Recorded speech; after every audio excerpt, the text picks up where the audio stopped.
Hello, Marvelites! You are watching Marvel live at New York Comic Con, presented by Marvel Contest of Champions. And Marvel Realm of Champions, because we just announced it this weekend at New York Comic Con. Hot diggity dog! Yeah!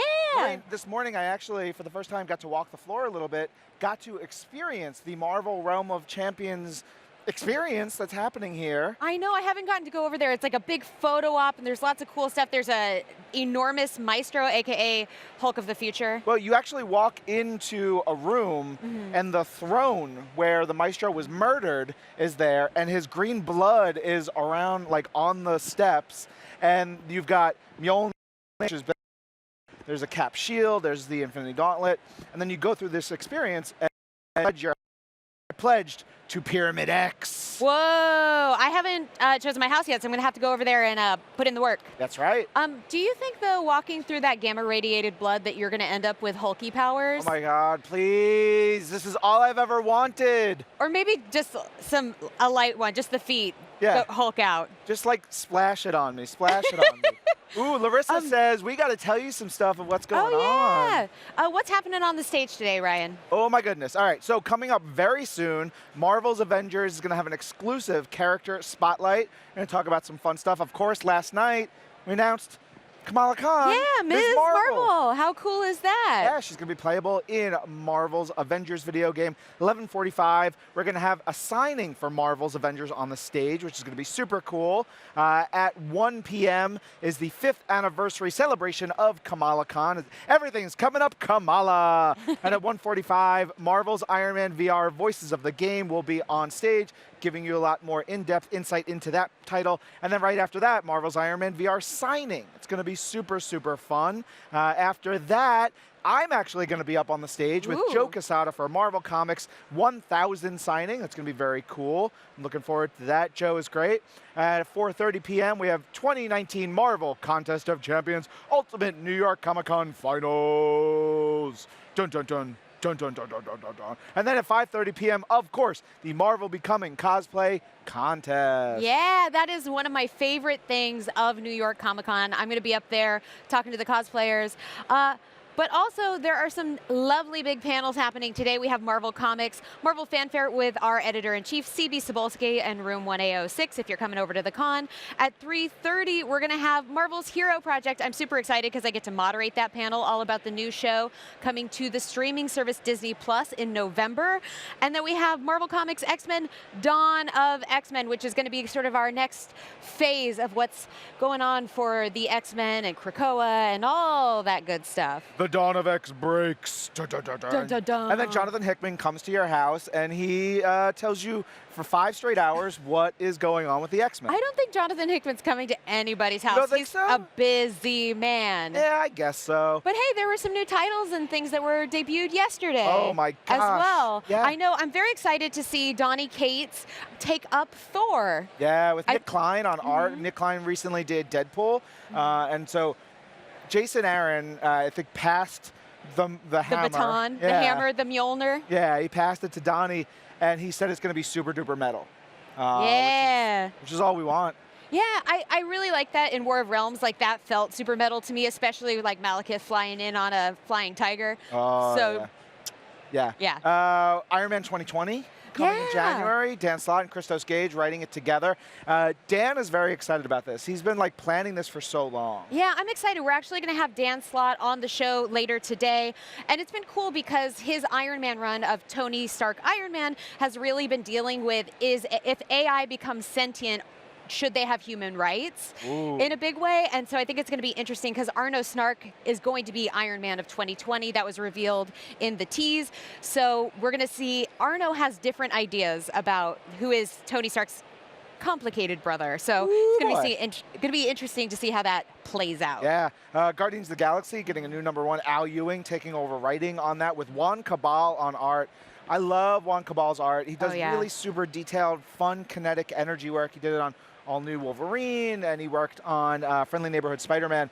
And Al, You know, Al is Al. Call me Al, as they say, right? Yeah, he wrote the spine story for Marvel Comics 1000. He's working on Immortal Hulk, and he's absolutely fabulous. There's also some new Star Wars title. There's going to be a Darth Vader title. Yeah, Darth Vader #1. Greg Pak is going to be writing that. And then a Star Wars title, new #1 for that. Before that, with Charles Soule writing it. Yeah. I mean, we're just... Oh, and we got to do a world premiere teaser for Marvel's Runaways Season 3. We showed it on the stage for the very first time. We got our first look at Morgan Le Fay, played by Elizabeth Hurley, rocking her deep V in her super enchanting ways. We also got to see our first look at Cloak and Dagger. From Marvel's Cloak and Dagger is going to cross over. They're going to jump on in and visit the Runaways this season. And we got to see our first little crackly teasery sizzle from that, so I'm very excited. Yeah, it's been a crazy great New York Comic-Con. Lots of news, a lot of excitement. It's been really fun.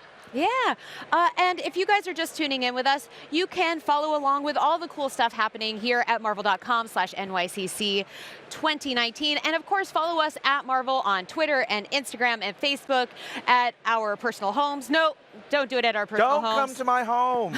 But do follow us in all of those places. We're posting tons of fun stuff on our Instagram stories all day. We're tweeting all the news, so you should follow along there. You should follow us too. Yeah. Marine Sync, Agent M, and we actually, if you are watching this, maybe you're in a hall, maybe you're on your way in, or you have a friend who is here, tell them to come to the Marvel booth and look for us. Yeah. Because we have swag to give away. We're giving away stuff from our two of our shows, Earth's Mightiest Show and This Week in Marvel. We have fanny packs and t-shirts. Yeah. If you come up and say, I love Earth's Mightiest Show, we have a free shirt, which is like a t-shirt, but it's free. T-shirt me somebody. Nope, no No? t-shirts. Larissa's saying no? And we also have This Week in What are you Marvel gonna do? fanny packs. We're live. Wrong t-shirts. Not one of those. Not one of those t-shirts. I love it. But we do have fun stuff for you. So if you're coming over, come find us. Say the magic phrases, which is just I love show. Yeah. I love all the things. Yeah. Ooh, someone had asked, have we played Marvel's Avengers yet? I got here before the demo was even plugged in, so I haven't gotten to play it yet. I've been working hard. Did you get to play the demo? I played the game for the first time 2 years ago, I think. Ryan gets all the so good it's secrets. changed a little bit since. I have played it a bunch. It's super cool. It's one of those things, like, you got to think about what character you like playing as, because Hulk, they all play differently. They all have different abilities, but like the power of Hulk is so much fun to harness, like just throwing people. Well, yeah, I mean, I think it's fun because every character has their own dynamic set of skills. So obviously, like, Hulk is going to be a big bruiser. That's what I like to play. I always want to like play a barbarian or bruiser because I want to just break stuff. But then you have somebody like Tony Stark who's going to be more ranged because he's using ranged weaponry like repulsors. Pew, pew, pew. Pew, pew, pew. Or you have Black Widow, who probably plays a little bit more like a monk. She's like more agile and gets into like hand-to-hand fighting style. So I think it's really fun to explore those dynamics, which you don't even think about the character. You're just like, obviously, like that's how they play, but it's fun, playable in the game. I know. I haven't played as Kamala yet, which is, I can't wait for that because we showed some footage of her and she gets like, she embiggens and she has the giant fist and she's like smashing stuff. That's going to be really fun. Man, that's so good. Oh, we also announced that Marvel's Iron Man VR is coming February of 2020. Oh my gosh, that's really soon. I know, but think about 2020 for Marvel games. We announced Marvel Realm of Champions 2020. Yeah. We know Marvel's Avengers 2020. Marvel's Iron Man VR 2020. It's going to be a wild year. You know what else I'm still shocked about? Avengers Campus is coming to Disney California Adventure Park in 2020. I can't believe it's so soon because, you know, when they announce that kind of stuff, you're like, oh, well, that'll be like 5 years in the future because you have to build a park. But no, it's coming soon. Yeah. It's really wild. Oh my gosh. What we're going to do now is give you a little bit of a taste of our best of moments from yesterday. Check that out.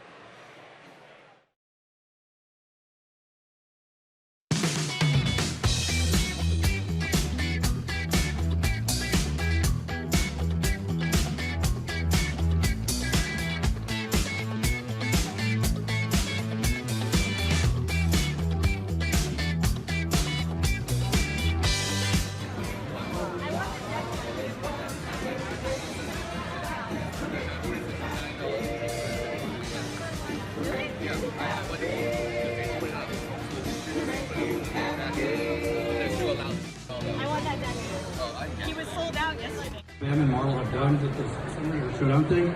It's been one of the coolest experiences I've had since I can remember. So thank you guys so much for everything you've done. The people here are so cool. So it's an awesome day.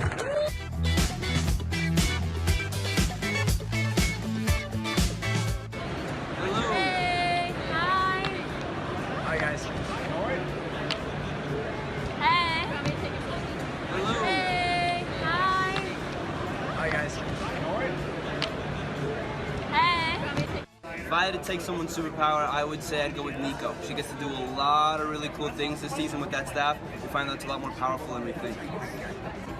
Not just because I'm obsessed with D'Onofrio, but because I'm obsessed with Carolina. I would love to have Carolina's power. I would love to blow up Rainbow, and I would love to learn how to fly. Thank you very much. Between Cloak and Dagger, it would definitely be Cloak because you can teleport anywhere, and I would love the ability to just like teleport over LA traffic and wherever I need to be. If I had one super power from a different character, I would probably choose. I've been winding Renzi up the whole day saying Renzi because he doesn't have a power, so that's a lot of fun. But if I actually had one, I would probably choose Gert's dinosaur because I don't have a pet dinosaur and I absolutely would like one. It'd be dope.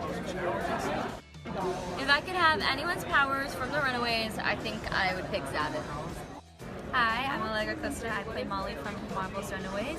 And if I could have any superpower among the cast and Cloak and Dagger, man, I'm in between Cloak and Carolina right now, so I'll just say a mixture of both, a fusion of teleportation and flying. Hi, I'm Josh Schwartz. And I'm Stephanie Savage. We are the executive producers of Marvel's Runaways. And if we had to describe the season in one word, I would use the word dark. And I would use the word wicked. Better word. She wins.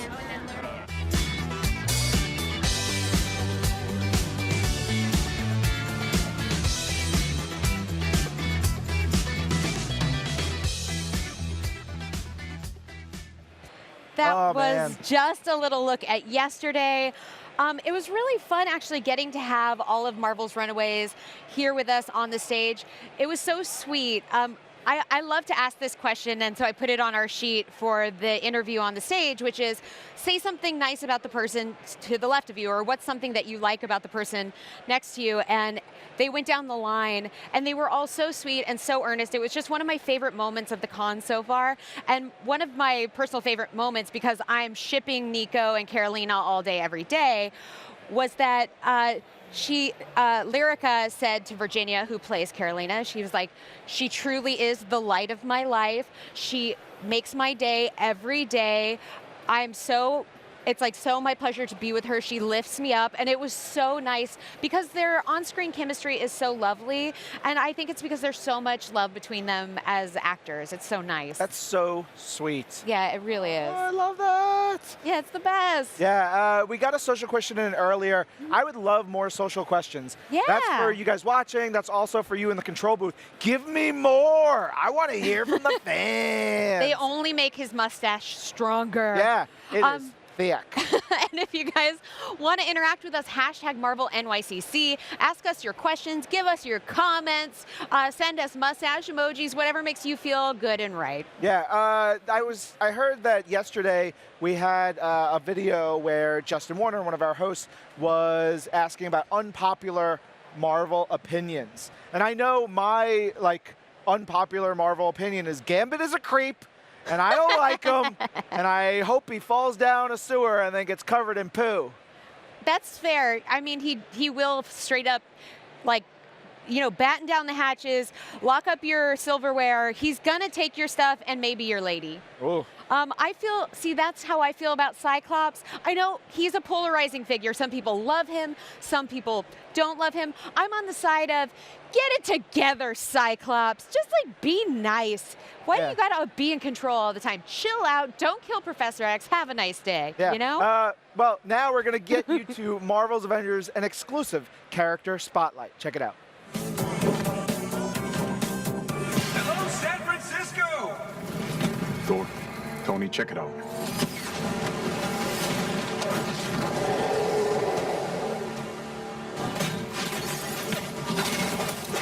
The reactor.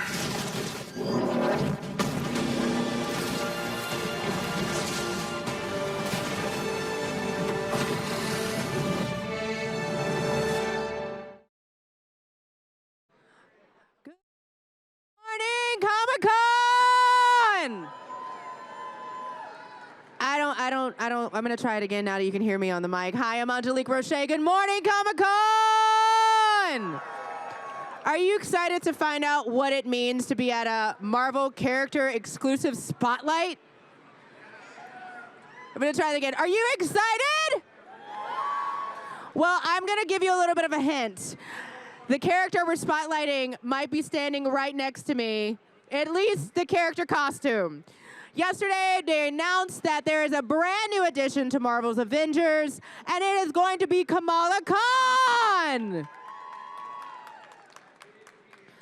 So I could sit here and talk about Kamala Khan all morning, but I want to invite a couple of very special friends up here who know a little bit more about the character than I do, and definitely know more about how the character was developed for this amazing, amazing game.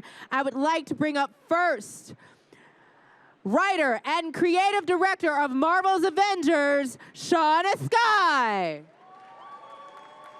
Yes, you, Sean. Next up, I would like to bring the performance actor behind the performance of Kamala Khan for Marvel's Avengers, Sandra Saad. And a very special guest that we have with us this morning, two of the co-creators of Kamala Khan. First, I would like to bring up the original writer and co-creator of Kamala Khan, G. Willow Wilson. And last, but certainly not least, co-creator of Kamala Khan and VP Content and Character Development at Marvel, Sana Amanith.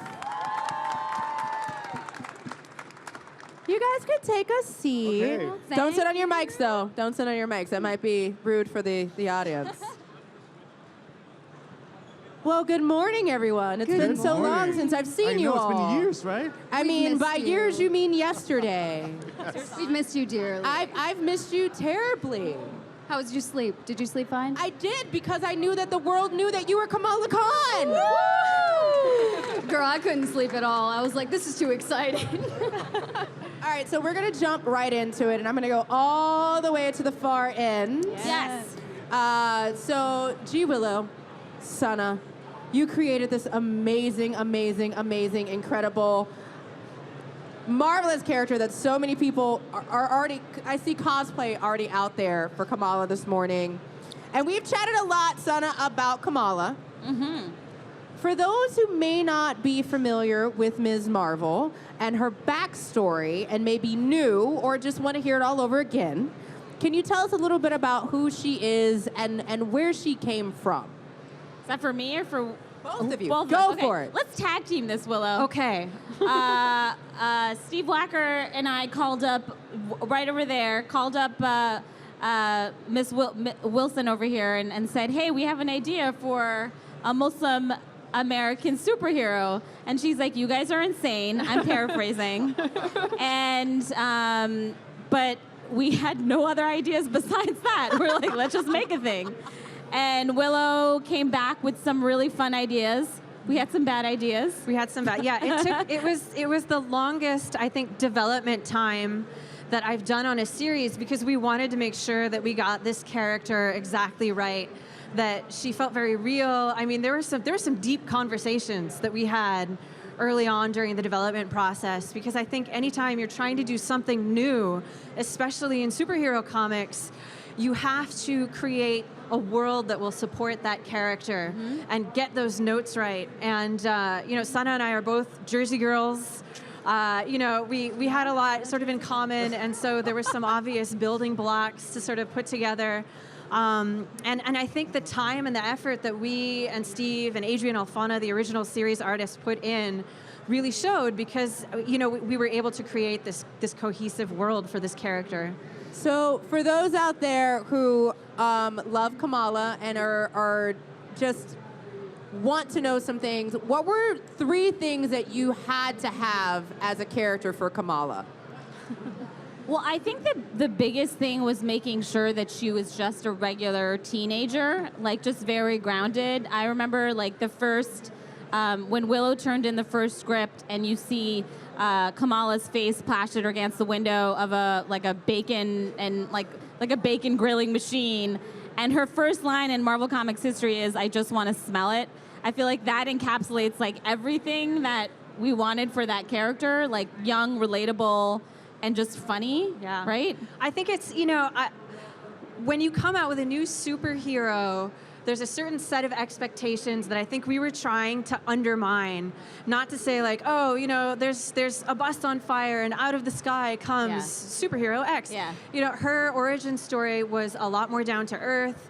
She starts out kind of like, you know, any of us encountering the Marvel Universe. First as a fan and, you know, sort of as a regular teen who's trying to balance school and family and friends and just growing up and figuring out who she is as a person. And so, you know, we wanted to sort of drop people into the story on a very regular day with her sort of going about her life with her friends and doing her schoolwork and like hanging out at the Circle Q, which is like the local convenience store. So people would go like, oh, hey, I haven't really seen a superhero origin story like this in a while. So, I mean, it was a risk, but I think it really paid off in the end. So now that we know a little bit about Kamala, can we take a look at Kamala Khan in Marvel's Avengers? Ooh. You want that? Yes, please. Ooh, I could watch this all day. What is your name? Kamala Khan. I was just some weird kid from Jersey who didn't fit in. I kind of stole something off of AIM's server. Huh? What? Why? Why? AIM calls people like me inhuman. He claims we're sick, violent. He says our disease will kill us in the end. Well, I don't believe it.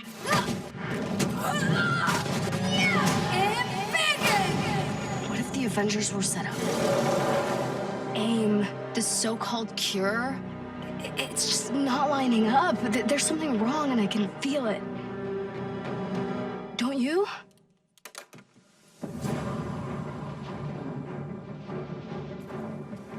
The kid isn't human. We did this, and she needs your help. I can't. You can't what? You're ditching me? Hey, don't take it personally, kid. No, this is what he does. This was a mistake. So you're both just gonna walk away? The Avengers were set up. Cap was murdered. You think I don't know that?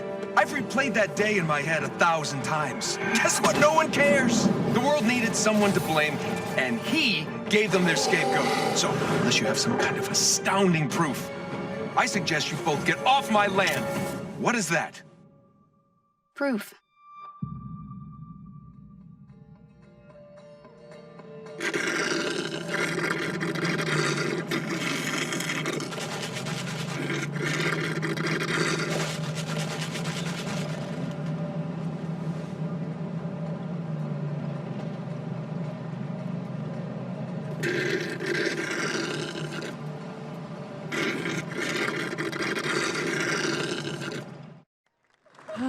Kamala Khan, guys. It's such a good trailer, but my favorite part is always the end. Oh, yeah. That Slurpee was fun. And it's a Circle Q cup for fans of the series. All right, Sandra. Yeah. You are literally Kamala Khan. Like, literally. When you first auditioned for this role, when you were cast, did you have any idea how integral this character would be to this game? No. I had no idea anything. You know, when you're first auditioning, especially for a Marvel project, they, you know, change all the names, they change all the details, so you have no idea even what you're auditioning for, but I knew right away that I loved whoever this was. And I was like, I don't care what this is, but I want it. And I came back like for like my 4th audition or something, and I was like, still don't know what this is, but I love it. And then when I found out, I was like, no way. An Avenger? Kamala Khan? And the more I read up about her, the more I was just like, I love her, I love her, I love her. And every single day on set just kind of became more and more like, I tell you this all the time, but like every time I show up on set, I'm like, well, that was the best day of my life. nothing can top this. And then I show up again the next month, and I'm like, well, that was the best day of my life. Nothing can top this.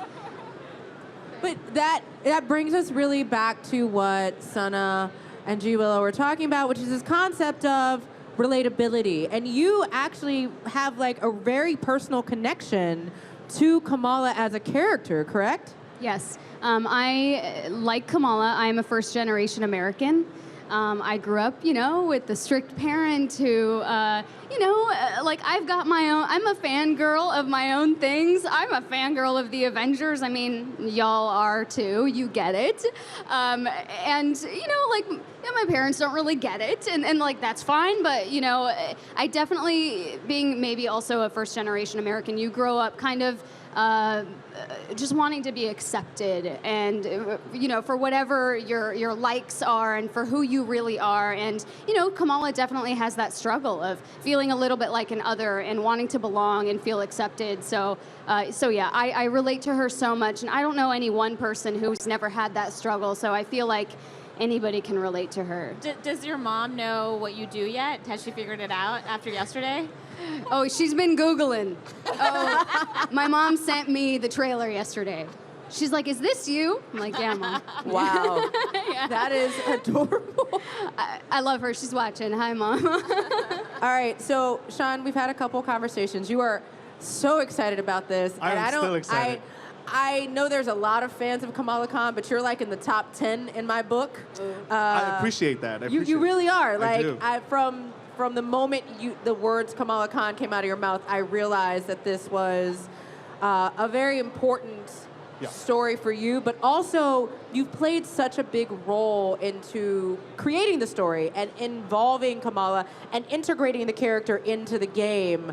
Can you set a little bit of the scene for us around the events in the game and why it's so important that it's Kamala?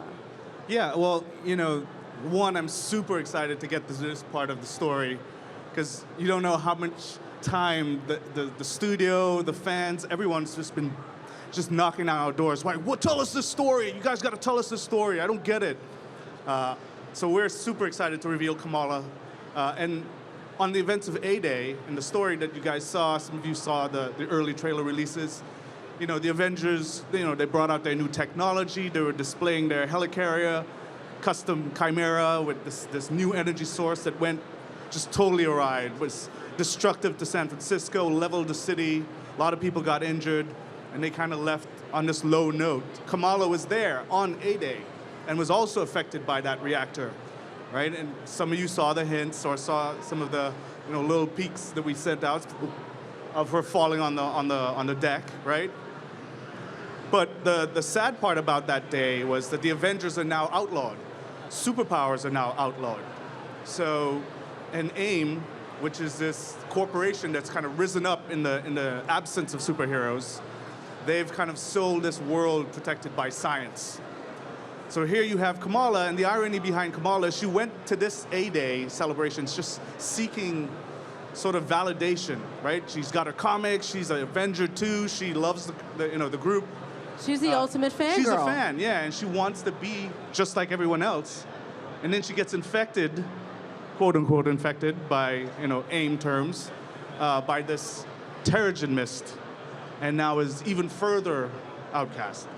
So it's awesome. It's an awesome setup to see this journey of this unassuming hero who has all the right qualities to unite these Avengers against AIM. Well, and at the Marvel Games panel yesterday, you mentioned that it's such a big deal that Kamala is doing it because she has such faith in the Avengers who don't have faith in themselves right now. Absolutely. Because there's a little bit of a conflict going on with the Avengers at the moment, particularly between Bruce and Tony. Yeah. And a couple people are out dealing with their guilt. But you have this ultimate fangirl who has come in. Sandra, how does it feel to be tasked with reassembling the Avengers? Like, what was it like to team up, one, with the Avengers, but with this team that's been working together for so long? Oh, man. They are such a welcoming group of people. And I feel like being around Troy and Nolan and Laura and Jeff and every single person on the cast and crew has been, I mean, we feel like a family, and so much, almost like Kamala and the Avengers. Every time I'm on set, I feel like I'm Kamala standing amongst the Avengers, because these guys just welcome me with open arms. In fact, they're here right now supporting me, listening to all of this, and hey guys. They'll be on the stage in a minute. There's going to be a signing.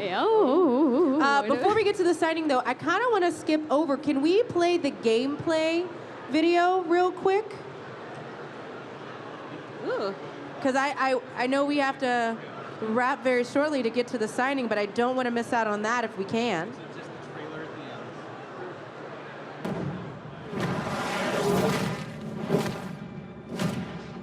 Hello, San Francisco! Thor, Tony, check it out.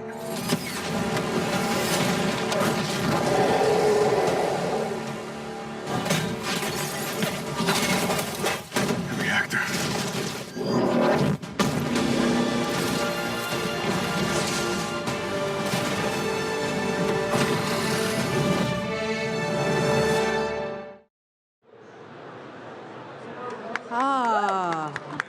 So good. Okay, so Kamala has some incredible moves in this game. You got to do a lot of work on mocap, and I want to talk very, very quickly, because what a lot of people don't know is that you are a performance actor, which means you're not just the voice, you are literally doing the movements. They have based the emotions off of your face. You have done a lot of work in here, but also because Kamala has such unique powers, there was a lot of stuff that was done differently with how she's doing her gameplay. What were some of your inspirations in creating her moves, Sean? And then how was that experience? Because Sandra's looking at me like, no, I don't know. This is not a question for me. No, it's not a question for you. And how was that experience, Sandra? Because I know this is your first time doing this. Yeah, it is my first time. When Sean explains to me what a clap is, the only reference I have is a comic, and I'm like, great. How do I like clap and then my hands grow all the way to the end of the room? But then Crystal is very, very good about showing me stuff when it's ready and showing me what it's supposed to look like, what it's gonna look like, and that is so cool. Seeing all of the details come to life, it makes it. Sean's explanation actually makes it very, very easy. Oh, put me on the spot now. You're welcome. I mean, she had to learn how to embiggen. That's a big deal. Embiggening it's a craft. Yeah. It's a craft. We had a lot of great reference, from the comics. We took a lot of our initial animation tests from it right out of the book. We wanted her to be powerful, and directing Sandra was easy because she's very imaginative, right? So her imagination is wild on the stage. She will just literally do a thunderclap and be all in it for like a few minutes after. He'd be like, all right, cut. She's like, am I done? Do you have it? Are you sure? I could do it again. This is how I imagine. This is literally how I imagine. It was like, I could do it again. I could do it better. Yeah, no, she literally would say, hey, wait, no, I got this one. One more. Right? Yeah, double best. Double best.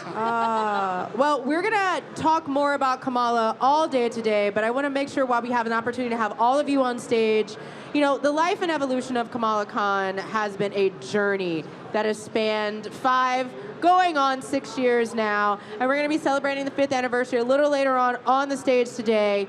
It's gone through animation, comics, now games. Each one of you have 10 seconds. What are you most excited to see, for fans to see, in this iteration of Kamala Khan's story? How important she actually is to the Marvel Universe, and that she's only going to become bigger.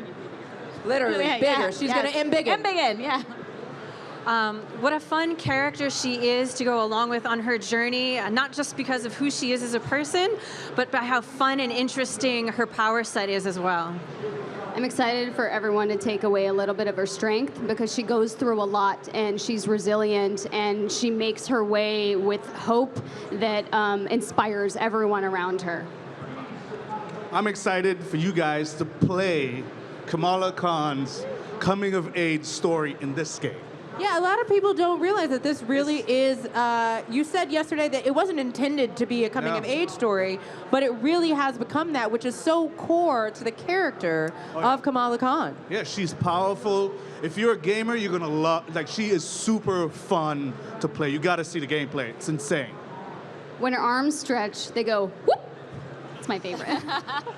Well, I want to thank each and every one of you so much for being up here. Can we get another round of applause for our panel?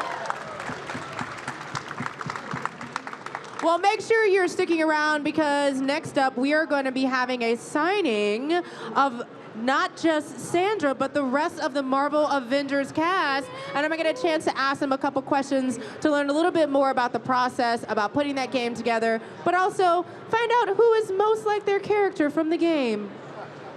Thank you so much. Thanks, guys.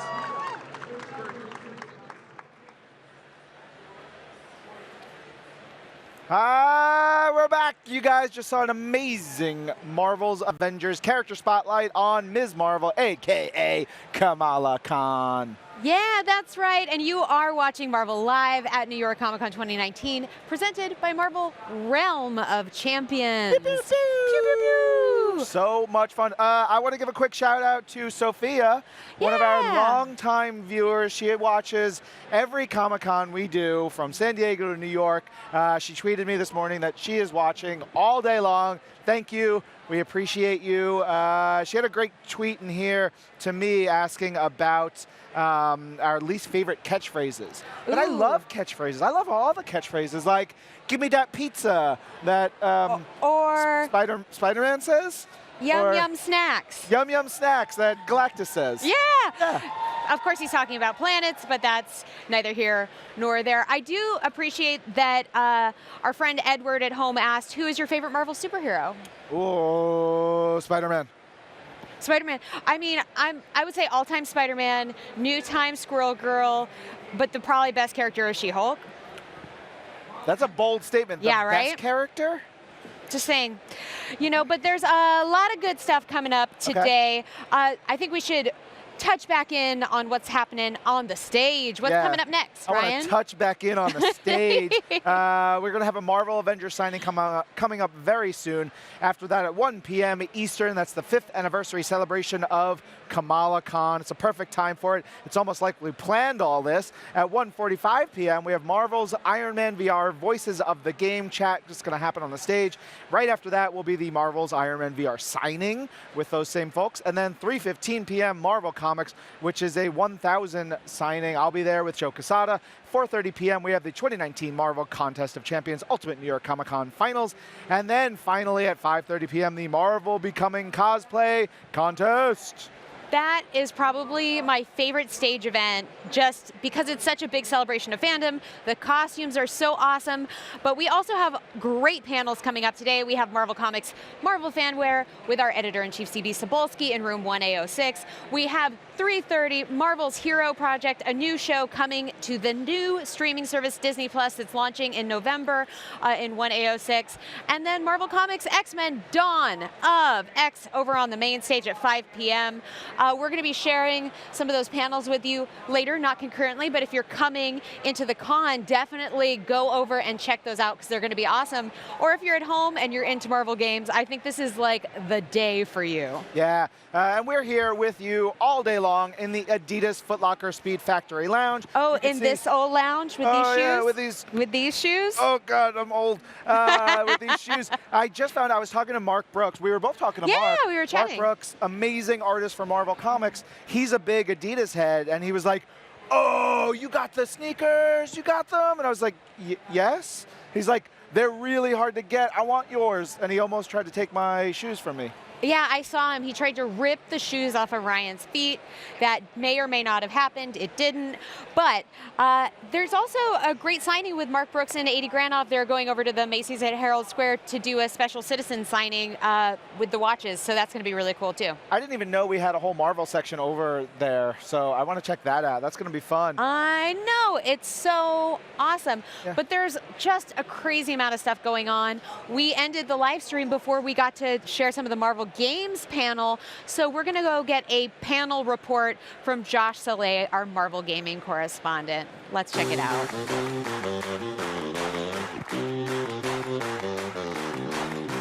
What's up, guys? It's Josh Soleil here. I just got out of the Marvel Games panel at Madison Square Garden, where I hosted alongside Angelique Roche, and we blew the roof off, y'all. You couldn't be there. Here are all the things you need to know. First, we brought out Bill Roseman, who gave an announcement of Marvel Future Fight.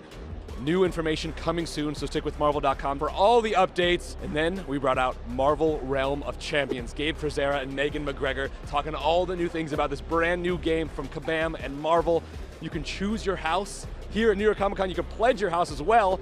I chose Spider Guild. There's Pyramid X for the mutants. There's House of Iron for Iron Man. Choose your house. They show the levels of customization, how it affects gameplay, how it's a multiplayer game. It was insane. And then we brought out Marvel's Iron Man VR. Ryan Payton, creative director, as well as Chantel Berry, who is the performance actor for Ghost, and Josh Keaton, the performance actor for Iron Man. We got to ask them so many questions, got to hear about their performance, their audition, and then we brought out Adi Granov to show the beautiful Impulse armor, and Christos Gage, the legendary Marvel writer. It was a beautiful, beautiful presentation. They even showed the release date, February 28th, 2020, guys. It's out. They also showed the deluxe edition and all the different editions you can get with all the different armors. So much content, so little time. And then we assembled the Avengers. We brought them all out in their shining glory. Sean Eskai, the creative director of Crystal Dynamics, and all of the wonderful performance actors involved with that. And then we revealed a brand new character, Kamala Khan. We showed gameplay, we showed costumes. Sandra Saad, oh my gosh, she came on stage freaking out. It was her first panel. She did great. She got to talk about what it was like to play as Kamala Khan and voice that. And then we brought out Sana Amanat, as well, the co-creator of Kamala Khan. And we got to talk about all this new reveals, all this footage. We showed the Earth's Mightiest Edition, including all of these wonderful props that are inside the game as well, like Hulk's bobblehead and Mjolnir keychain and Captain America's statue. A bunch of fanfics were given out to the people that were at that panel. It was insane, and I was so happy to be a part of it and host it. Guys, for all things Marvel games, check out Marvel.com for all the updates. Time to get your game on.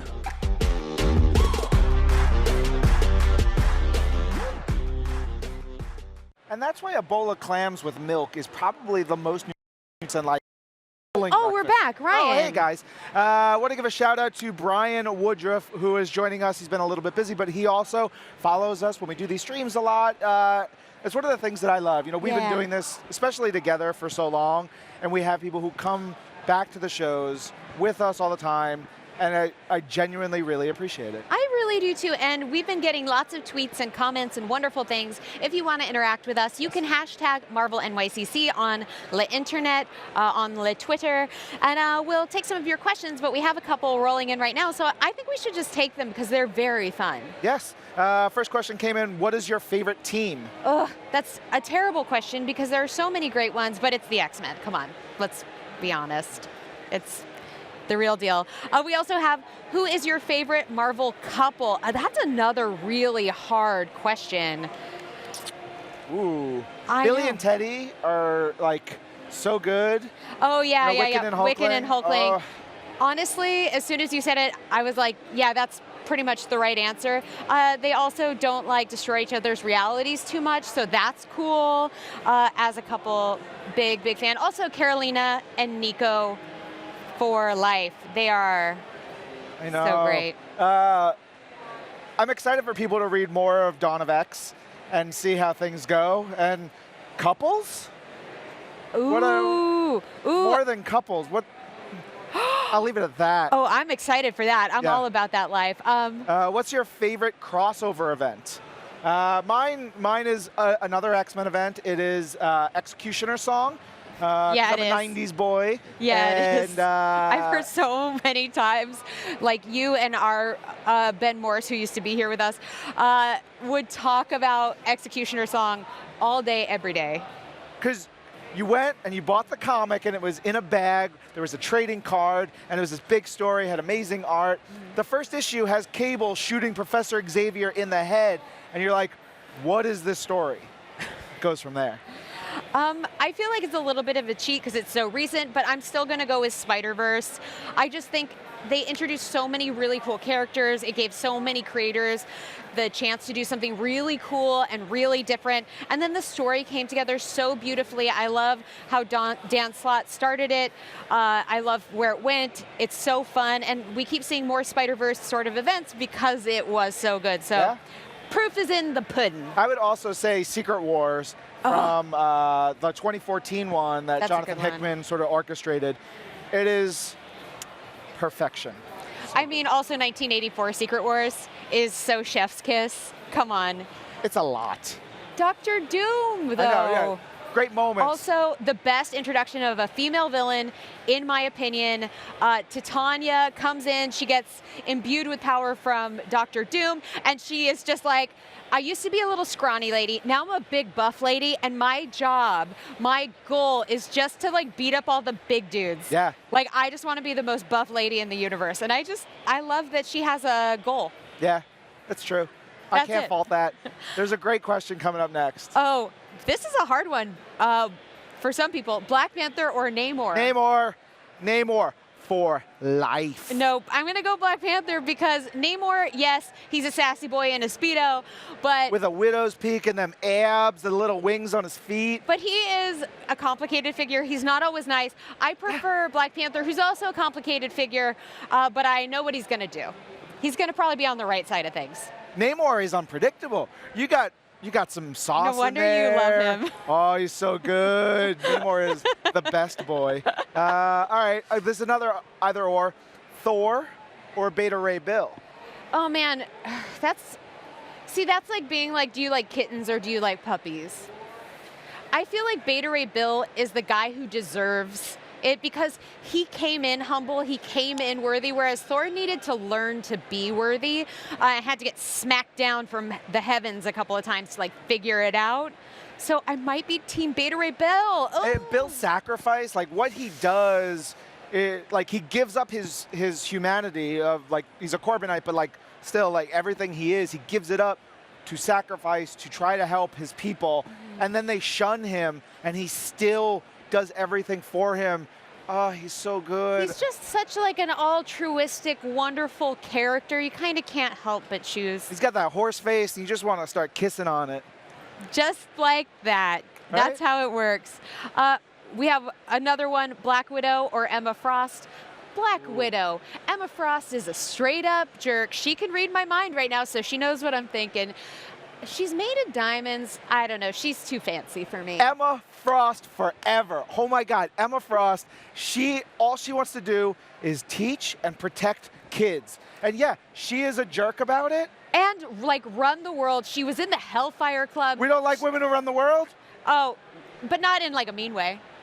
She just has to get stuff done. This is a conversation that I did not expect to go this way. But Black Widow, though, come on. Liar. She can kill a man with her legs. So can Emma. We're going to have to come back to this conversation. Right this now, can't be we've got solved. Marvel's Avengers signing on the stage. Check it out. What is your name? Kamala Khan. I was just some weird kid from Jersey who didn't fit in. I kind of stole something off of AIM's server. Huh? What? Why? Why? AIM calls people like me inhuman. He claims we're sick, violent. He says our disease will kill us in the end. Well, I don't believe it.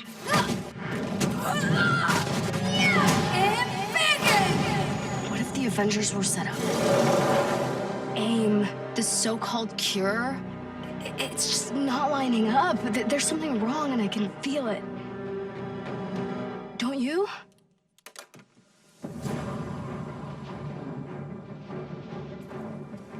The kid isn't human.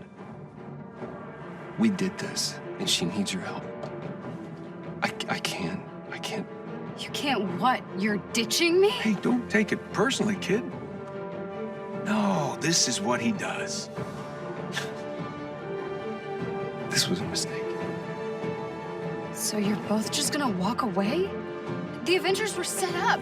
Cap was murdered. You think I don't know that? I've replayed that day in my head 1,000 times. Guess what? No one cares. The world needed someone to blame, and he gave them their scapegoat. So, unless you have some kind of astounding proof, I suggest you both get off my land. What is that? Proof.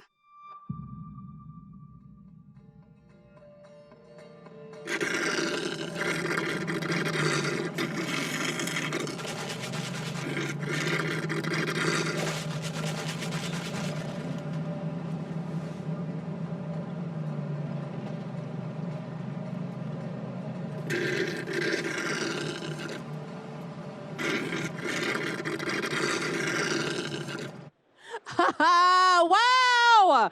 Wasn't that amazing? I'm Angelique Roche, and you are here for the Marvel's Avengers signing! I am so excited. You know what? I'm going to get straight to it because this is a big cast.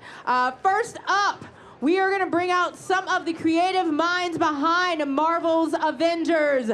Can we get to the stage? Sean Askai, creative director and writer of Marvel's Avengers. VP and creative director, Marvel Games, Bill Roseman.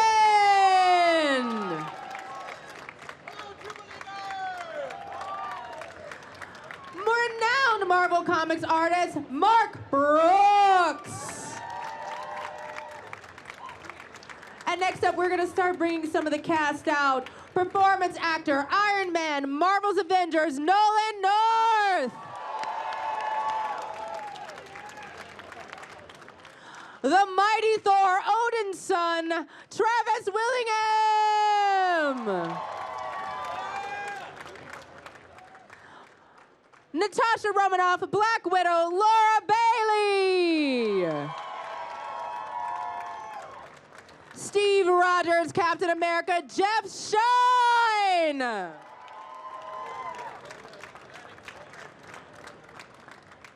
The performance actor who plays Bruce Banner, Troy Baker.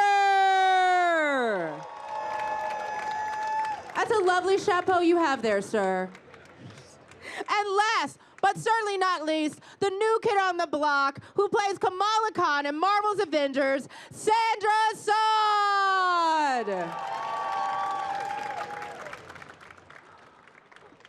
All right, you're all assembled. Please have a seat. So we got a couple of questions. You have some mics in front of you.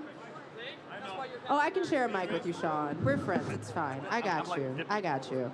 So, we've revealed a couple things. We've showed a couple of amazing trailers. We've got new information. This is such an incredible cast. So for everyone, there have been days, weeks, hours, months that have gone into this game. And now it is on its way out of the door. What has been your favorite moment working on the game and why? This one right now. This moment. This moment right now? This is the one. Boom. Come on, that was softballed up to you guys. Come on, Saturday Comic-Con, come on. Anybody else? Y'all gotta have some favorite moments. I think my favorite was during the performance capture as Iron Man or as Thor, when in the middle of the scene we had to take off, and Iron Man would do this and Thor would do that, and then we'd have to stay like that while they finished the scene, and just that looking that ridiculous in front of everyone. Yeah, because you guys do get to fly.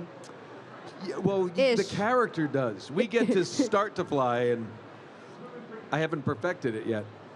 Keep working on it. I believe in you. Thank you. I do. I would add on to that, being given a Mjolnir to actually hold on stage. Somebody would then come in between takes and be like, oh, I'll take that from you. I'm like, the hell you will. You are not worthy. I think my favorite was anytime we got to, as a team, I know, I just snagged one.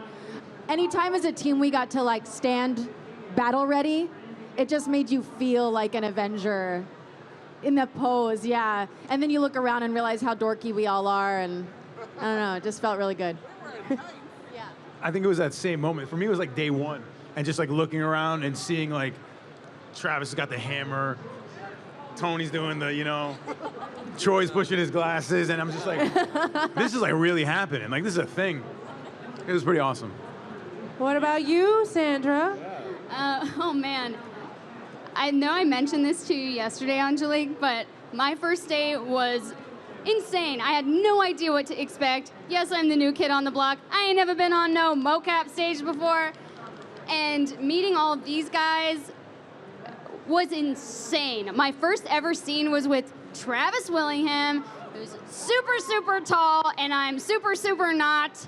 And like my first ever scene on stage was the one where he's like, "What's your name?" And I'm like, "I don't know. I forgot." Come on. I have one. I should use it. So I have a moment. Oh, And you know, I want to say it is related to today, because through this whole process for months and months, when all we would get together, when the story was being written, we were so influenced by the Marvel comics throughout the decades. And we would sit and we'd talk about it during lunch, and we'd bring comics to set, and we'd nerd out about our favorite issues. So now to see it all come full circle, and to see one of Marvel's greatest artists, Mark Brooks, draw everyone on the print that you're going to get, to see it all come through, inspired by the comics, given new life in the game, to come full circle, to be drawn again, and to be here in New York City, the home and the birthplace of Marvel Comics, to celebrate it with all the true believers. It doesn't get more magical than that. And thank you, Bill, for giving me the perfect segue to talk about the lithograph and this amazing poster that folks are going to get today. Mark, like, talk about the inspiration, talk about the piece, and like how it was to draw the Avengers with Kamala Khan. Well, I've had the chance to draw Avengers for years, you know, thanks to Marvel, but getting to draw them in an iteration like this, where there's so much more detail, there's so much more design that goes into them, and being able to go online and watch, you know, these guys do their thing, seeing them move brings them more to life to me, so I can put more love into the piece. Is there anything that you particularly thought just had to be in this piece to make it the perfect piece for this game? For me, it just comes down to, I think that every character has to look iconic. So I was trying to capture everybody in their prime, you know, a prime moment. But you have to do it in such a way that they all make sense standing there together. And hopefully I did all right with that. You did. It's a beautiful piece. Thank you. So for Bill and Sean, what has been the most exciting for you about bringing this original story to life in this game? Do you want to go, Bill? Go.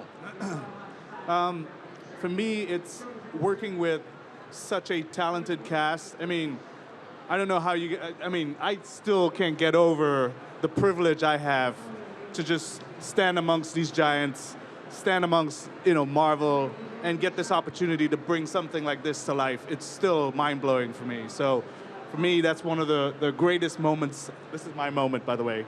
Right here? Right now. Well, just seeing this lineup and being part of it is awesome. Yeah, it was a really treat. The way Sean really assembled, pun intended, this crew. They're all all-stars when it comes to performing in games. And they are truly the Avengers of what they do.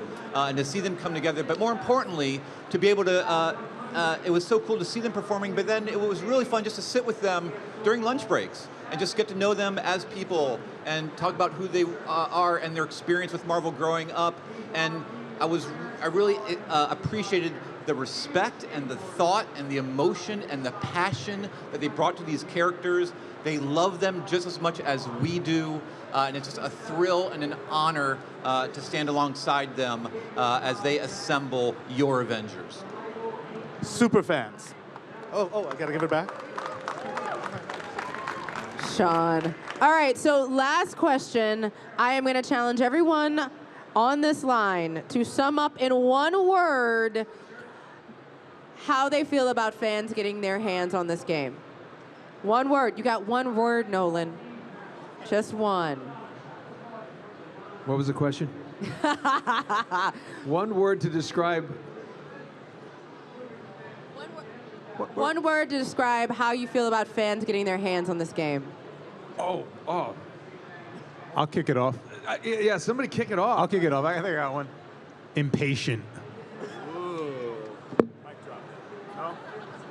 Did you drop the mic?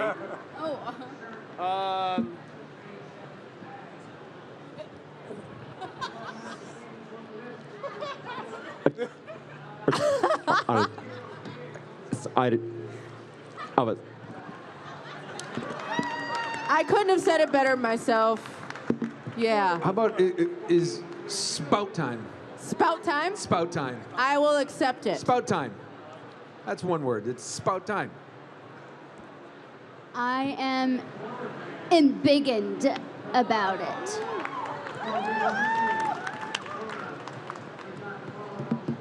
Laura? Excited. That was my word too. Uh-oh, what are you gonna do? What are you gonna do? What are you gonna do? What are you gonna do? Soup! Is it gazpacho soup? Gazpacho's a sauce. Gazpacho.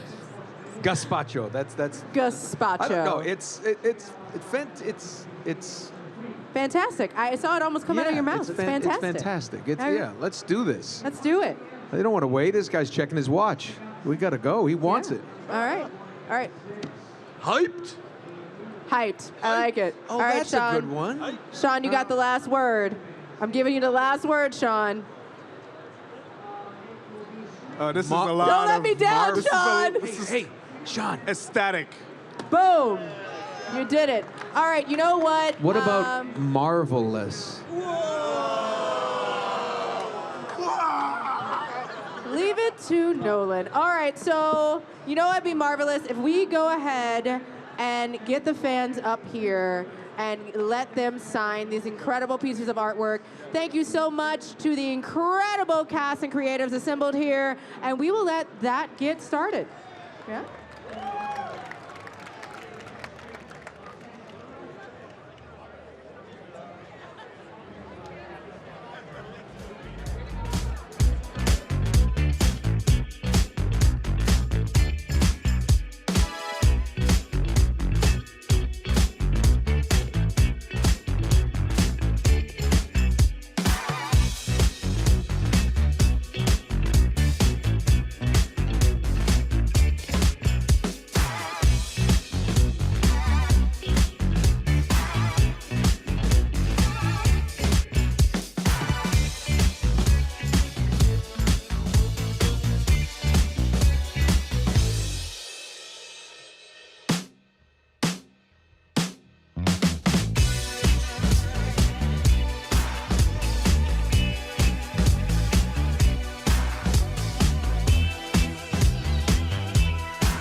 watching the cast and creators of the new game Marvel's Avengers coming in May of 2020 here on the Marvel live stage at New York Comic Con 2019.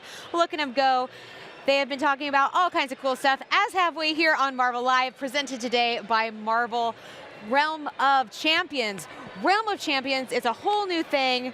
I'm excited for it. Pledge your allegiance! I know, I have to. By the end of today, I'm making it my goal. I'm going to pledge my allegiance to a house. I will pick one.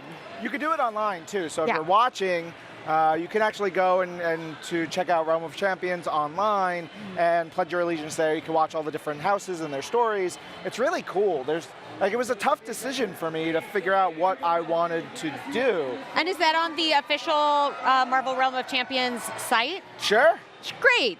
Awesome. Well, let's check out our planner for today. Ooh. Let's check in on what's happening on the stage. Yeah, so there's going to be the 5th anniversary celebration of Kamala Khan happening in just a little bit. We're going to have Marvel's Iron Man VR voices of the game chat on the stage at 1:45 p.m. Eastern. And then right after that, a signing for Marvel's Iron Man VR. About 3:15 p.m. Eastern, we're going to have Marvel Comics number 1000 signing with Joe Quesada. I'll be up there hosting that. At 4:30 p.m., the 2019 Marvel Contest of Champions Ultimate New York Comic Con Finals begin. And at 5:30 p.m., the Marvel Becoming Cosplay Contest kicks off here at Comic Con. Yeah, I'll be hosting that. I'm excited for it. We also have some great panels coming up yet today. If you're here at the con, you should go see them live. Otherwise, you'll have to wait a bit to watch them. But Marvel Comics, Marvel Fanfare with CB Cebulski, our editor-in-chief. At 3:30, we have Marvel's Hero Project. I'm going to be moderating that. New show coming to the Disney Plus streaming service in November. And then 5 p.m., we have Marvel Comics X-Men Dawn of X. It's a whole new dawn, a whole new day for the X-Humans. Yeah, and I'm going to go to that panel because I want to go to that panel. Okay, that's a great reason to go. Just because I want to. Yeah. And I know there's news coming out of that, so stay tuned. I'll be tweeting about it. It's going to be great. Yeah. Oh, you know, Justin Warner has been out on the streets himself. Yes. And he's been talking to people about how many X-men and or women and or people they can name in X seconds. Do we have a timer that I can do, or are we have to show the package? Fine. You guys can watch it. We'll do our best after.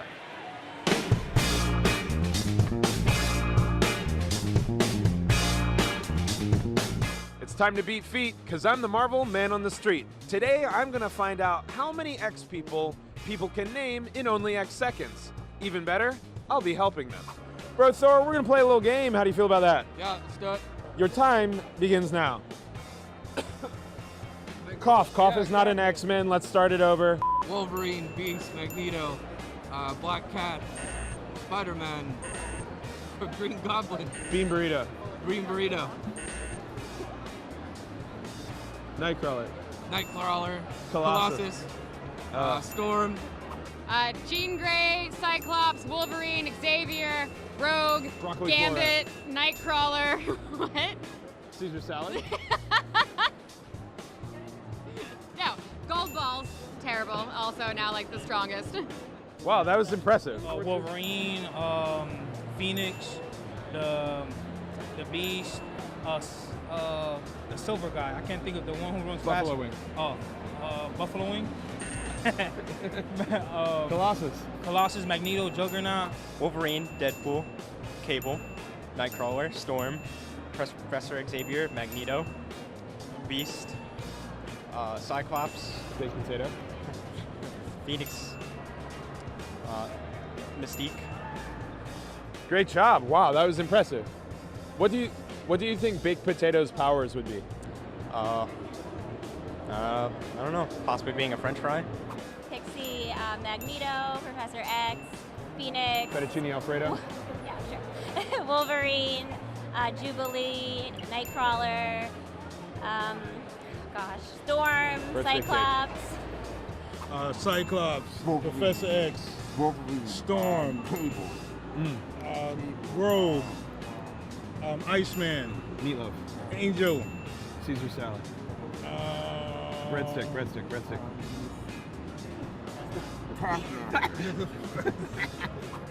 What do you think Breadstick's power would be? Crumbling. Crumbling. I love it. Your time begins now. Kitty Pryde, Loki, Professor X, Psylocke, Captain Britain, Macaroni Professor and cheese. X, Wolverine, Cyclops, Sick and Jean tender. Grey.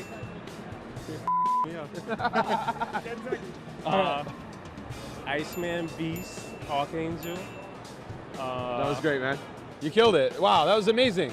You really weathered the storm. Well, that was fun to the power of 10. For more fun and excitement, keep it locked on Marvel.com from New York Comic Con 2019.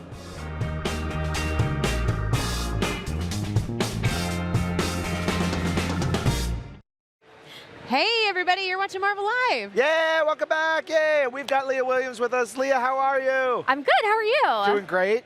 We were just watching that fun package. How many X-Men you can name in 10 seconds? I feel like why were people saying baked potato or fettuccine Alfredo? I'm really confused by that. I saw a Caesar salad that somebody was listing. Admittedly, it has a lot of components, not unlike an X-Men. I still don't get it, but I appreciate the surrealism. But you are a Marvel writer in our Marvel comics, so I feel like you could justify it in any way if you had to. I could. I want to know why the general public is listing food items as X-Men. I'm really curious about that.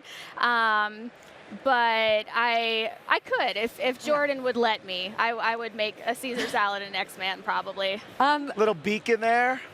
Oh, would you eat poor beak? I don't like Barnell that. Bosha? I don't like that. Bohusk? Whatever it is. Or Evelyn the cow. Oh. No, we're not going to do that. we're not going to eat any. It's fine. Of anybody today. But Leah, I do want to talk about Amazing Mary Jane. Oh, yes, please. Maybe we got to talk a little bit about it at our This Week in Marvel Spider-Man Spectacular. Yeah. What can you tell the folks at home? Issue 1 isn't out for a few weeks, but what can you tell them about what the title will be? So it's a mini-series, and basically it's about showcasing the best of Mary Jane. She's feisty, she's sassy, she's quick-witted, she thinks fast on her feet, and she does this even under the most extraordinary circumstances that somebody without like Spider-Man's powers would normally be equipped to deal with, but she handles it, and it's been one of the most delightful and just fun experiences to work on. Because she's so fun herself. Yeah. She's such a fun and lively character. Yeah, we saw there was a cover with a Mysterio on it. How's he involved in all this? So he is basically the catalyst for this entire thing because he's making his magnum opus, which is going to be this Hollywood big budget biopic of Mysterio. And obviously he had to kind of fudge the truth a little bit about his identity in order to secure that big Hollywood budget. So he's posing as this famous Hollywood darling director named Cage McKnight, and he's like kind of the hottest new thing. And the friendship dynamic between MJ and Quentin is delightful because she's a people person and he's not at all. So there's like a really nice equilibrium to the two of them, actually. I was looking at it. I do a lot of stuff about Marvel history, and so I read a lot of Marvel comics of various decades, and I was reading a bunch of Amazing Spider-Man in the 90s and late 80s recently. Her hair was so bananas Amazing. for a while. Yeah. It gets big. Gigantic. Yeah. Eric Larson would draw this gigantic hair, and McFarlane had the big hair and all that stuff. Yeah. But fashion is always such an interesting point Yeah. for MJ. Who's the artist on the book? So I'm working with Carlos Gomez, and he is incredible. The dynamism and the way he makes everything so kinetic. Every single panel just really packs a punch. And he also is very good at dressing these characters too. Yeah. And I can give a vague descriptor like Cage McKnight looks like an alien discovering human life for the first time. And then Carlos is like, okay, Yeah, got it. And he nails it. He nails exactly the kind of like hipster artiste vibe that I was thinking of. And it's been just a joy to work with him on this. There's also, you know, I see in his art and in your writing, there's such beautiful emotion between Mary Jane and Peter. I think their dynamic is so I sweet. ship them so much. Me It's so too. cute. Being able to showcase their relationship and what makes them so good together is really, really satisfying. It's cathartic, and the way that they, you know, support each other and kind of come in and out of each other's lives, even while they're on opposite coasts doing their own thing, the way they reach out and help each other is just so sweet. It is so sweet. I love it so much. Yeah, you mentioned cathartic, and I was thinking about your Gwenpool book. Yeah. That feels like a cathartic book for a creator because it is wild and you're making fun of the editors and you're having fun with everything. It's the opposite of cathartic. It's like me dumpster diving in Marvel continuity for the worst Spider-Man trivia I can find. Like all of these deep cuts that nobody really wants to remember these things, but because it's Gwenpool and, you know, she's one of us from our world, just a real weird comics nerd, she knows all of this stuff, and she's not shy about, you know, kind of doing some light blackmail to make sure that she can survive in the comics world, because that's under threat. Yeah. Yeah, I like that this, so far in your run, she's like really trying hard to just make her mark, and I like her trying to ruin everything. So are you just going through and saying like, what can I ruin from the Marvel universe? You're like Reed Richards and Sue's relationship, like anything I can get my hands on. Well, Gwen herself is specifically looking at her sales, so she's thinking in terms of like, okay, so what can I do that's going to make the biggest splash right now and kind of secure my place in this universe, because it's, you know, I'm not safe right now. Like, I'm under threat of being erased from the Marvel canon completely. And that's not really a fiction. That's something that is like a real thing that we were allowed to turn into a story to kind of prove her worth. So that's why she's kind of going hard with the antics in this mini-series, but it is a means to an end. Yeah. There's an issue coming, I think, next week, which has a riff on the old Marvel swimsuit specials, and it is so fun. We have to wrap up really soon, but there's a page where Gwen is describing the different characters, and they're all in swimsuits, and she's got nicknames for some of them. Can you reveal some of those nicknames? It's like King Kitty, I think. King Kitty is Black Panther, and I be. just like lost it. I was reading that page, and it was so good. Yeah, I was very surprised they let me do that. Yeah, it was really good, and like the descriptions, I was like, how are you guys getting away with this? Right? It was so fun. That's how I feel about the whole mini-series. The only other one I can remember is she calls Thor a wine mom. Wine mom. Oh my God, yes. It was great. So delightful. It was so fun. And then there's a moment where Cap comes up to talk to her, and she's just like, oh, you're so pretty up close. Yeah. She makes fun of him a lot just because she thinks he's, you know, a wet blanket. But the moment she's actually in front of him and looking at this, like, super soldier, perfected man, she's like, oh, okay. Where does she go after this?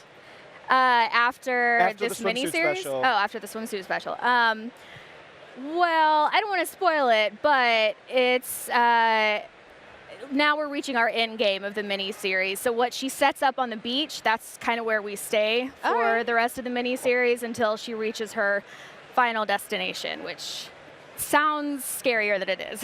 Yeah. I can't wait. I also really enjoy when she is with Deadpool. It's kind of like having two rogues.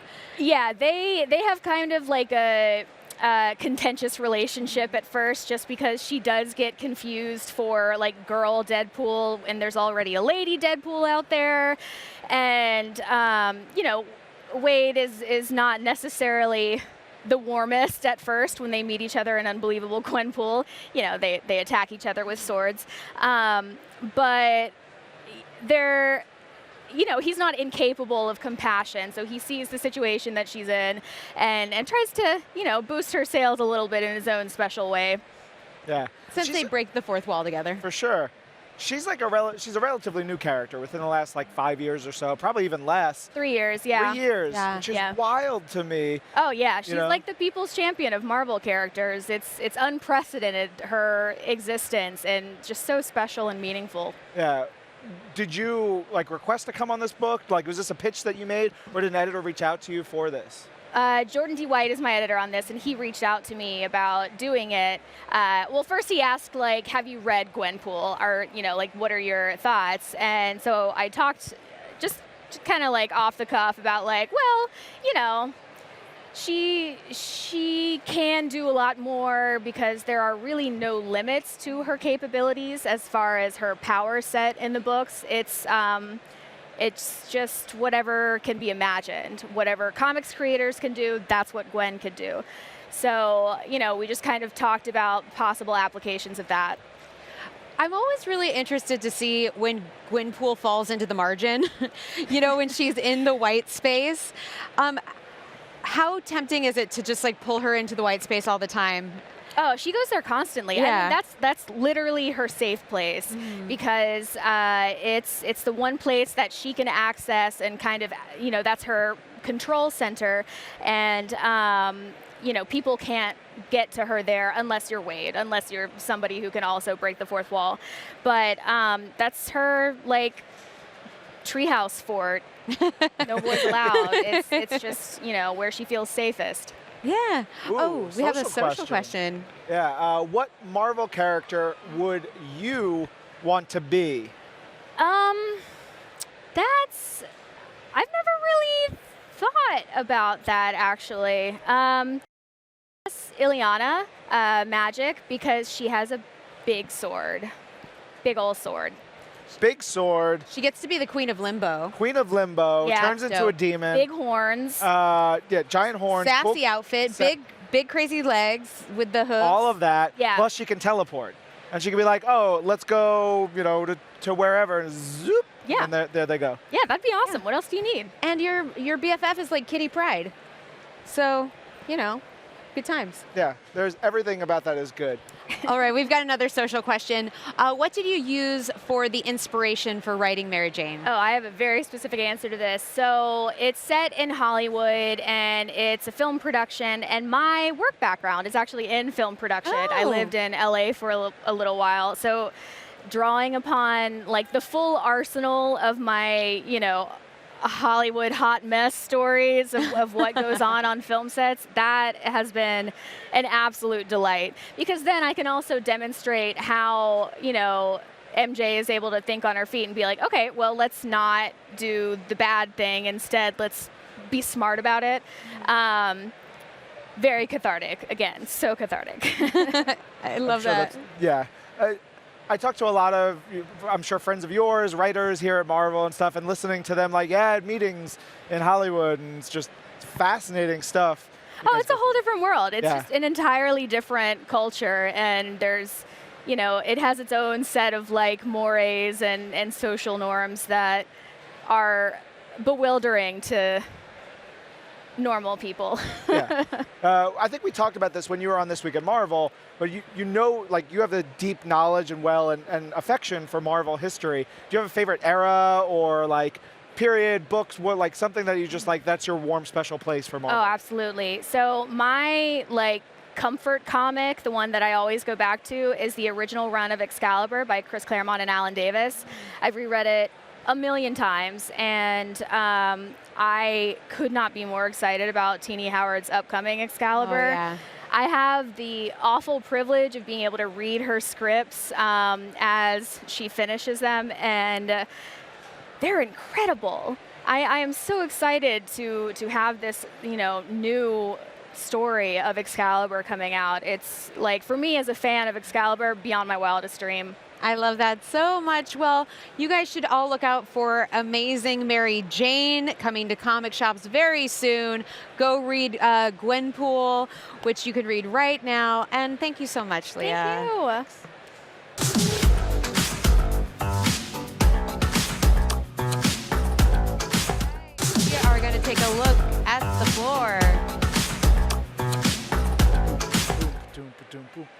All right, coming up right now within the next 20 seconds is the 5th anniversary celebration of Kamala Khan. It's kind of the perfect time with the revelations about Kamala Khan being part of Marvel's Avengers video game, which is coming in 2020. What a time to be a Kamala fan. Every time you say Kamala Khan, I feel like we're at Kamala Khan because Kamala Khan is here right now. I'm Angelique Roche, and I am here to talk about, well, you know what? Does anybody know who this character is right here? All I got is claps. I didn't get a name. Does anyone know who this character is? Thank you. I see you wearing the shirt. I like your shirt. Twinsies. Word. Well, we're going to be celebrating an amazing birthday. We're going to be celebrating the 5th anniversary of Ms. Marvel right here on this stage right now. What you're seeing right here is actually the character costume from Marvel's Avengers, and just announced yesterday is that Kamala is going to be joining the game and actually is going to be reassembling the Avengers for Marvel's Avengers. So if you haven't had a chance to check out that trailer, make sure you're going over to Marvel.com and checking out all the cool stuff from the Marvel's game panel over at Madison Square Gardens yesterday. And while this is an amazing costume, can't do a lot of talking with the costume. I could try. That would not be really entertaining. So I would like to bring to the stage the two of the co-creators of Ms. Marvel, Kamala Khan, Sana Amanat, and G. Willow Wilson.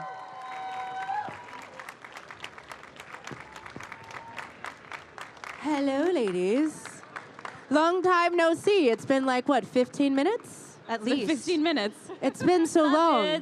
Don't leave me. I'm never going to leave this stage. That's right. I don't think anybody's going to object to that, Sana. No. I mean, I guess, yeah, it feels like it. All the cons we've been to. So, y'all helped create this amazing character.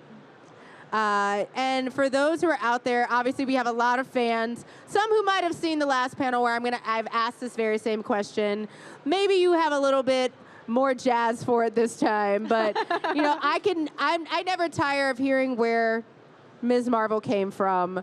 But can you tell us a little bit about Ms. Marvel and why this 5th anniversary is such a big deal? I'll let Willow answer that one. Oh, okay. So Kamala Khan sort of began her life with a conversation that Sana and Steve and I had. Now Steve Wacker, who's backstage. No, he's right there, wearing a Kamala Khan t-shirt. He'll be on stage very shortly. He came appropriately dressed. He's like, I'm not here. They called me up out of the blue and said, hey, we have this idea. We want to help establish and create a new American Muslim teen superheroine. Would you help develop the character and write the book? And I was kind of taken aback. I was like, wow, that seems like a big risk. She was like, wow, what's wrong with you guys? I was like, are you sure? Because I would never have had the guts to pitch that in a million years. But you know, we got stuck into it, and very quickly it became a passion project. And Sana and I spent, I mean, it was like a solid year developing the character before we even went to script. I mean, it was a long time. Yeah. And it's so crazy to see how much like Kamala has evolved and where she's gone from comics to animation and now the game, which is pretty insane. And all of the amazing creators who've worked on Ms. Marvel, they're all, by the way, over there. Like all of the Ms. Marvel, you're gonna see them in like a second. Kamala. Yeah, like a whole, like just Saladin's there, Nico Leon's there, Ian Herring is there, Chris Anka, like just awesome people. Rochelle Rosenberg, just people who've loved Kamala for so long, and it's just a testament to how much she's grown and the different kinds of voices who've been a part of that creative process, and the different kinds of fans who've come to love Kamala. So it's pretty awesome. Well, I hear that we got some of the original art from the original comic books up here. There it for those who are big fans. Yeah, cover by Sarah Pichelli, the iconic Justin issue Ponzer. 1. Yes, beautiful, beautiful. Jamie McKelvey designs. Jamie's here somewhere. He's too busy, but he's in Artist Alley. Go find him and say hi. He's the one who designed the costume. And then we've got Ms. Marvel, the #2 from 2016. Love that cover. That is actually one of my favorite covers. Yeah, It's beautiful. Gorgeous. And then cover number 4 is number 25. This whole concept that we were talking about, the relatability of Kamala Khan and that everyone could be a superhero, I think is one that's really core, and that cover is just amazing. Oh, look at that. Woo! Gorgeous. And this is a new series written by Saladin Ahmed. It's absolutely fantastic. Saladin's right over there, too. Go take pictures of him. And the last but not least, this is Magnificent Miss Marvel number 3. Wait, no, this is the team up. I was going to say e-viewing. Yeah. Like, my brain was like, wrong name. This is the Marvel team up, which is going to be on sale November 27th, 2019. And it's written by e-viewing and Clint McElroy. Clint, please don't get me. I know how to say your last name. And covered by Anna Rudd. So pretty. It's so she's pretty. so pretty. She's so pretty. And powerful. Mostly powerful. Right. Not going to objectify women that way. By pretty, you just meant the artwork was great. Yes, that's what I meant. Not objectifying. Yes. So the next up, when we were talking about the game, one of the coolest things about Kamala is her powers. And it's one thing for it to be in a comic book, it's another thing for it to be in animation, and now the game, and how that's kind of worked out. And so we have one of the writers from the game with us today, Hannah McLeod. Hannah! Who's going to be talking to us she about is. narrative design. Nice shirt. Hi. Hi. Oh my God. I'm gonna fall over. That's what Kamala would do, It was a very Kamala Khan appropriate. thing to Yeah. do. So, how do you begin taking a comic book character as iconic as Kamala Khan and then putting that into narration and creating that into a game? Oh my God. Well, first off, we read a lot of comics. Like, everyone at Crystal are giant fans of Miss Marvel and of Kamala Khan, and so if you're gonna write her correctly, you have like 200 people staring you down and making sure that you get her voice exactly right. No pressure.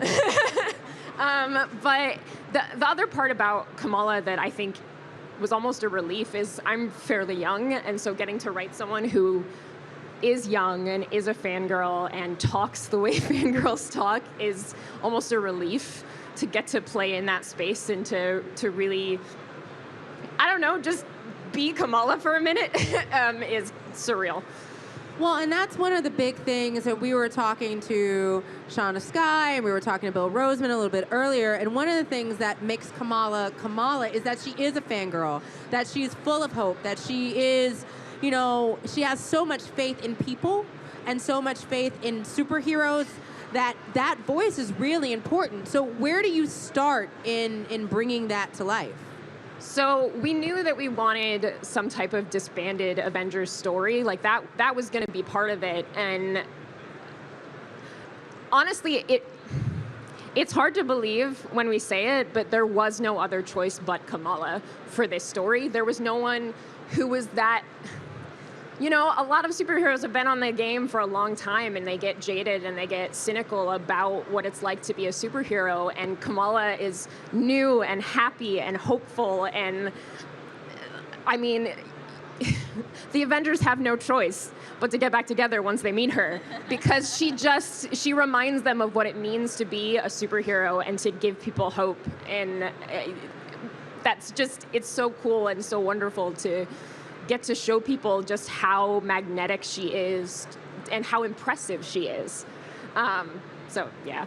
Well, I know we have a video from the game that we can play just so everyone else can see just how impressive she is. Yes, please.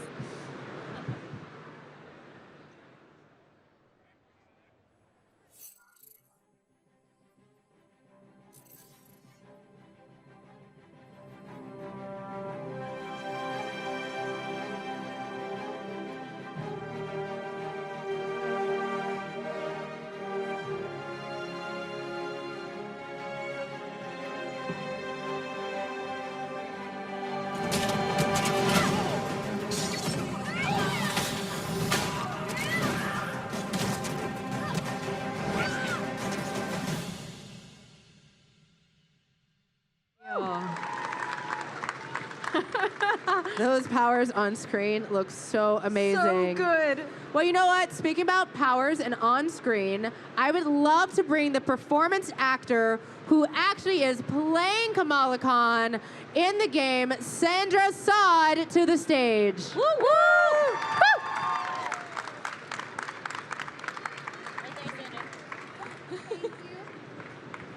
Don't fall over like I did.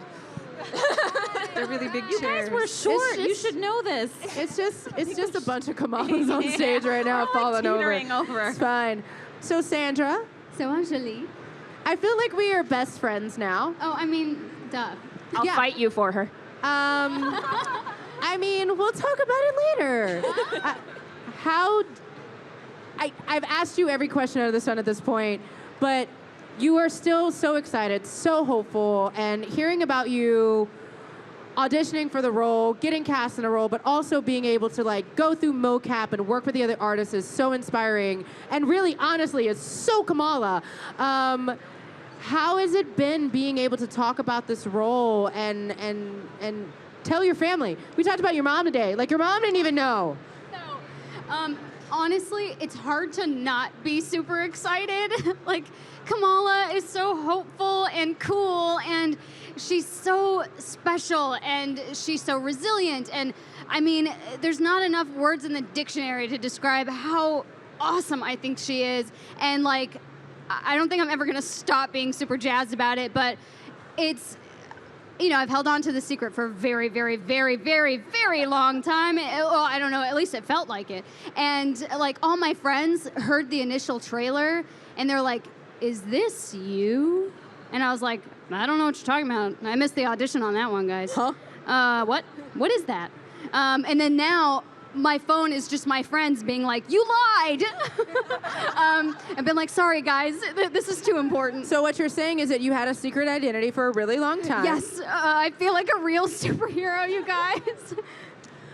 So for those out there who may not be familiar with the mocap process and what it means to be a performance actor. Motion capture, which is mocap, because I just learned that yesterday. Surprise. Yes, yesterday? Can you walk us through a little bit of the process on how it was to really, because you're in the studio, you are acting with the other performance actors, you are going through these scenes. It's not just behind a mic. Your mic is like attached to your face. Like, so talk about how the process was in bringing Kamala to life. Right. So, you know, I do on-camera work, right? Then that's like one thing, and then I do voiceover work, and that's another thing. But being on a mocap stage is unlike anything else. You walk into this gigantic room, and then there's gigantic stars like Troy Baker, and then there's Shauna Sky. There's so much going on, and then there's makeup artists who put dots on your face, and there's a lot involved. And everyone was so gracious and so generous with their time and their advice. And I feel so honored and so lucky to be a part of a team that is just so welcoming and so just like down to help and down to be like, yo girl, let's go walk outside and run our lines and like just like hang out and have lunch and talk about stuff. So it's been an easy transition. Which is pretty amazing because you really do, like, there is a process of learning how to clap, learning how to embiggen. Like in the game, and I'm not going to do any spoilers, there's a lot with embiggening and the process of embiggening and also fighting that you actually had to act out. Oh yeah, oh that was a blast. Of course, you know, like I read the comics and like you see the embiggening happen, but then when Shauna Sky goes, all right, now embiggen, you're like, what? Like, how do I do that? But Crystal Dynamics has been so good at like showing me what everything looks like. So it's all in your imagination, and like I am so much always in my head and like imagining like what stuff is gonna look like, and I go to sleep and I dream about this stuff. So when I show up on stage and like Sean's like, all right, now your hand's reaching to the other end of that room and grabbing somebody, you're like, all right, cool, let's do our best. And then Crystal's like, yeah, that's exactly what it's gonna look like. All right. I love it. Well, I think we should invite some other folks up here for a picture. Yeah. So we have a bunch of Kamala Khan cosplayers. Yes. And Oh my gosh. we're also going to be inviting up all of the creators who've worked on Ms. Marvel over the years. It's really beautiful. I just want to say really quickly, 6 years ago, 5 years ago, when we saw the first Kamala cosplayer at a comics convention, and to what it's grown right now, it's like absolutely unbelievable. Unbelievable to What me. What happened? I don't know. We just woke up one day and all of a sudden this little book that we thought was going to last 10 issues was what we see today. Kamala Khan embiggened in our hearts, and it's all right. Yes, she did. All way right, to let's sign bring out. up those creators, cosplayers to the stage.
Oh, look at all of those Kamala Khan cosplayers.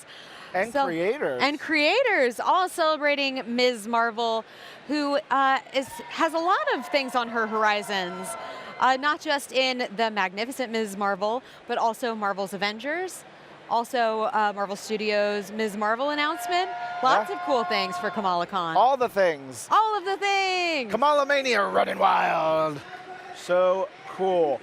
But there's so much more cool stuff happening throughout Comic-Con. We are here, we're having a good time. We're getting tweets in and comments and questions and stuff. Here's my question for you. Hit me, Lorraine. What is your favorite thing, boom, about Kamala Khan? You told me to hit you. When she says embiggen. Aw. I love that. It's a great battle cry. Good. I love her fanfic. Like, Kamala is like the fangirl. She is one of us in the Marvel Universe. And her sitting around, writing her fanfic, just being like, I want to meet Hero, is so nice. It's really sweet. It's a lot of fun. She's a gamer. She's like She's everything. She's all of us. Yeah, she is. And she's like just the right amount of weird, you know? A little awkward. Yes. But like in an endearing way. For sure. She's the romantic comedy of the Marvel Universe, in my mind. Without all the romance. Yeah, just the comedy. Yeah. But in that vein, yeah. You guys, we're talking about Kamala. We're talking about Marvel's Avengers. Why don't we check out a behind-the-scenes video of Kamala Khan in Marvel's Avengers?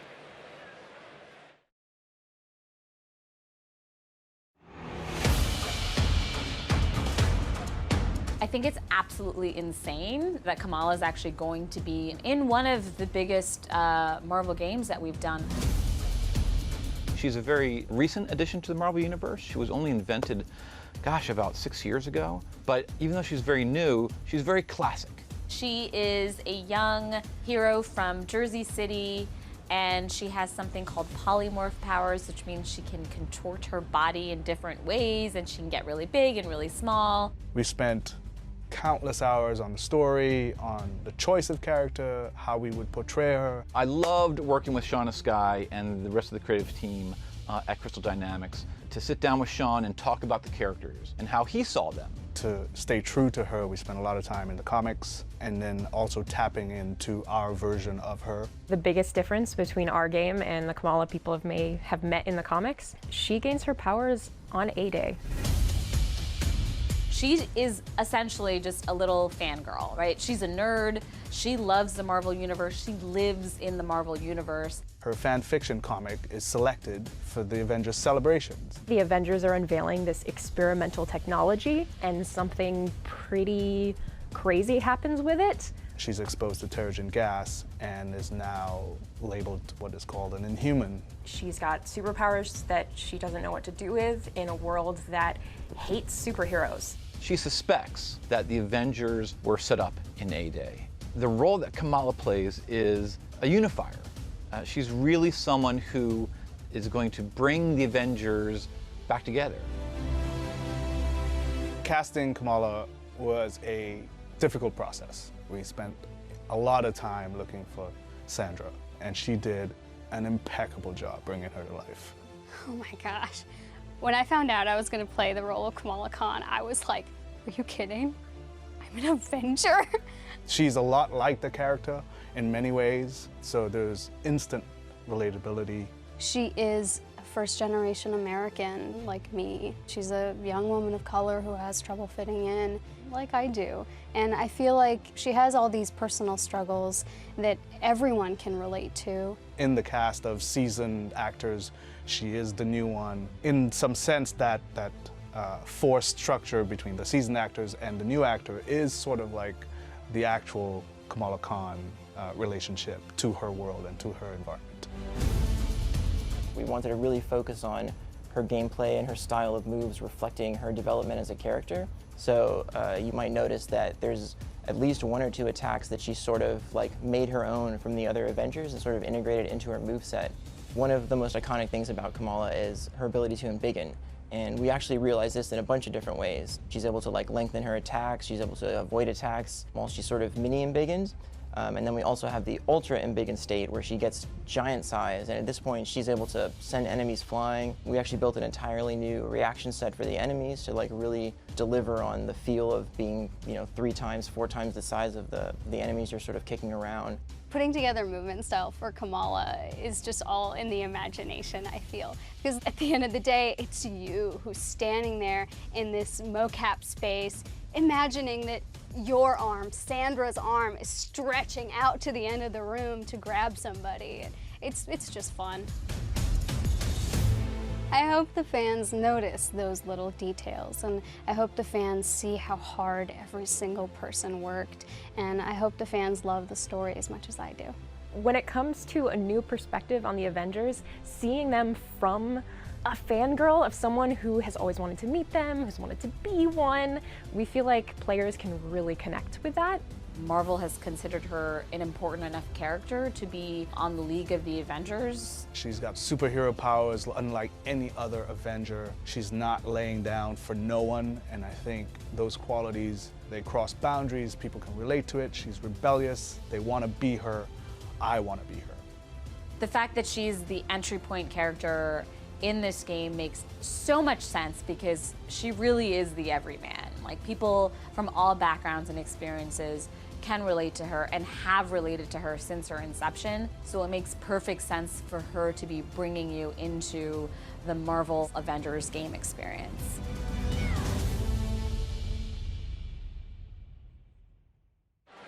Hello, Marvelites, and we're back. You were just taking a look at a behind the scenes from Marvel's Avengers. Shout out to Larissa Rosen, who is behind the camera right now. You mean that Larissa Rosen? That Larissa Rosen, That Larissa Rosen? who made that package come to life with Mary and Louise from our team, so shout out to them. But we have a special guest here with us. We have Jed MacKay, writer of Marvel Comics. So many Marvel comics. Tall man about town. Yeah? Yeah. I mean, not that many yet, but working on it. You had 2 or 3 out this week or next week? I have 3 out on Wednesday, yeah. Okay. Yeah. Come on, man. That's a lot. That's a good amount. I've been very lucky. Also, you got to write, I think, one of the most popular titles that goes around right now, which is a Spider-Verse story. Yeah. We started the Spider-Verse series on Wednesday, so issue 1 was out. Then we're going to be going on to the different sort of anthology issues where Miles is traveling around to the different worlds, visiting with other spiders, teaming up, getting up to adventures, and then we're tying it all up in the last issue. Also, Nick Lowe made you his pick of the week.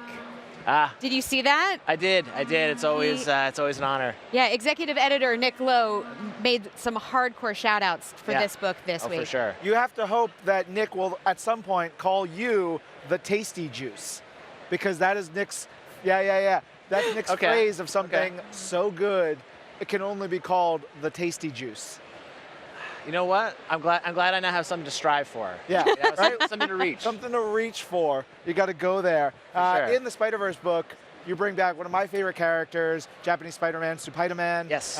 It's so much fun. I love those stories. Were you a fan of that, like the Tokusatsu series? Or did you learn about it as you were getting involved in all the Spider-Verse stuff you've been doing?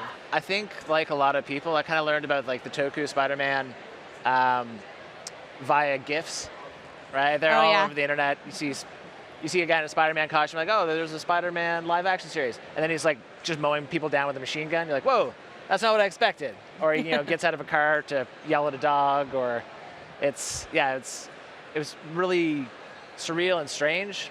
And then when Nick came to us and said, hey, do you want to do this, that 8-page one we did back in Vault of Spiders? I was like, all right, it's great, but now I got to track this all down and watch this and get everything figured out. Oh, no. I know, what a shame. Yeah. Really, really tough life down the salt mines. Yeah. And you also worked with a crazy amount of artists. Oh, yeah. Because, I mean, they're different. Each little chapter has its own sort of art style. What was it like for you to work with so many different people? It's one of those situations where they lined up such a row of talent. Like, the people were so talented, such great artists, and like people that I've been watching for years and years. And the main kind of concern was that I was like, wow, these are such incredible artists. I got to write something in 2 pages that will hopefully they'll find interesting to do, while still kind of like propelling the story forward a bit. And the art that came back was it was extraordinary. Yeah. Super psyched to see it all come back, and to see everybody seem to having fun with it. Yeah, like Arthur Adams doing Spider Monster. I hung out with Arthur like 2 weeks ago for an event that we were doing for This Week in Marvel, and I was like, I love Spider Monster. He's like, it's the best monster version of Spider-Man you'll ever find. I was like, yeah. It is. Because in that, I think like the second panel of that one, there's in the background you see like monster Peter Parker running away with the spider sense going on, and I didn't write that. But when I got the art back, I saw it. I was like, "Wow, that's superb." It's just a fantastic detail. It's the kind of thing you expect from someone like Arthur Adams. So good. You've been doing other projects, of course. Black Cat. Yep. You're working with Travel Foreman. You've been working with him for a while now, which makes me really happy. I think you guys work really, really well together. Yeah, I mean, I was super lucky back when my first actual series, Daughters of the Dragon, came out. That Travel did the art for that, and it was amazing. And it was a huge, it was just a huge, exciting thing. And then to have him back for Black Cat was, it was great to kind of get the band back together, I guess you could say. Yeah. So yeah, it was a lot of fun. Well, we would love to keep you here all day, but unfortunately we're not allowed to. We have to let you go back into the wild. But you guys be sure to check out Bizarre Adventures as well, another book that was out this week, Black Cat, and Spider-Verse. Thank you so much. All right, thank you for having me. It's great to be here. And yeah, you guys are going to see a little bit of a look at the floor, a little quiz, and you are watching Marvel live at New York Comic Con, presented by Marvel Realm of Champions.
writer Dan Slott. This man is a machine, which is why he works with men who love machines. Yes. Right? A machine man and a man in a machine and all then together. People, AI people. AI people. Yeah. We're going to see more of them. AI rights are human rights. I know. Robot revolution. I know, it's really interesting though, your Tony Stark Iron Man run. Just diving into that, because that's like not an issue that we're really talking about in the world yet, because sentient AI isn't quite there yet. Is it? Is it? Siri, what time is it? Oh no. You're right. She wasn't listening. She was not listening. We're not there yet. Yeah. We're not there yet. As we record this, as this goes live. This is live? Live, Dan. Live. Oh boy. Yesterday we announced Iron Man 2020, which is great. Yes.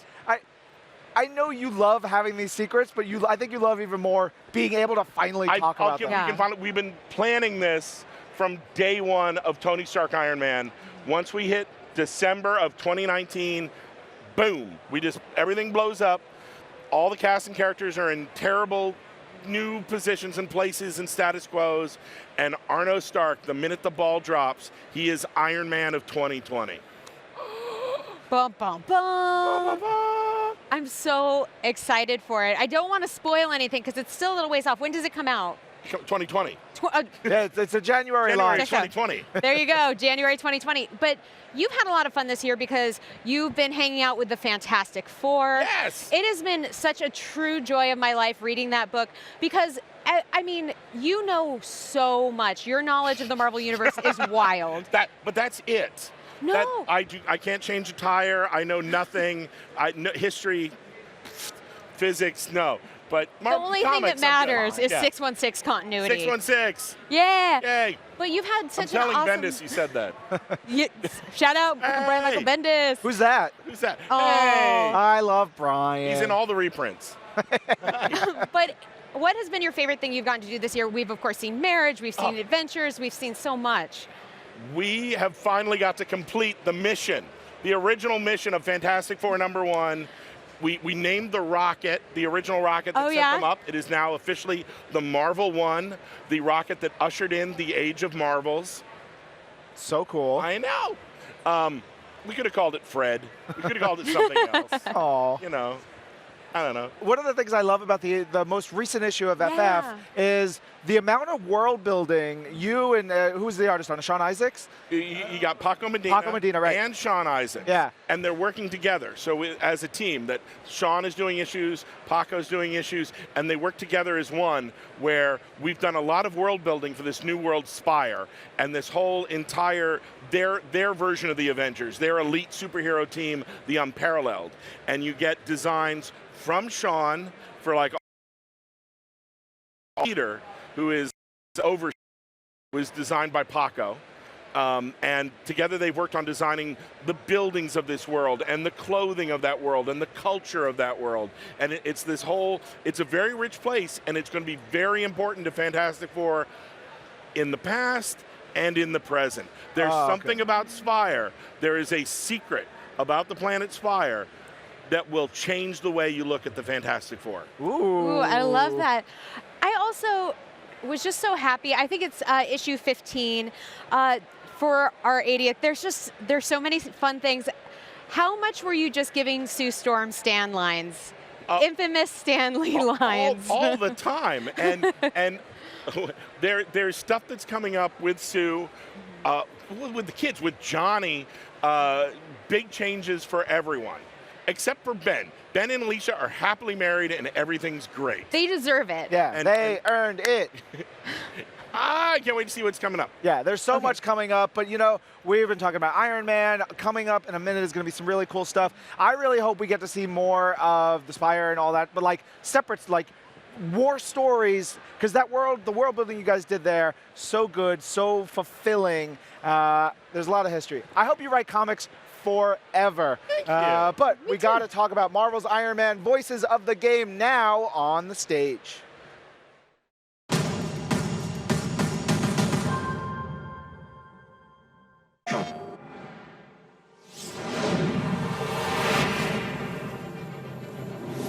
I used to wonder how you did it. Lived in this empire built on pain and suffering. More than a dozen people are dead after a missile attack involving Stark Industries. Why'd you stop selling weapons, Tony? I needed to sleep better. Start drones incoming on an intercept course. I told you your old weapons would be the death of you, Stark. Love what they did with the place. Friday, you get a feeling we're not alone? And you are? A ghost from your past. In death, victims have power. I speak for them. And we say, don't atone for your sins. Die for them.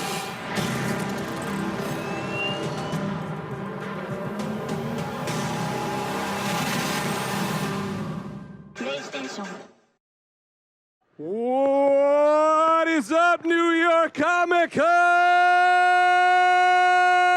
Yes, yes, yes, guys, thank you so much for being here. This is Marvel's Iron Man VR, Voices of the Game. I am Josh Soleil, and I'm going to introduce some amazing people behind this game. Please welcome to the stage, Bill Roseman, VP and Creative Director of Marvel Games.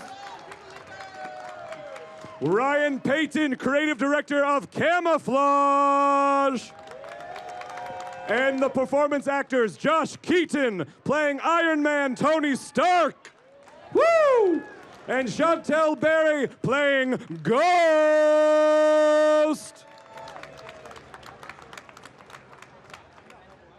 I love it, I love it, I love it. Get comfortable, get comfortable. Here we are. All right, well. Yes, we made it. We have a release date, February 28th, 2020. Yeah. Suit up. All right. Suit up. Suit up. Oh, that's the release date? You're like, wait, what? I better get back to work, man. What are you doing here? So, this is Iron Man. Yes. A VR Iron Man game, huge. What is it like working on a game of this caliber? This is open to everybody. I guess we'll start. So, about over 3 years ago, Marvel asked the company I work for, Camouflage, to pitch them on a big VR game, right? So we went back to the team and we talked about, hey, what would be the best VR game? What character in the Marvel universe would be the perfect pairing? And there really, in our opinion, there's no more perfect pairing for VR than Iron Man. And we were hoping they were going to come to that same conclusion, because from the very beginning, when my boss Jaeong came and kind of reformed Marvel Games, and we started talking about, okay, VR, what do we want to do in VR? And when you think the ultimate Marvel VR experience is Iron Man, because when you think about putting on the VR headset, it's like Tony putting on the Iron Man helmet. So that was our hope. And so then, I tell Jaeong, basically more or less what Bill just said, and he basically said, hey, look, your studio is a little bit unproven. We're going to give Iron Man VR to a bigger studio than yours. And I said, well, for that bigger studio, what would they need to do in order to convince you to let them work on Iron Man VR? And he said, well, okay, I know what you're trying to do, Ryan. I'm not that stupid. But they would have to create the best prototype I've ever seen for Iron Man VR and an amazing pitch. And I went back to the team and I said, we got 2 weeks to do this. Yeah. And so we worked really hard, created an incredible prototype. Like Tony Stark himself in the cave. Yeah, exactly. You It went really into the felt it. cave. And we talked about that. I was like, isn't this so much like Tony Stark in the cave? Right. And just working on a really incredible prototype, a great pitch with the cool story. And then we packed all the VR equipment in the back of a rental van, drove from Seattle all the way down to Los Angeles while we're working on the pitch, working on the prototype, presented to Bill and a lot of the other great guys at Marvel Games. And at the end of it, they said, you know what, you got it. And then that was over 3 years ago, and now we have a release date and have some great talent that we're working with on the game. So it's all finally coming together. And speaking of talent, what were you looking for when you auditioned for Tony and Ghost? Like, what were the characteristics? Right, so one of the really fun things about working with Marvel is that they're not prescriptive in telling us, like, you have to work with these actors or you have to do exactly it's like our way. They really want to empower the creators to meet them halfway, to put their own kind of creative spin on our very original game, our original story. And so when it came to choosing our talent for the game, we would audition many actors, right? And so but one of the things we could recommend actors who come in for auditioning, but they don't know who they're auditioning for. They don't even know they're auditioning for a Marvel game. And so I'll start with Josh, but Josh and I worked together back on the Metal Gear franchise, and I always had a lot of respect for him. And I thought, you know what, he would make a really great Tony Stark. But when I can't tell him that, all I can just say is, here's a script that has some Tony Stark-esque words for him to read, and he can tell the rest of the story, but he was the only actor who auditioned for Tony Stark who, at the end of the session, guessed that he was auditioning for Tony Stark. Yeah, I wasn't even told anything. The whole project had a totally different name. The character was not named Tony, and the only thing I was told was that he was a businessman, successful businessman.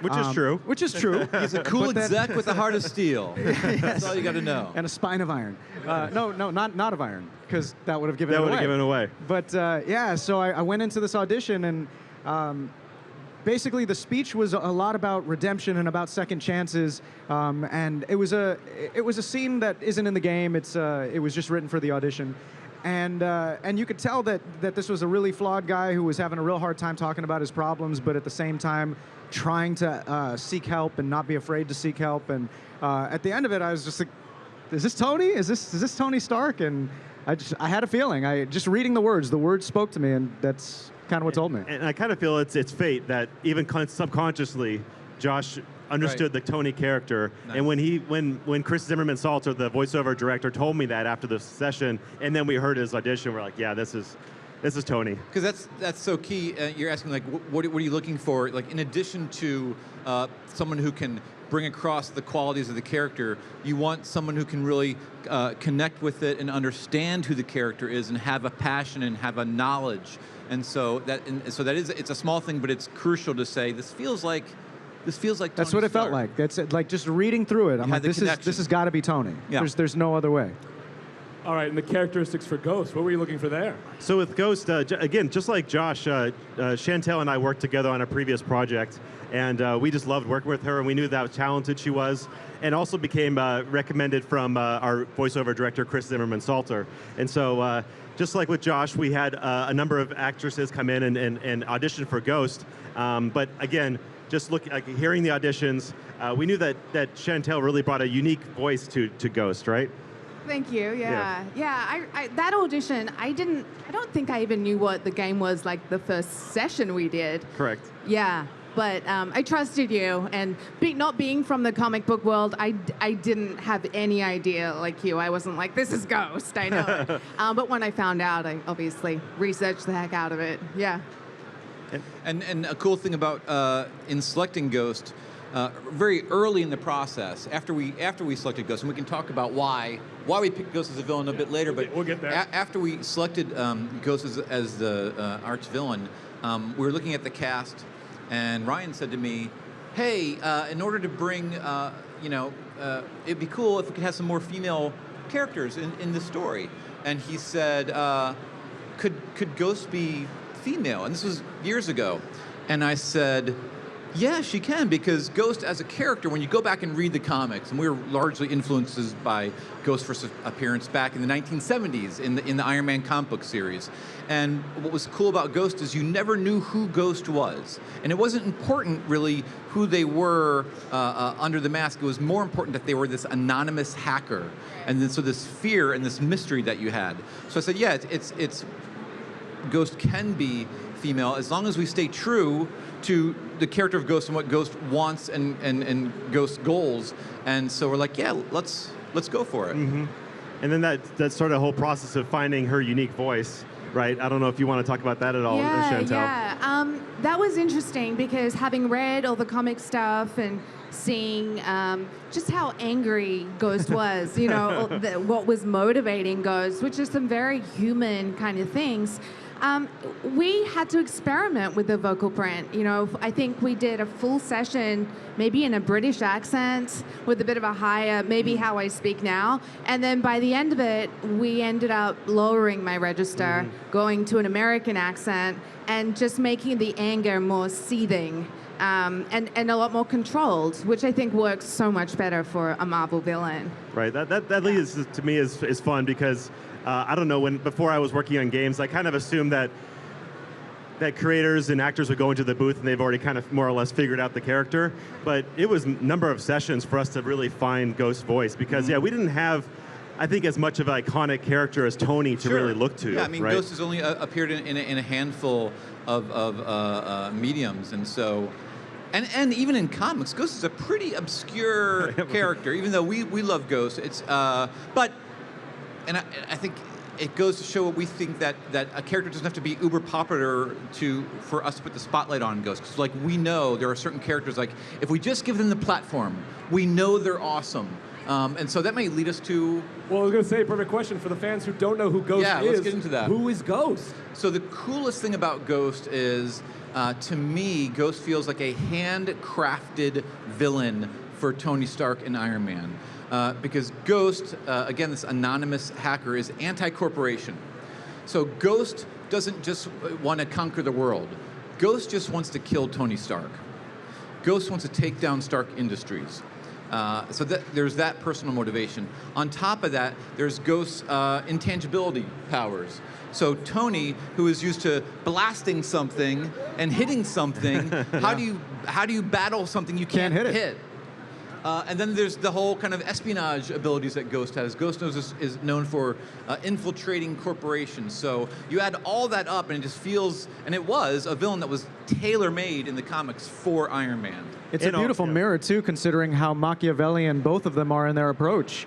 Both of them take an ends justify the means approach, and Tony's kind of struggling with that at this point. But yeah, it's interesting to see how both of them approach the problem from a similar angle. They're very equally matched and just as obsessed, and they truly believe in what they're doing from each side. Right. We talked earlier about how Ghost feels Ghost is the hero of her story. Yeah, they both feel like that. I really think what Josh said, it's like I'm holding up the dark mirror to what Tony Stark is.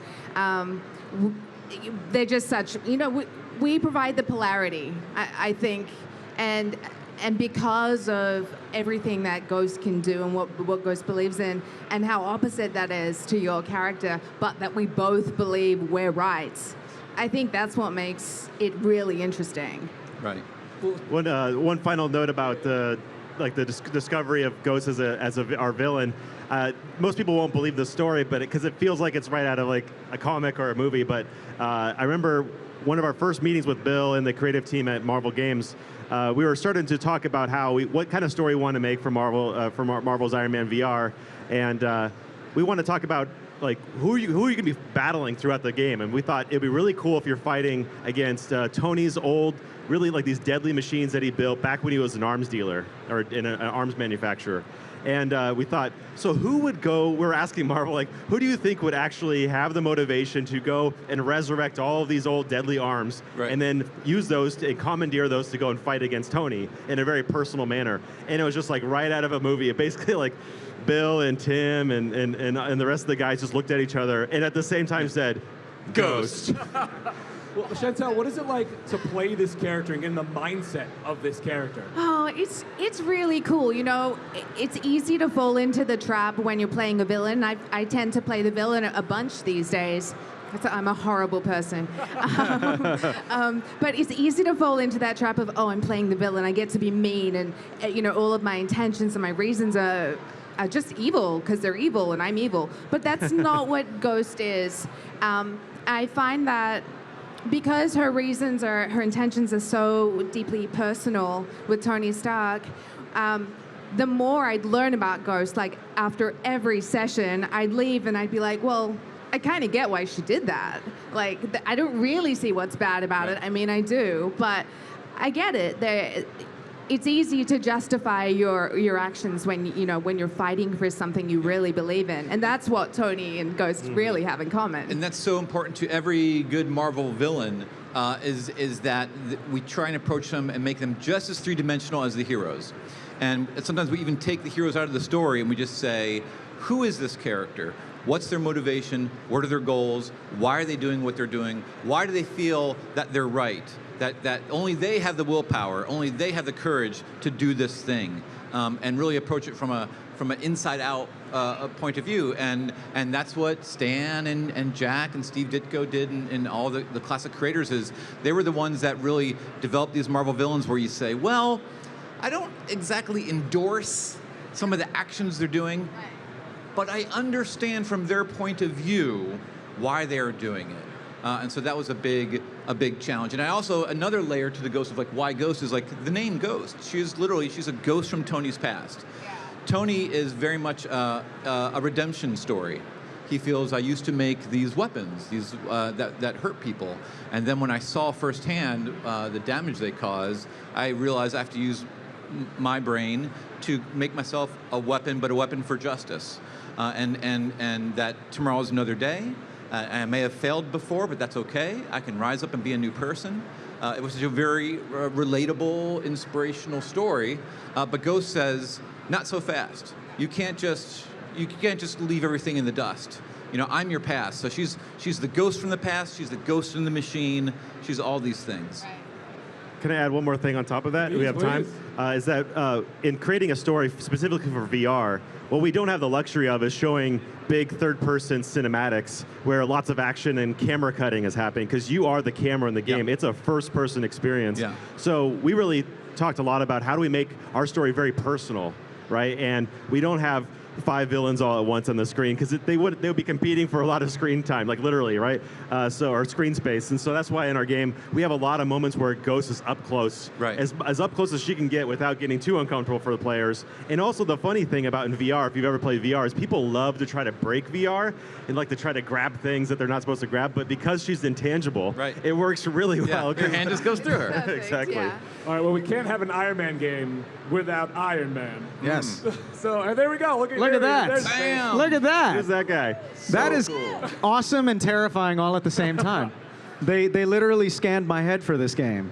So what is it like playing Iron Man? It's like being a kid in a candy store, man. Like I grew up reading comics. Spider-Man was always my favorite, but I always, I did really enjoy Iron Man. I feel like I have a lot in common with Iron Man because I like to tinker.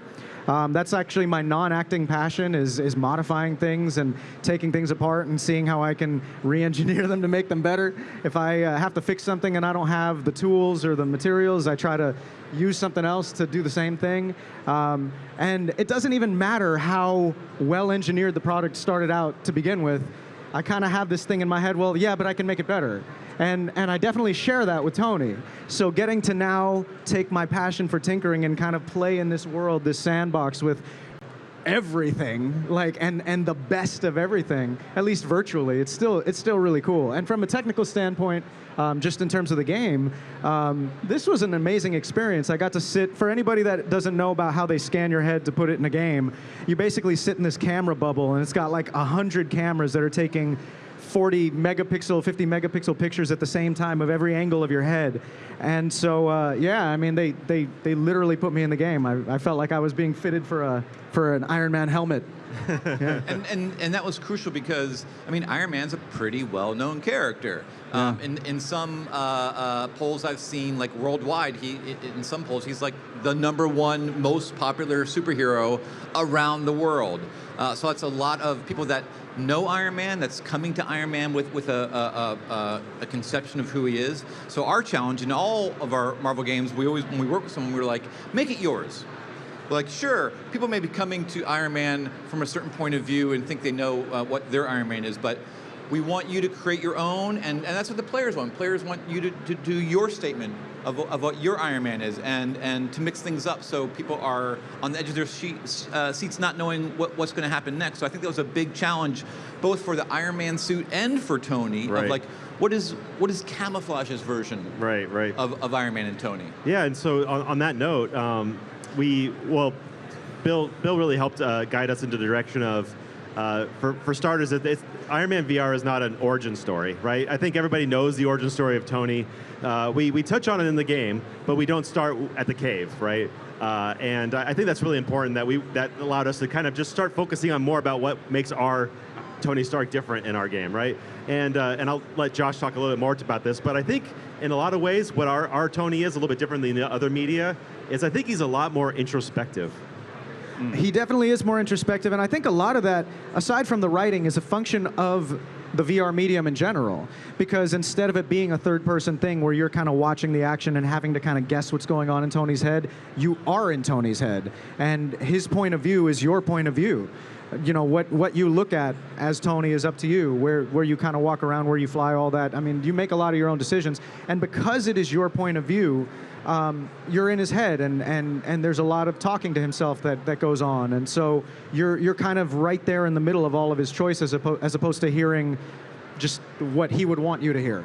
Let's talk about the set pieces, though, with you, Josh. Yes. You got to play around in a private Stark jet, you know? Yes. You got the billionaire mansion. Like, look at Yes. this, look at this Look at that. beautiful Yeah, there's rendering. the I want to live there. mansion. You talked earlier about tinkering. Yes. And that's a really cool thing. The garage You is wanna my talk favorite about place. The workspace. Yeah, I mean, it wouldn't be a proper Marvel's Iron Man VR game without the garage, without Tony's garage. Yes. So in between missions, players can go back to the mansion, go into the garage, and customize their impulse armor. We have these custom decos we may be talking about a little bit later on, but players can also add different types of repulsors, auxiliary weapons, All the weapons. all sorts of different like augments to enhance their gameplay, to customize it to play the way that they want to play.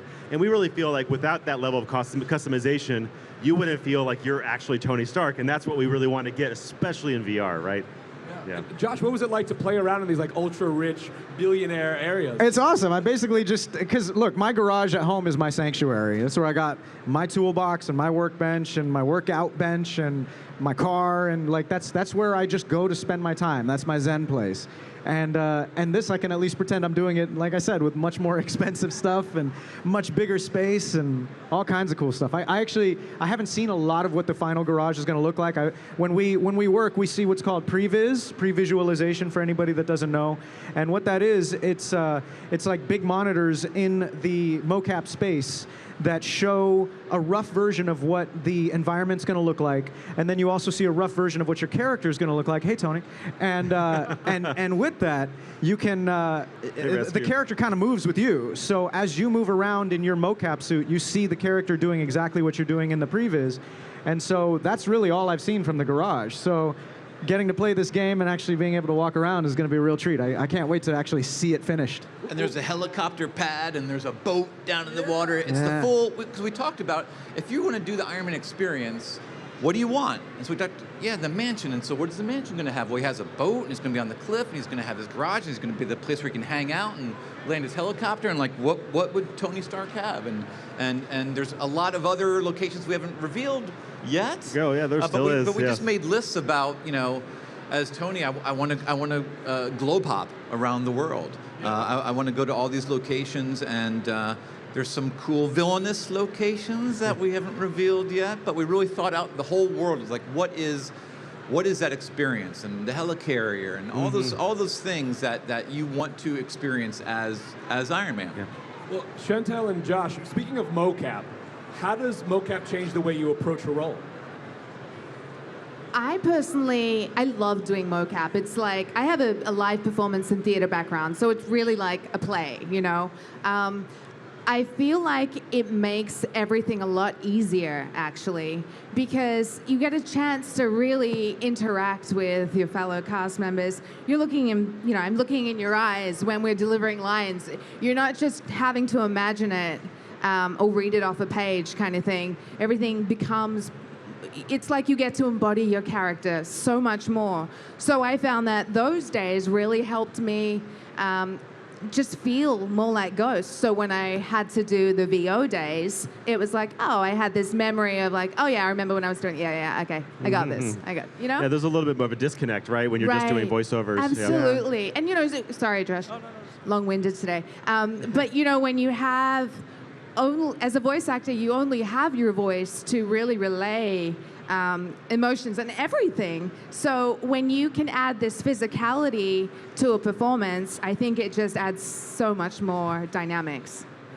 I wouldn't say it really changes the way I prepare. I mean, I came also as well from an on-camera background, so even when I'm preparing a voiceover role, I prepare it as if I'm going to do an on-camera performance, where I kind of kind of imagine the beats. I block it out.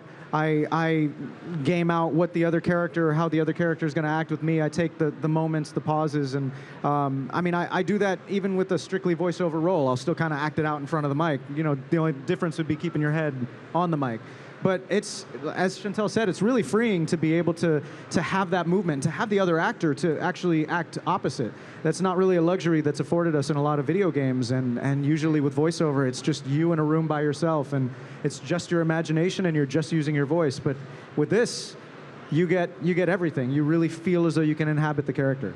And what's so great in the story is there's this whole build-up and this mystery of what Ghost is, and so the moments when you're together, it's really electric. And Ghost is freaky. She's scary. She pops up out of nowhere and strikes and disappears, and Right. so you really brought that almost that horror element to Ghost, and really haunting him, and then fighting Ghost. It's a really scary.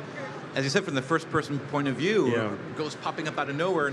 And earlier, on that shot, we showed some of the drones, the old Stark tech. And if you look on the drones, there's that coloring, that blue-green coloring that is her coloring, and she's taken over the drones and reprogrammed. So even the drones are really scary. Yeah, exactly, and she's added her own element of like modulation to their voices to actually give these drones, which can become very generic enemies in some cases, giving them a personality was really important, and that personality comes through Ghost and her rage. And we gave them spooky voices. And their spooky voices and their spooky names too. We gave them names and shapes to be there, like these these scary poltergeists. Yeah. So Bill, we mentioned this a little bit earlier, but I want to go dive deep into it. So Ghost has been a male character. Sure. What was the decision in making her female in this game? Yeah, so like I said before, we were lining up the cast, and it was like a lot of dudes. And if Marvel is known for one thing, it's being inclusive. And that's just a natural part of Marvel. And so again, we said, okay, we have a lot of scenes with Nick and Tony. Just how can we can we bring another female voice to the cast just to balance things out? And again, we didn't want to. We at Marvel, you never want to force it because you feel it as a fan. You feel if something is forced. So again, we thought about Ghost, and with Ghost, again, it's not important are they male or female. It's important of what they feel, what they believe. That's what matters. So we just made the decision, and the stars aligned, and I think it just makes for an awesome hero-villain collision. Did you want to add anything to that, Chantel, in terms of adding your own female, voice to the? I guess having read the comics and seeing how Ghost was portrayed, I was like, okay, I'm lucky that I get to pioneer this role as a female, and it's a great time, obviously, in the world to be doing that. But also, there were elements. Ghost is portrayed in many ways in the comics throughout the years, and the last few things I read, it was like people would be commenting about her stench and her poor odor, and does he sleep in the suit? There was a comic book called Thunderbolts that I was lucky enough to be the editor of, and in Thunderbolts one is a big good arc series. we launched. We made the team all villains, and I lobbied for Ghost. And then the creators did such a job of kind of reimagining Ghost and made Ghost all skinny and scary and redesigned the mask, and that's where a lot of the design comes from. And the whole thing about Ghost in the comic was Ghost is so focused as being this hacker. The question was, does Ghost ever take the suit off? Does Ghost eat? Does And they're Ghost always talking about, like, what's that bathe? smell? Is Ghost nearby? But that added to the weirdness of Ghost. Yeah. It was like this creepy hacker dude that's always on his computers and back in his room and. Yeah, I was like, hopefully we don't have to play that part of Ghost. Like, as a woman playing her, maybe we can have better hygiene and those things. That's our version of Ghost. Our version of Ghost. I feel like that's one thing we're really letting the fans down, though. With with virtual reality, you get to do so many cool things. You get to blast the repulsors and fly around and punch and have the HUD in your headset. Yes. But we don't have the smells going on just yet. Smell-o-vision. Yeah, but when that's developed, 4D. We got another slide to show them, though, guys. This is Marvel's Iron Man VR exclusively for the PSVR. It's now available for pre-order, and if you pre-order it now in the PlayStation Store, you receive 4 custom deco armors, a PS4 dynamic theme, and free month of Marvel Unlimited. Access to thousands of comics. Terms and conditions apply. Marvel.com/unlimited. Additional details on that. Guys, this is Marvel's Iron Man VR exclusively for the PSVR. Comes out February 28th, 2020. They will be up here signing after this. Beautiful, beautiful drawings that Adi Granov has designed, the Impulse armor. And you can also play the demo of Marvel's Iron Man VR at the PlayStation booth at 1854. That's 1854. Right over there. Right over. They're pointing in two different, pointing in two different directions. I meant that way. That way. Guys, give a one huge shout out to Marvel's Iron Man VR Voices of the Game. Thank you for being here, everybody. Really appreciate it.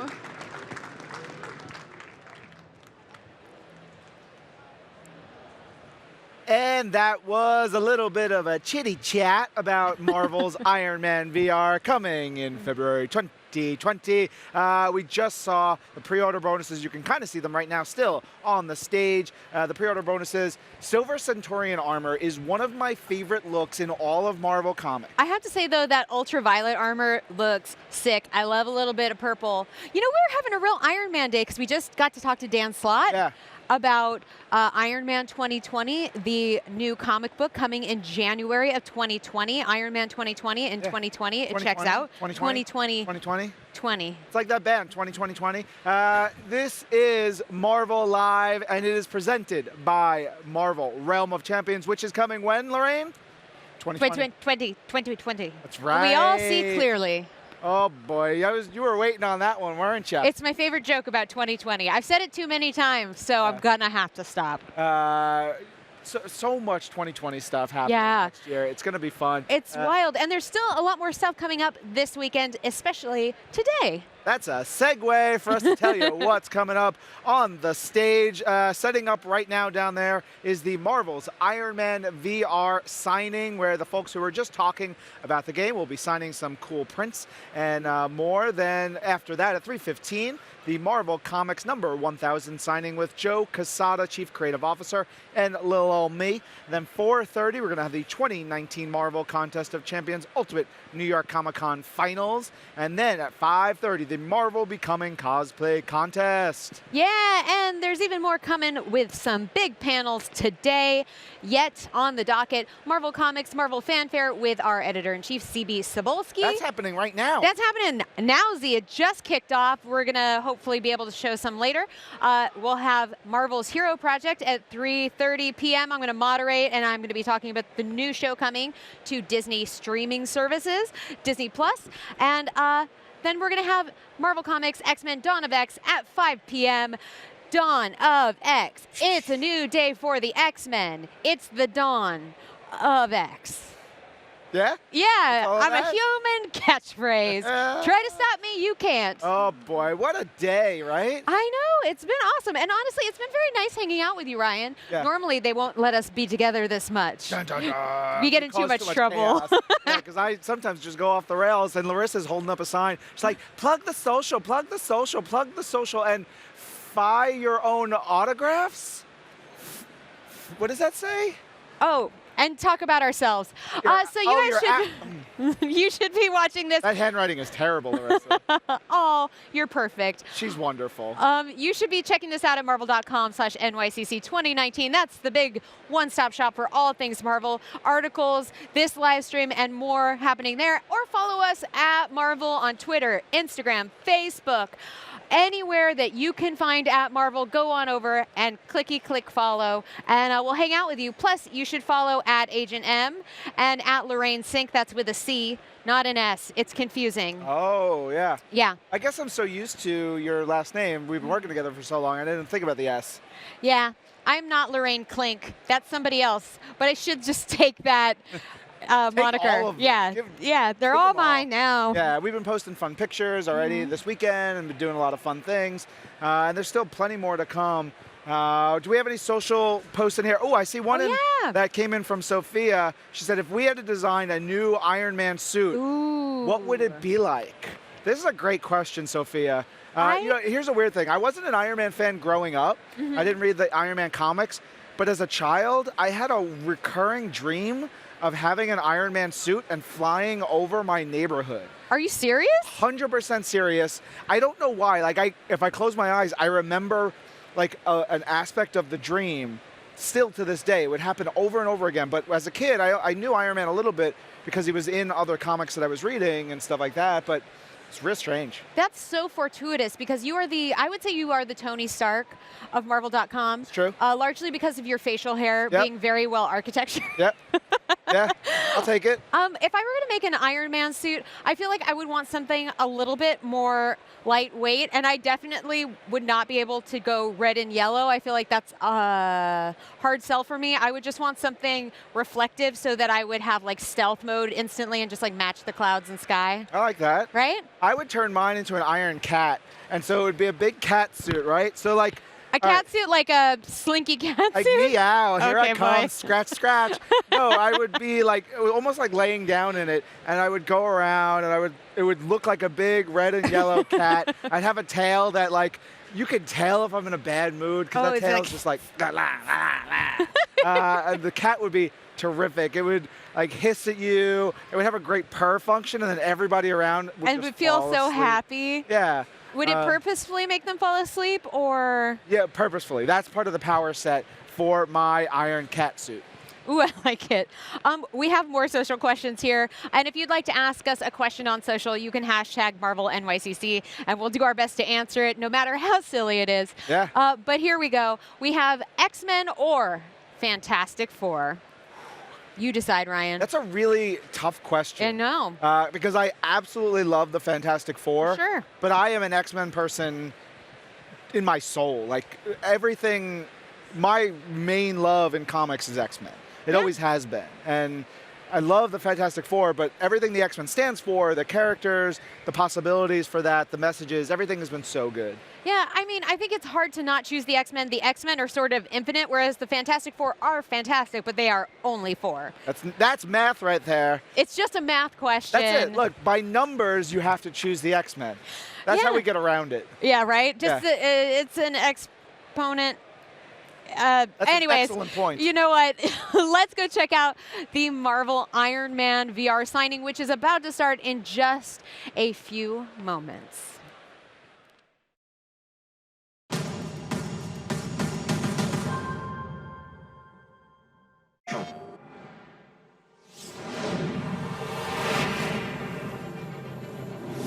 I used to wonder how you did it. Lived in this empire built on pain and suffering. More than a dozen people are dead after a missile attack involving Stark Industries. Why'd you stop selling weapons, Tony? I needed to sleep better. Stark drones incoming on an intercept course. I told you your old weapons would be the death of you, Stark. Love what they did with the place. Friday, you get a feeling we're not alone? And you are? A ghost from your past. In death, victims have power. I speak for them. And we say, don't atone for your sins. Die for them.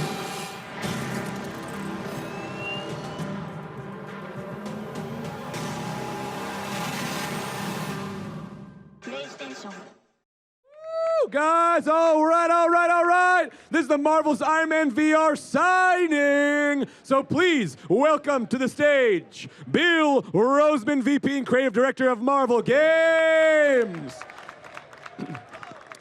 Ryan Payton, Creative Director of Camouflage. Josh Keaton, playing Tony Stark, Iron Man. Chantel Berry, who plays Ghost. All right, also, before we get into this beautiful, yes, get comfortable again. We've been here before, right? Hello again, we've been here before. Long time no see. Turn your microphones on.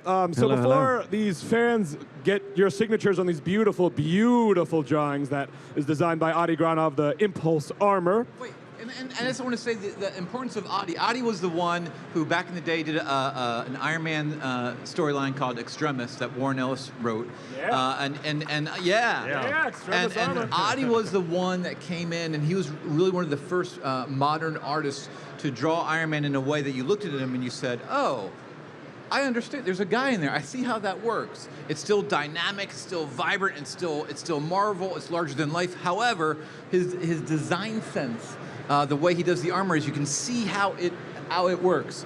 And then he went on to work for other divisions of Marvel, but he's really the one that kind of launched this modern look of Iron Man. So to actually have the guy who did that, then to work with us on our suit, it's an honor. It's amazing, and it shows how authentic the game is. And then you want to talk really quickly how Adi helped bring it all home? Yeah, so working with Bill and the team, we were really inspired by those late 1970s comic run like Demon in a Bottle and those that Bob Layton era, and we really loved that kind of classic look of the red and the gold. But we knew that we needed, for a modern VR game, right, that we should have a modern-looking suit. So why don't we, and also with the story themes, why don't we, have some of these ideas from the past, but have them kind of mesh with the future? So I think Adi did a great job of helping us really execute on that idea of taking that classic red and gold and then modernizing it for the VR era. Because in VR, when you look down and you see yourself and you see the arm move,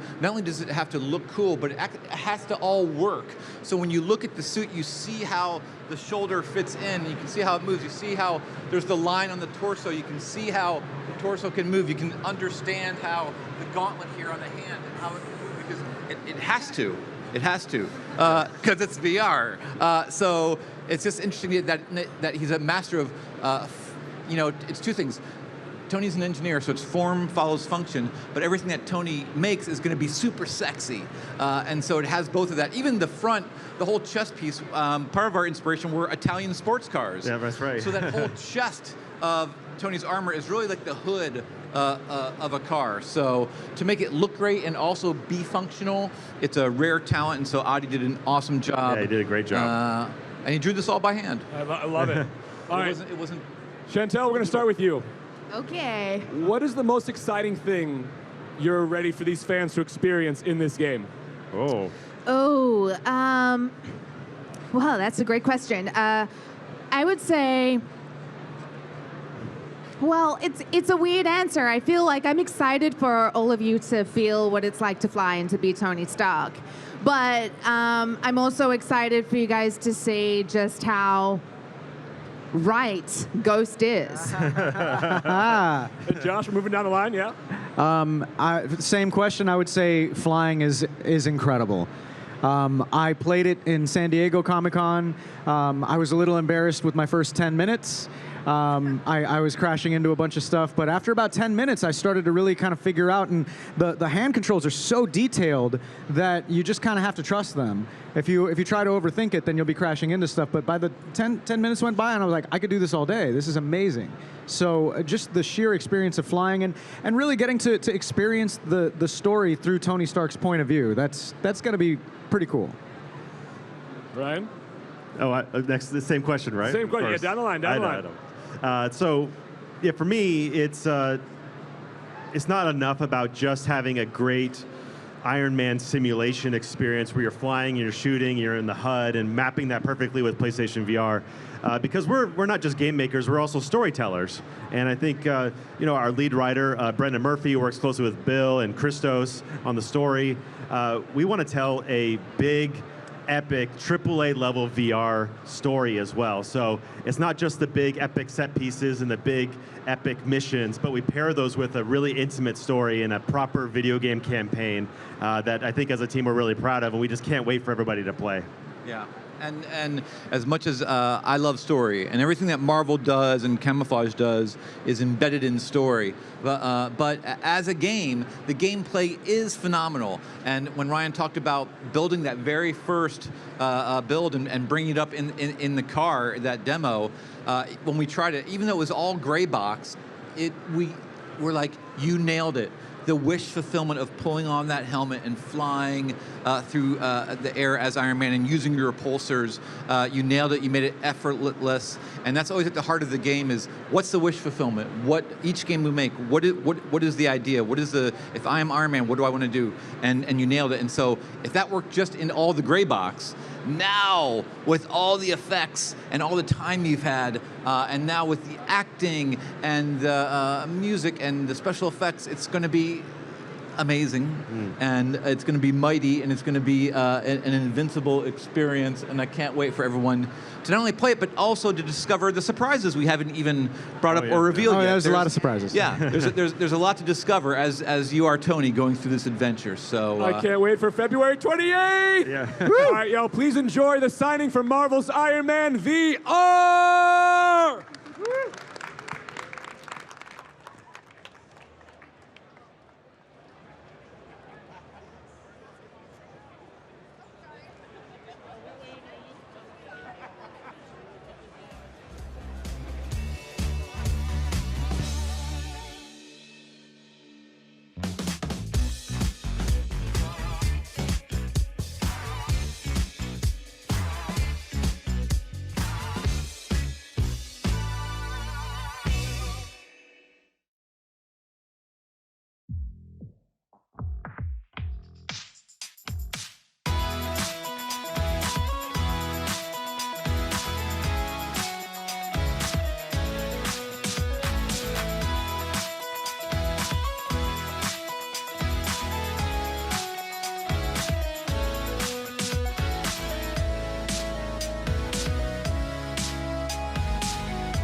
4, out February 28th, 2020. You can play it right here at New York Comic Con at the PlayStation booth at 1854, right down there. It is available for pre-order on PlayStation right now.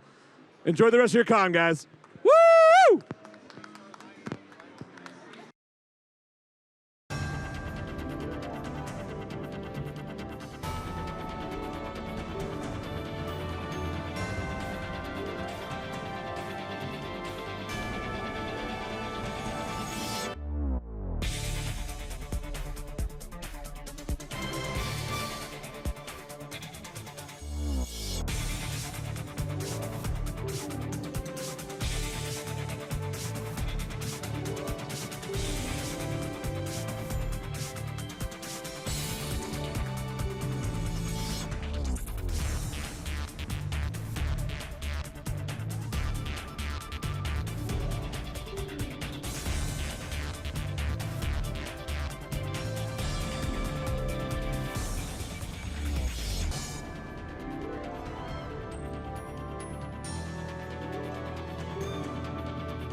Welcome back to Marvel Live at New York Comic Con, presented by Realm of Champions. I'm Angelique Roche. And I'm Langston Belton. And we are here in the Marvel booth. Man, it has been incredible. We just saw an Iron Man VR exclusively for PlayStation VR signing down there with Josh Keaton, Chantel Berry, who play Tony Stark and Ghost. It has been an incredible day. Yeah, and that Iron Man VR, it looks so cool. And, yeah. and there's like another installation here at the convention. There's so much happening here that you got to get down and experience. We're going to tell you. We're going to tell you some more cool things happening here. The day's not over. He's not over. So let's talk about what's happening here on the Marvel stage. You're going to have at 3:15 the Marvel Comics issue 1000 signing. You're going to have a bunch of the creators behind this incredible milestone in Marvel Comics, celebrating its 80th anniversary with 8 different stories written by amazing creative teams. And later on at 4:30, you're going to have the 2019, I'm excited for this, Marvel Contest of Champions Ultimate New York Comic Con Finals. Oh, if you saw anything from the Summoner Showdown the other day, it's going to be lit up like a Christmas tree. It's going to be great. Yeah, I'm very excited. And then we have a couple of panels coming up, including at 3:30. We've got Marvel's Hero Project. I'm so excited. It is such a great game. I know it's been a couple announcements. If you check the social, really talking about the kids who are part of this amazing project and the work they've been doing. And then at 5 o'clock, there's Marvel Comics X-Men Dawn of X, which is going to be talking a little bit more about what we teased on the stage the other day with the signing of the Dawn of X signing with the writers and the artists and what's coming next for the X-Men. Incredible. So it's been a fun time here at the convention, and it's only getting better. I'm very excited for this tournament later on, this Ultimate Marvel Concept Champions tournament, because I love competition. Oh, yeah. Well, you know what? Before we get to that, there's been a lot of booth tours that we've had here at Comic-Con. And actually, there's an arcade 1-up booth tour that we'd love to show you.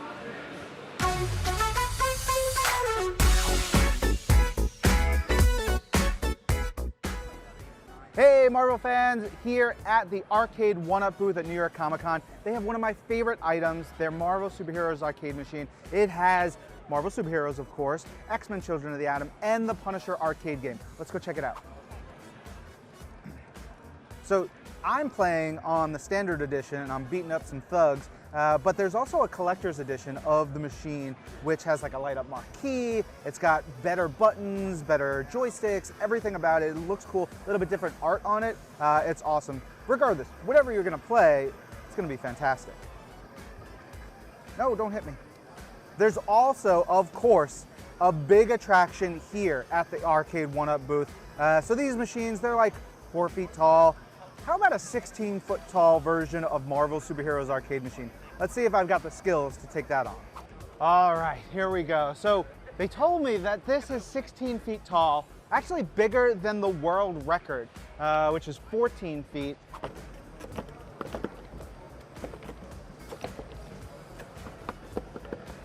Yeah, take that, Cap. The folks at 1-Up Arcade told me that they actually had pro fighting game players like Justin Wong test out their games to figure out and make sure that they were legit, that they were accurate, that they were up to the standards of competition, of the classics, the originals, and they got the seal of approval, which means a lot. Except when I'm getting my butt kicked. Dang it, Spidey. All right, I'm about to lose, but this is super cool. Now, of course, if you want to get your hands on one of the Marvel Superheroes arcade machines from Arcade 1-Up, you gotta go to arcade1up.com. You can pre-order the collector's edition right now. It's incredible, it's super cool. It's got all kinds of bells and whistles and amazing joystick and buttons and trim and everything like that, light up marquee, all the good stuff we've shown you. But if you want yours right now, you can go to Walmart, you can get for $2.99, you can get the unit. It is so cool. I have one at home. I think you gotta be one of the cool kids. You gotta get one. Arcade 1-Up, get yours. More to come real soon.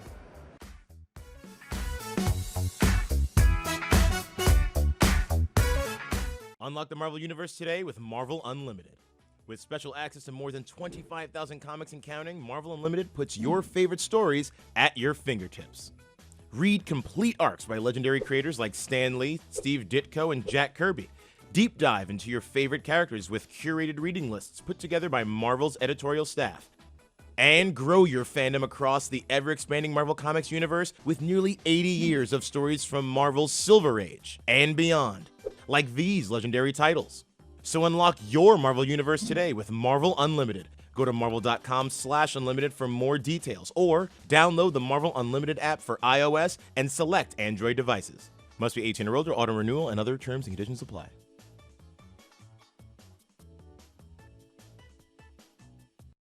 Hello and welcome back. I'm Lex Belton. I'm Angelique Roche. We are joined by incredible writer Mackenzie Lee. Mackenzie, welcome. How are you? I'm so good. I'm so glad to be here. Yes, we're glad to have you here. You have written a book that's near and dear to many people's hearts because they love this character so much. Yes. Loki, Where Mischief Lies. Yeah. So for those who do not know about this book, tell us what it's about, how it came about, and about your love for Loki.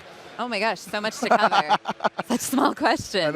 I know. It is about sort of teenage Loki, kind of younger than we've seen him before in the canon, who accidentally overhears / comes across a prophecy about one of Odin's sons leading an army against Asgard, but they don't know which one, and Loki starts to sort of grapple with the inevitability of his destiny, and if he is destined to be a bad guy, or if he can fight against that, or if he even wants to fight against that. And then all of this kind of happens while he is solving a series of Jack the Ripper-esque murders in 19th century London. Oh. No big deal. So, yeah, no big deal. It's a little bit of everything. Well, the thing I love about Loki is he was such an unexpected fan favorite, Yeah. right? My niece's favorite character, hands down. He's a lot of people's favorite character. Right, and you have this wave of this love for Loki Did you have a personal connection? Were you a personal fan when you got an opportunity to write the book? Yeah, I was a Marvel fan in general. As a kid, I desperately wanted to be a comic book reader and could not figure out how to be because the spaces felt so exclusive and very male, and I couldn't figure out where to start and didn't know who to ask. And so I wanted to be a comic reader, couldn't figure out how. And then because of the Marvel movies, was sort of had these like touchstones and access points, and was able to then get into the comics from there. And Loki has appealed to me from the start, and I think for the same reason that he appeals to so many people, which he has that sort of like the swaggery bravado, which is really, really fun to write and to fangirl, but also there is this sort of moral ambiguity to him, and he keeps you guessing, and in a world where everything is sort of like black and white and good and evil, it's fun to have this sort of like anti-hero guy who could do anything at any time. The unpredictable one. Right, and it's so interesting because we've usually seen Loki as an adult or a child. It's like, or there's reincarnated person. There's not really a middle ground. Like a little teenage, like, so what are some of the challenges and fun things you discovered about writing a Loki in like such an important stage of like people's lives, where they do feel those kind of emotions of where am I going to fit in? Yeah. Where am I going to end up, this person that I am? Well, one of the fun things was trying to figure out how Asgardian years translate to human years, and like, so how old is he, and how long is he even alive? And at one point, there's like a time jump in the book, and we were like, do we put 3 years in the future, or do we just put sometime later? Because it's like hard to do the math. But I write young adult fiction professionally, and what I love about it is I love this moment of young people sort of deciding what kind of adult they're going to be. And I think part of the reason why young adult fiction is so widely read is because we all feel like we're going through that all the time. We all feel like we're constantly coming of age, and it's sort of, I think it feels like everyone else has it figured out but us. And so for Loki, it was fun to capture that moment, and exciting to talk about sort of him before his identity had really solidified as this like anti-hero sort of character, when he's still like, I could be a good guy and I could be a bad guy. And to sides of Loki that have already solidified by the time that we see him in most of the comics and the films. And that's such a cool thing, just because he's such an important villain, but he's also so complicated. Yeah. You know, now that you've tackled one of the most complicaed villain, anti-hero. I'm invincible. I can do anything. Well, so what would you love to do? Are there any other Marvel characters you'd like to tackle? Oh my gosh, so I have 2 more books coming out with Marvel. Can't tell you who they're about yet. I can tell you that they're not about Captain Marvel, because I would love to write Captain Marvel, and but they're all about different anti-heroes in the Marvel universe. So they've all sort of have that sort of complexity of Loki, and that sort of question of like teenage Marvel characters deciding what kind of adults they're going to be. Love it. Thank you so much for joining us, Mackenzie. It was my pleasure. Thanks so for nice having me. Yes. You guys too. Of course. Thank you for joining. Oh, so good to talk to you. So good.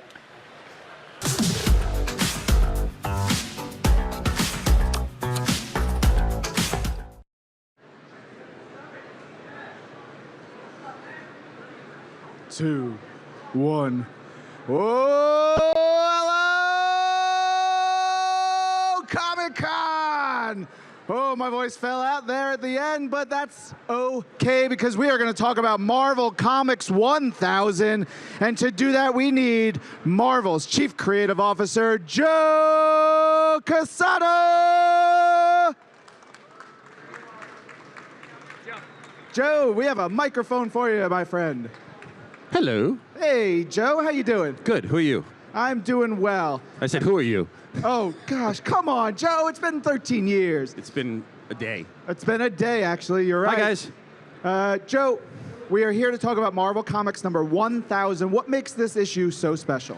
It's the 1000th issue. It's got 1 million creators on it. It's got 1 million characters on it. It's just a tribute to Marvel and our 80-year history. It's just a fun story, a fun comic. Yeah, and we had so many different creative teams coming in, amazing people who are joining you and the other collaborators for single pages. What was your page in Marvel Comics 1000? I did a Daredevil page, wrote and drew a Daredevil page. Kevin Nolan inked it. Richard Easenoff, who's not here yet, colored it. And that was it. It was just fun going back to Daredevil. Yeah. Your amazing run on Daredevil. I recently reread some of the issues, the Echo issues, and just some really fun stuff. So this is a treat for everyone. And we want everybody to get their copies signed. So I want to be able to get some people up here to sign this. Sure. And just I just wanted to announce, right now we're, because of the line, and we're doing 2 comics signed right now. We have a limited time. 1 comic, no, we're doing 2. 2 items, 1 right. No, whatever. Anyway, if you have more, you're welcome to get back online. We have a limited time because people coming on stage after us. I'll try to get through everything. So thank you. Let's go. We're wasting time. Let's do this. All right. Enough of us. It's all for you guys. Come on up. Let's start this signing of Marvel Comics 1000 with Joe Quesada.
what's up, everybody? Lorraine here, and I am joined by my friends from Marvel's Hero Project, literally my friends Sana Amanat, Steve Wacker, as well as Jordan and Haley, two of our amazing heroes for the show. First off, let's start small. What is Marvel's Hero Project for anyone at home who hasn't heard about it yet? So Marvel's Hero Project is a documentary series about young heroes that we are celebrating and bringing into the Marvel Universe and making them into Marvel superheroes. And the whole thing is that these kids have been doing such great work in their communities, and we just want to show a spotlight on everything that they've been doing and bring them into the Marvel family. I love that. Now, Steven, you have been working with Marvel for many years. You worked in comics, you worked in TV. What makes a hero?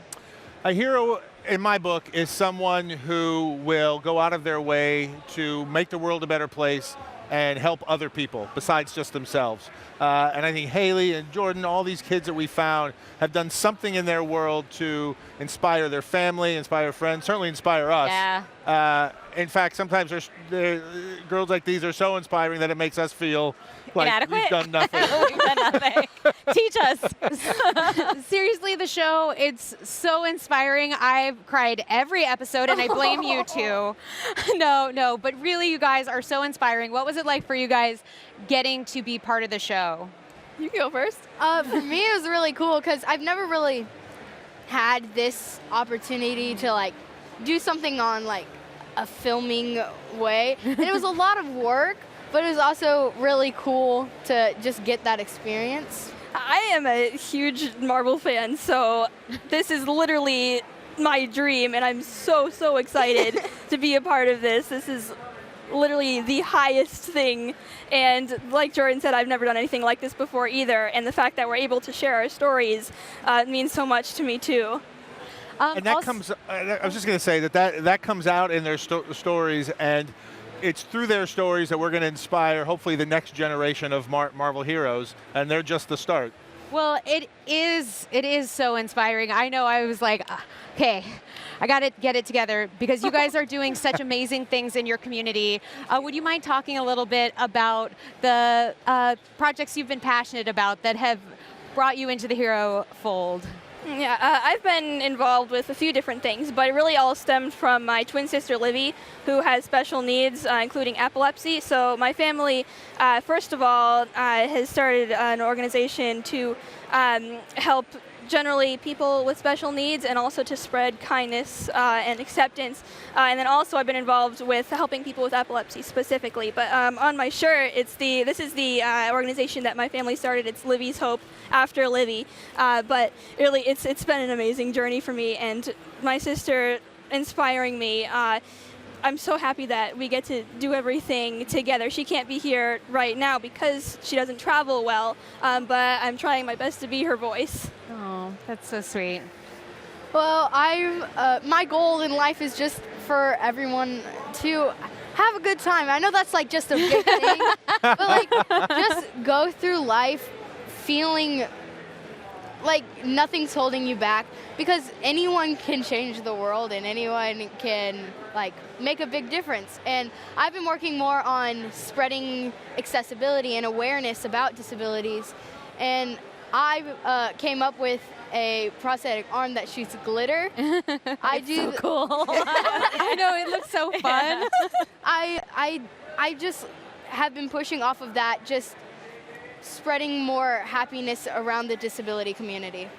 I love that. You just said pretty much the theme of the whole series. Yeah. Anyone can change the world.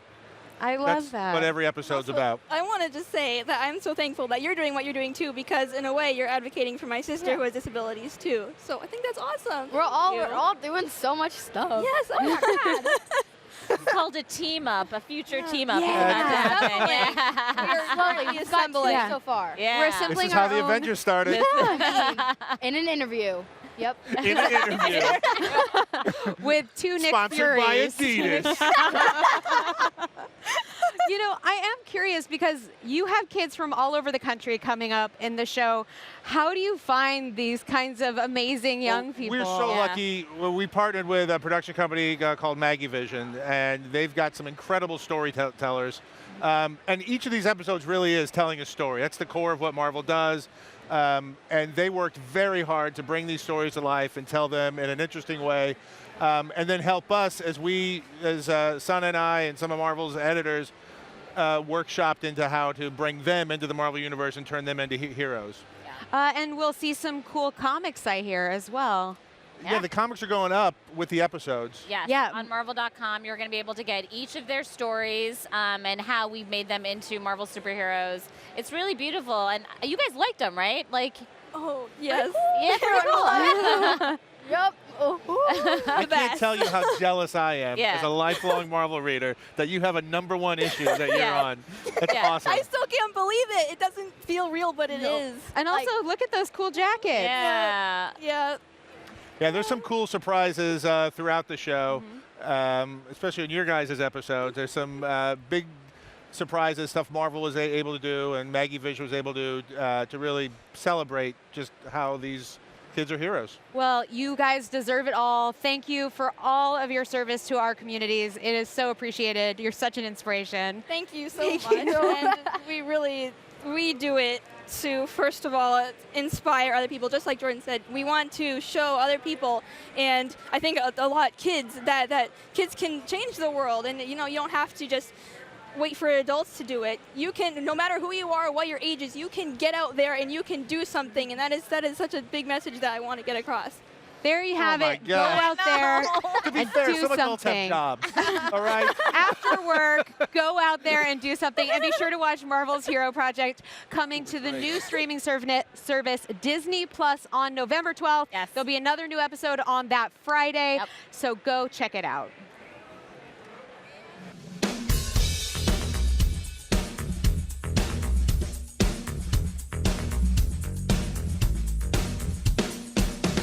We're here at the Gray Matter booth with Mike. Mike, tell us what you got. Okay, we have some really cool officially licensed Marvel poster art. So first we have Spider-Man Far From Home. It's on holographic rainbow foil paper, and it's a Comic-Con exclusive. It's by an artist called Chris Thornley, aka Raid 71. We got Avengers Infinity War by Marco Maneb. He's a great artist, and we have a regular edition and a variant colorway edition.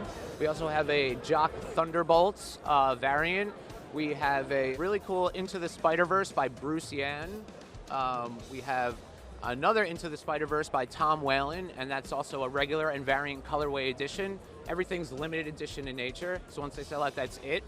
We also have a Captain Marvel on holographic rainbow foil paper, and then we also have a regular edition to that, so two different.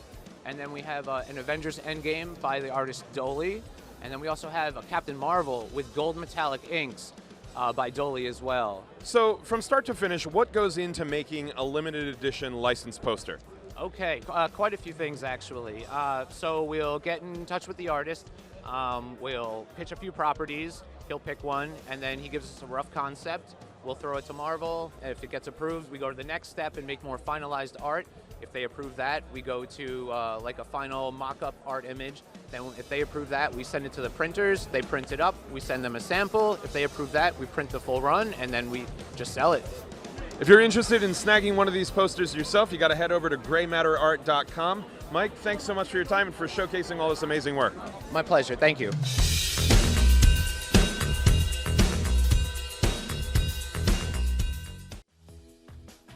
Hey, true believers, get rewarded for being a Marvel fan by joining Marvel Insider. Insiders earn points for things Marvel fans already do, like reading articles on Marvel.com, watching videos like this live stream, and playing Marvel games. Redeem those points for rewards like unique experiences, in-game rewards, digital comics, t-shirts, posters, Marvel merchandise, and more. If you're already a Marvel Insider, then we've got a special bonus for you. Head on over to marvel.com/insider and enter this code, AE69, and receive 500 points. And if you join now and July 21st, you'll receive double the number of points for joining and unlock a free digital wallpaper. Make your Marvel fandom official and sign up at marvel.com/insider today. Open U.S. residents, 18 and older. Terms and conditions apply. Visit marvel.com/insider for full details. You're watching Marvel Live, and you're actually right now watching the Marvel Comics issue 1000 signing happening right now at the MOVA booth, and you're watching Marvel Live at New York Comic Con presented by Marvel Realm of Champions.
And that has been our signing with Marvel Chief Creative Officer Joe Quesada. Signing Marvel Comics number 1000. That issue is available now. Get it. It's amazing.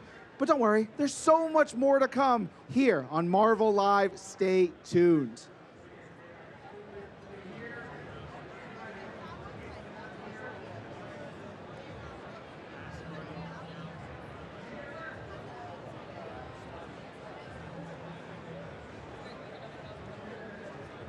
Hey, you guys, don't worry about it. That was just a ceremony. Here's the fine. More signing happening now.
All right, that was a Marvel Comics 1000, the signing there with Joe Quesada that you're looking at right now.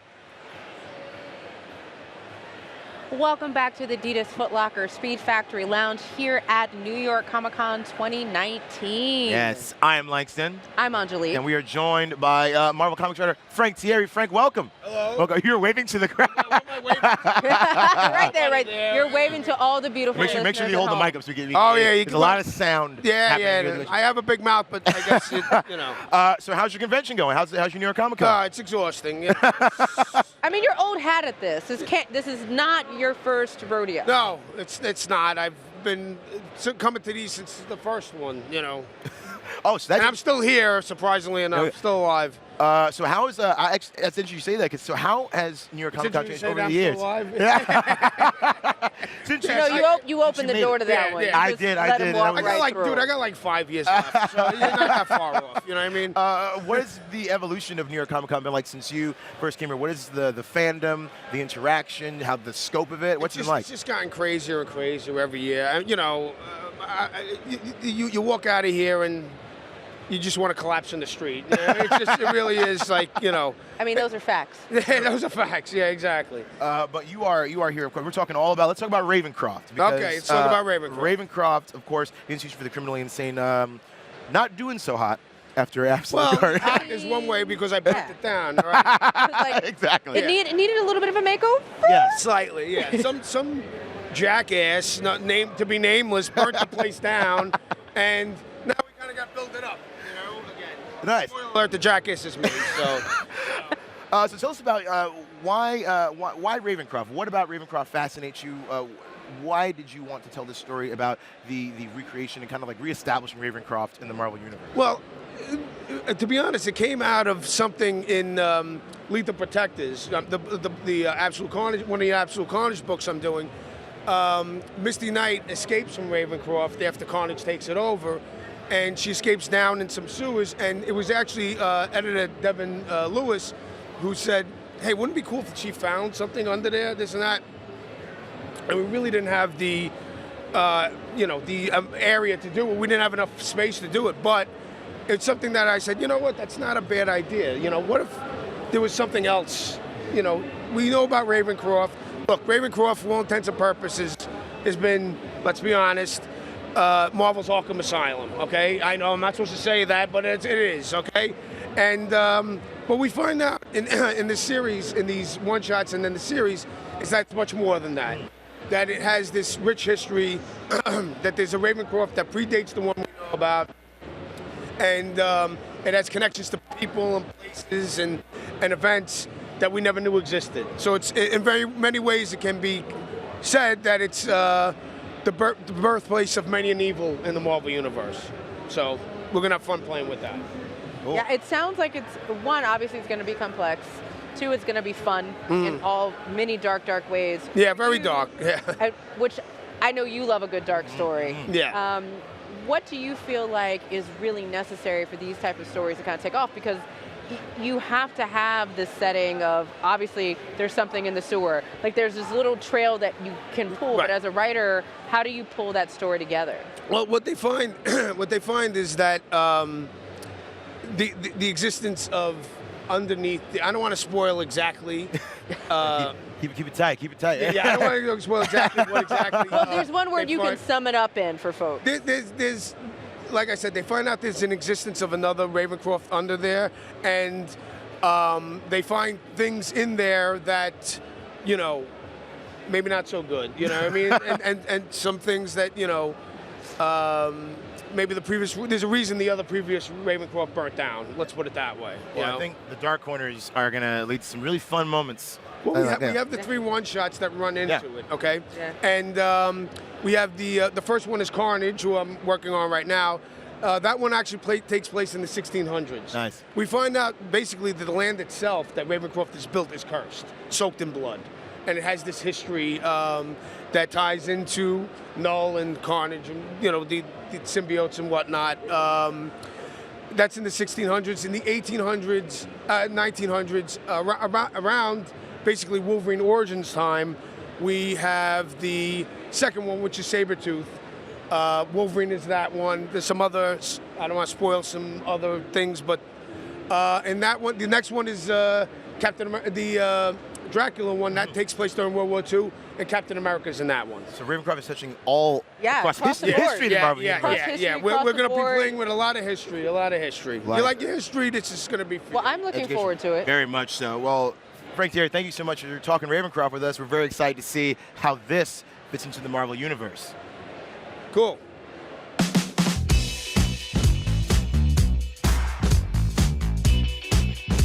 Hey Marvelites, Lorraine here. I've snuck away from the Marvel booth to go head over to my friends at Funko and try to finally attain galactic domination. Let's go.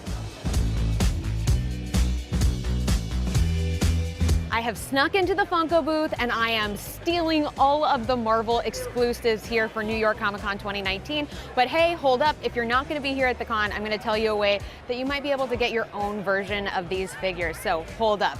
Here we go. We have been celebrating Marvel's 80th anniversary all year long. We've been doing all kinds of celebrations, and that also applies here at Funko. There are 3 awesome Marvel 80th themed figures, including Nick Fury. He's in his classic look, cute little eye patch, little streaks of gray, because running Shield is very, very hard work.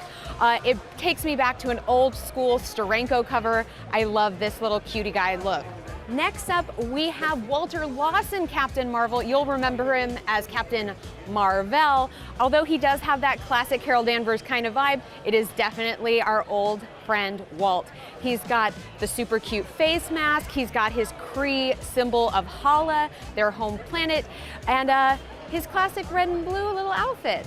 But you couldn't have Captain Marvel without Captain Marvel, aka Ms. Marvel, the original Carol Danvers figure from her, I believe it's 1972 original Miss Marvel #1 run. She's got such an iconic look with the mask and her little V-shaped outfit, and the classic Miss Marvel scarf in the wind. That's how you know it's a Miss Marvel and not a Captain Marvel.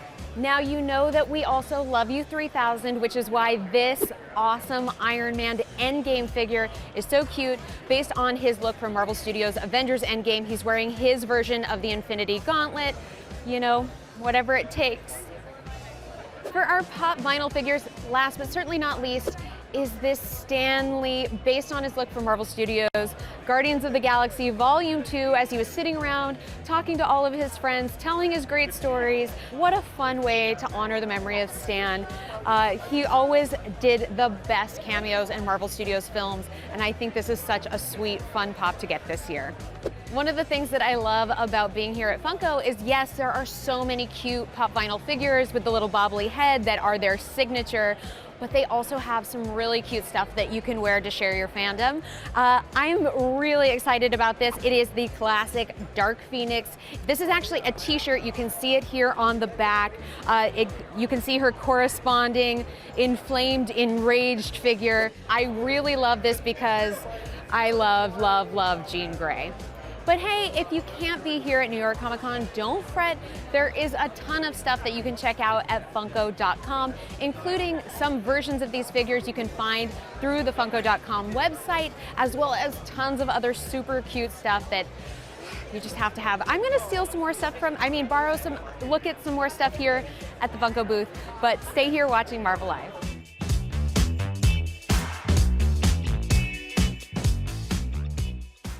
Unlock the Marvel Universe today with Marvel Unlimited. With special access to more than 25,000 comics and counting, Marvel Unlimited puts your favorite stories at your fingertips. Read complete arcs by legendary creators like Stan Lee, Steve Ditko, and Jack Kirby. Deep dive into your favorite characters with curated reading lists put together by Marvel's editorial staff. And grow your fandom across the ever-expanding Marvel Comics universe with nearly 80 years of stories from Marvel's Silver Age and beyond, like these legendary titles. So unlock your Marvel Universe today with Marvel Unlimited. Go to marvel.com/unlimited for more details, or download the Marvel Unlimited app for iOS and select Android devices. Must be 18 or older, auto renewal, and other terms and conditions apply.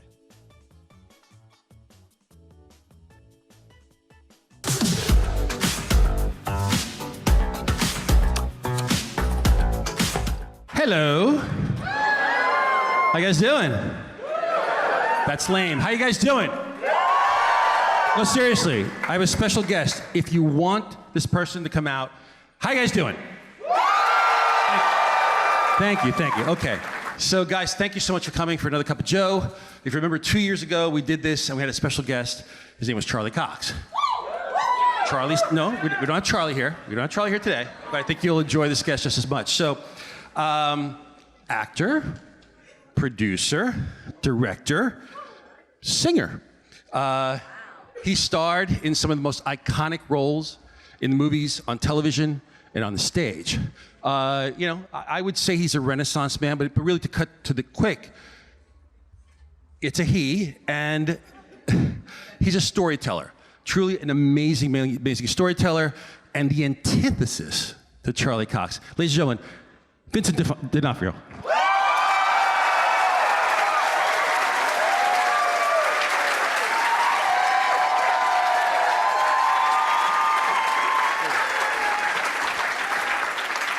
All right.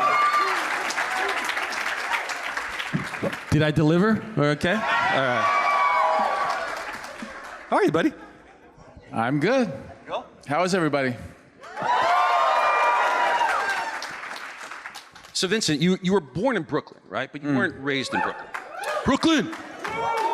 Right. I was kind of raised there because every summer I would spend with my grandfather on 18th Avenue and 65th Street.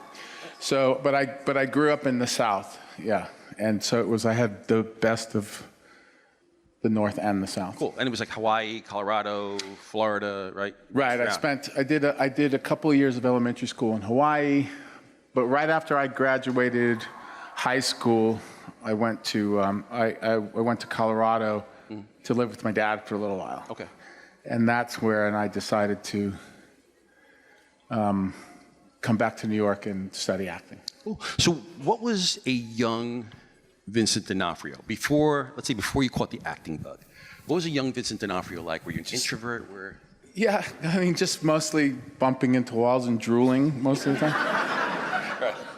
time. Yeah, I was super introverted when I was a kid. I spent my 6th-year-old birthday under my bed, and the relatives would have to come in and kind of lay down on the floor and wish me happy birthday and talk to me. What was under that bed? Look at me under the bed. What was under the bed? Just me and cake. Nice. I can't think of a better place to be. Should try that. As a kid, I never asked you this. As a kid, were you aware of Marvel Comics, and Stan Lee? And Yeah, no, of course. I mean, my guys were Daredevil. Seriously though, Daredevil, The Punisher, Captain America. Those were my guys. Okay. Yeah. And so you read comics. Were you a collector or just a cat? Not a collector. I used to read them. We didn't have a lot of money, and I didn't have I was also very much into magic, and so I used to spend all my money, like my allowance and stuff, on buying instructions. Because I couldn't afford the tricks. So there was this Cuban couple that came directly over from Cuba when during this whole movement of the Mariels, they call it, came over, remember? Yep. And so it was a couple who were an act in Cuba, in Havana for a long time. Magic act, yeah. But so they couldn't get work, so they opened up a magic shop in my neighborhood. Wow. And I befriended the two of them. And he used to, at first he started giving me the instructions. And then I eventually I felt guilty about it, and I eventually started to pay him. And so he would give me instructions, and I would run to our neighbor's brother's office, and he would Xerox copy them for me, and then I would bring them back and then I would build the tricks myself. What was, it's funny because I had a brush with magic too. I had a friend who's one of the world's greatest close-up coin magicians. Oh, wow. And I used to work at F.A.O. Schwartz, the toy store, and he was the in-house magician. And nobody knew that this guy, he wasn't just like a tricks off-the-shelf guy. He was a serious sleight of hand. I think it was David Roth. He was amazing. And I just caught the bug watching him. And I was like, so how do you do that? Yeah. He wouldn't tell me unless I figured it out. If I figured it out, then he'd tell me, and then he'd show me how to do it. But it's such an amazing art. What did you have a particular brand of magic that you liked? Was it cards? It was mostly close-up stuff. But eventually I got into building boxes and cabinets and stuff. Oh, like big stage stuff. Yeah, because I was doing shows. What I did was, this is what I did. I bought this book about Houdini, and in the book was a couple of his own drawings of his illusions and how he did them. And so there was a mailbag trick where you get cuffed, you get put in the mailbag gets chained and locked, and then you get pushed in the water. Right. So my next door neighbor was a sign builder, a welder and sign builder, but the next shop next to him, the warehouse next to him, they built sailboat sails. And he brought me over there, and he let me talk the boss into making me this mailbag, this Houdini mailbag.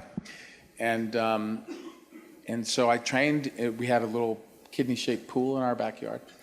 And my mom worked as a waitress, and so she knew a lot of cops that used to go there for lunch and stuff.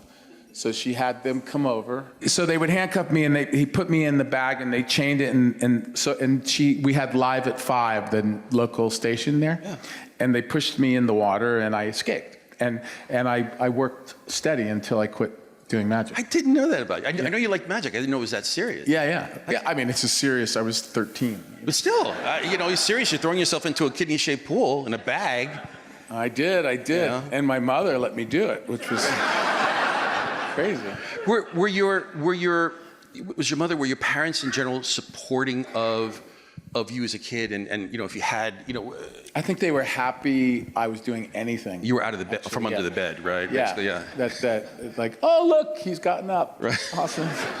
Did you have any other passions? I mean, so magic was a passion. Were you into sports or? No sports. No. Nothing. Just reading and magic and music and stuff like that. I mean, I wasn't into sports. So my family was very much into the arts. My dad was went to Parsons School of Design, and so we would just had this. Yay, Parsons! And we all had this. I have natural abilities to draw and just stuff like that. I've never told you that because you have not. Because it's too humiliating to tell you something like that. But it's always been, I had a very artistic life when I was a kid. That's awesome. So at what point do you think you caught the bug for straight up acting? Was that part of the evolution from magic or? Yeah, no, when I went and lived with my dad in Colorado, he was doing shows. He used to belong to all the community theaters, whatever town he lived in. And he asked me, why don't you just do one of these plays? You could play this part or that part, whatever you want to do. And I'm like, okay, I'll try. And I realized that I wasn't nervous, and that and I'm still not nervous. Yeah. And it was something that I thought, okay, I suck right now, but I could probably get good at this because I'm not nervous about it. And I knew I was horrible, but I knew that there was a way. I knew I could find a way to get it right, and so I thought I should go back to New York and study. And that's when you studied, right? You studied method acting, correct? I studied Stanislavski, which is Stanislavski actually invented method acting, but his actors started to become too self-indulgent, and he stopped that. And he developed another system of acting called the Stanislavski system. And so I studied that for 3.5 years and toured with the American Stanislavski Theater Company. And then I got into Actor Studio. After that. Then I started studying method acting under a teacher named Sharon Chatton. And these days I'm a lifelong member of Actor Studio. But and I still teach to this day. I take over my teacher's class. I teach at the Strasberg Institute here in New York. I teach all over the world, actually. So, but no, I did a total of 9 years of studying as I started doing theater in New York. And my first paying job was a play at theater. And then eventually I got Full Metal Jacket later on. So I want to ask you, we got a lot of young people here who I'm sure looking to either make it in the arts in some way or another, or just in life in general. Tell me about the struggle. What kind of odd jobs did you do? What did you do before you, and when I say you made it as an actor, I mean like where you finally could pay rent, electricity, everything in this actor. What were those jobs? Everything here in New York. I mean, I worked in clubs as a bouncer. Yeah. Mostly because you got paid off the books. And, right. But basically, mainly I was a bodyguard for a long time. I bodyguarded for Yul Brynner during his last show when he died, the last King and I show, and some rock stars, and so it was just a constant. I started off bussing tables. I sold flowers on the street. I bounced in bars. I bodyguarded. I did the odd jobs of building cabinets in people's kitchens, and in fact, I used to pay my tuition for acting school, doing odd jobs around people's houses. Wow. So during that time, as you're trying to make it as an actor, did you have a particular actor or actors who you kind of idolized and said, that's who I'm role modeling. That's where I want my career to be, or that's what I hope to achieve. Were there any performance like that? Yeah, I mean, it probably is not going to be who you think. I mean, I was into the ones that always made it look really difficult to me, like Alec Guinness. Right. There are a lot of British actors that I was really kind of in awe of when I was a kid.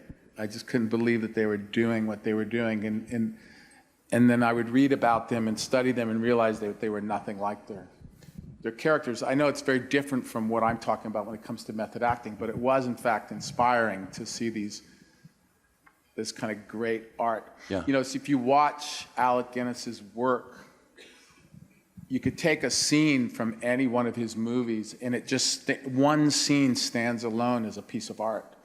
it's actors like that that influenced me and continued to this day to do that.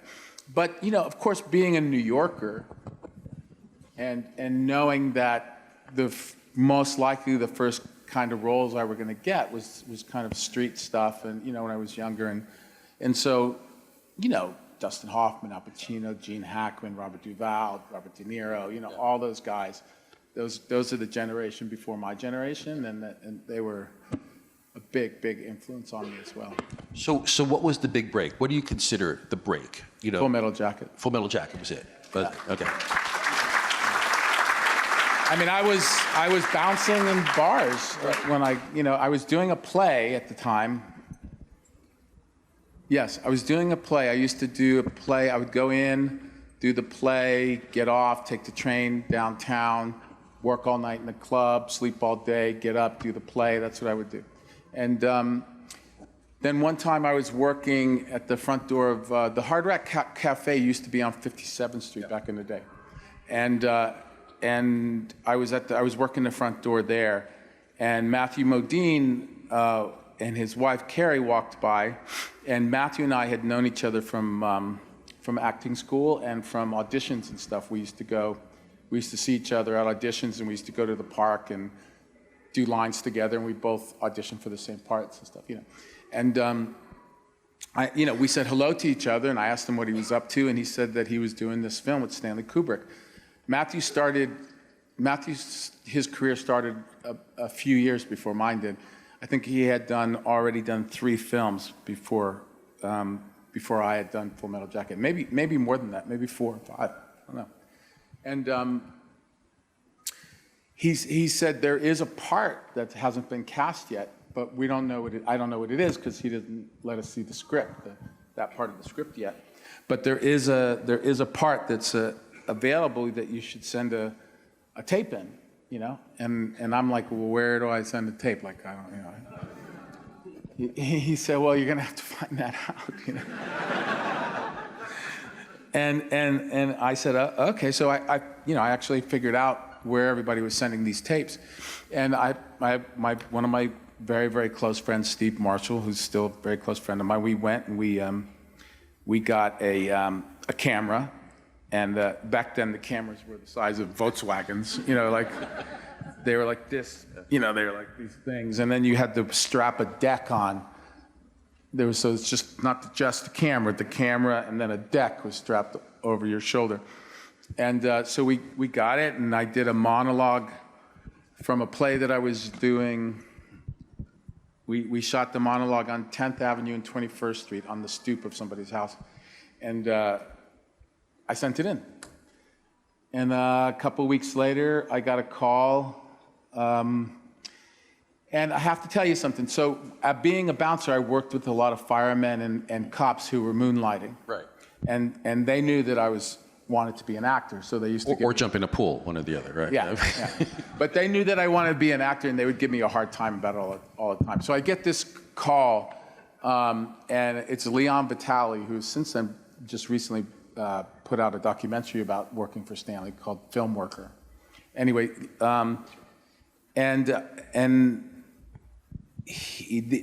they called me directly to my house. And so I was like, hello, and he goes, there's Stanley Kubrick's on the line for you, right? And I'm like, what? Like, who? And then Stanley comes on, and Stanley had a New York accent. But I didn't know that. I thought he was British. And so the minute I heard his voice, I was like, oh, come, give me a break, you guys. That's great. I thought it was my friends giving me a hard time. And so they called right back, and this time it was not Leon, it was Stanley. He said, don't hang up. It's like it's the first thing he says, don't hang up. And he said, he told me that he liked what I did and that he's going to send me some words and then to mail him another videotape. And I said, well, that costs money to get the camera and the video. He goes, well, we'll send you, how much? I said, like $50. He goes, we'll send you a check. So they sent me a check for like $50 and some words. And And that's exactly what it was, too. It was just words. There was no punctuation. It was a page. I swear to you, there was a page of dialogue and no description of the character, no nothing. I had to kind of figure out what it was on my own. We went back to the same stoop, same thing. We did like 3 takes. Do you think that was on purpose? Lack of punctuation. I think it was on purpose, yeah. I think he was trying to be as vague as possible so he could see how much I was actually going to bring to it. Interesting. And it makes a lot of sense because he's not the kind of director that involves himself in your performance at all. He hires you and expects you to bring it. Right. He doesn't talk to you about story. He doesn't talk to you about take-to-take acting. He doesn't talk to you about performance at all. And so I got it, and then a couple of weeks later, I got a call and said, we want to bring you out. You're going to have to put on weight if you're going to play the part because the guy has to be weak. The problem is that when I got there, I had put on 30 pounds, and I got there, and I probably, in the first week or so, put on another 5. So I think I put on somewhere between 30 and 35 pounds. I had to keep going. We got up to 80 pounds. And that's a record. Is that still the record? I don't know. I heard that that's the record, the most anyone's ever put on. It wasn't a lot of fun. Okay. Well, I'd have to. It was worse to take off, actually. It's really hard to take off. So again, working with clearly one of the most legendary, if not the most legendary director of all time. Yeah. And we've all heard, I've seen the documentary you're talking about, and we've all heard stories about Kubrick's meticulousness, right? Doing scenes over and over again. One of the things I love whenever I'm at a dinner that you're at is that people, when Vince is at dinner because people all gather to that side of the table because he's telling stories. And I remember you telling some great Kubrick stories. There was one in particular. We spoke about this. Can you recount that? Is that? Yeah. So I think I know which one you're talking about. So we're out in this field. We're doing all the training stuff where the Marine Corps training takes place. It's supposed to be Paris Island, but we're in a town outside of London, in England, and. So there's about 300 extras, and everybody that didn't have a line in the movie was British. It was all the extras were British. So everybody playing the Marine that didn't have any dialogue was a Brit, a young Brit, trying to earn money, getting paid very little money. But would spend every day together, all day together, either in the barracks shooting scenes or out on field. So there's like 300 of us, and we all got to know each other pretty well. So there was one scene where he had these yellow tires. He had these tires painted yellow, and they were put in circles. They were laid down on their sides, the tires, and circles were made, but giant circles, like 50 feet across, 3 giant circles. And in front of each of those tires was one of us, either Matthew, me, or Arliss, or one of the extras. And Stanley was on a crane, they call it a jib, a giant jib, which is a crane that has weights on one side and a seat where the camera goes and stuff on the other side. So you can rotate it and do this kind of thing with the camera, do anything you want.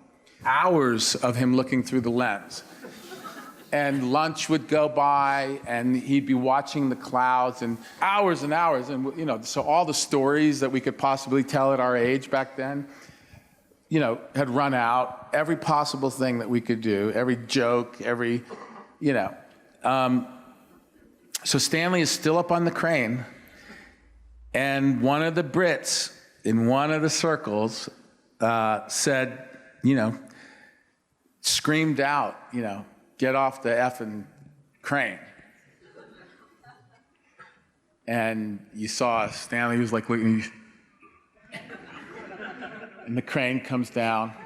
Stanley and the first AD, Terry Needham, who was one of the best first ADs I ever worked with. He was a rugby player, Terry, big guy. Terry and him walk over together from the crane over to the things. And Stanley's, why don't you just ask him? All right, guys. So Terry would speak for me, go, all right, guys, who said it? Who said it? Nobody would say anything. Yeah. Please, patience. Patience, guys, patience. The two of them would walk back over, and Stanley would go up. As soon as Stanley got back up to the top, you hear it again. Crane comes back down. Stanley walks over with Terry. Please just tell him. I need time to. Terry would go, guys, this is not funny. Whoever's saying it, get up and go. Now. Nobody said anything. Please, gentlemen, please. So they walk over. Stanley gets on the crane, he gets his box, gets the lens. Before the crane even gets to the top, like screaming at him, and like, Stanley comes down, he comes bustling over himself.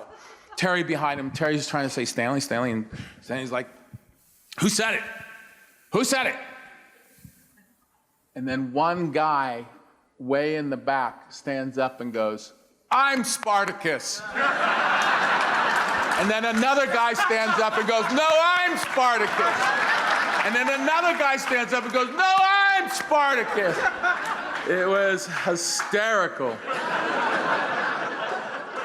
And, Stanley's just like, oh, man. It's like, they sent everybody home that day. And then I will say, though, that the next morning when we came back, there were less people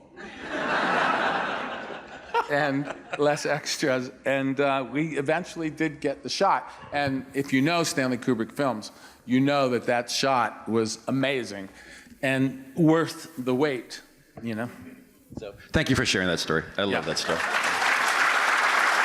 Have a little gift for you. You do? I do. Hey, Maggie, can you bring it up? Oh, here we go. So I did a little design project. Oh my God. With Adidas and Foot Locker. And so these are for you. Size 13. The right size. Yeah.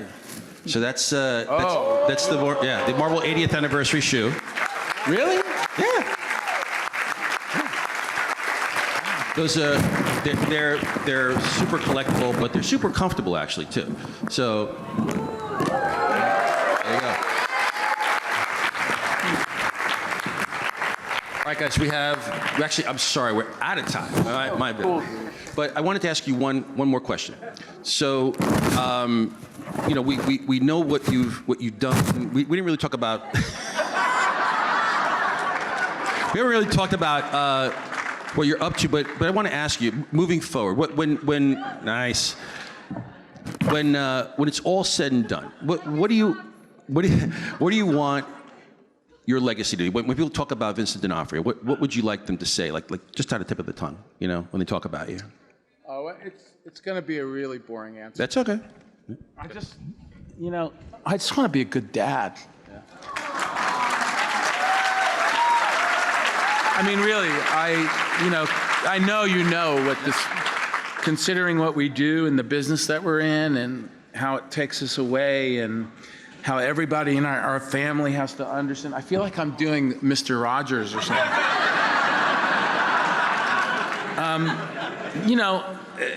The idea of doing what we do and having to do it and get it right and being, a good,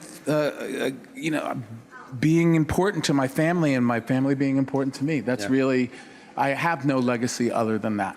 That's awesome. Yeah. Vincent, thank you so much. Guys, thank you so much. You guys, thank you.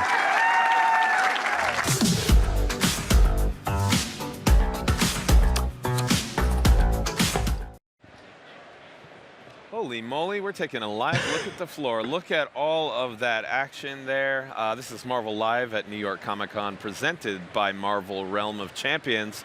I'm Justin Warner, and this is my first time on the stage today with my pal Langston Belton, and I'm in a very good mood. Good. I'm glad to join. I feel like we haven't gotten the chance to see each other, but it's nice to see you up here. Now I can officially welcome you. Yeah, hey, thank you, man. Thank you very much. How's your convention been? Oh, dude, I'm so pumped, man. I've been doing a lot of man on the street stuff, so it feels nice. It feels nice, one, to be up here and addressing all of the fans that are out there in cyberspace, but it also feels great to be actually in the nitty gritty, the mean streets of New York, talking about all the stuff that is Marvel. Yeah. So great. Yeah, there's a ton of stuff.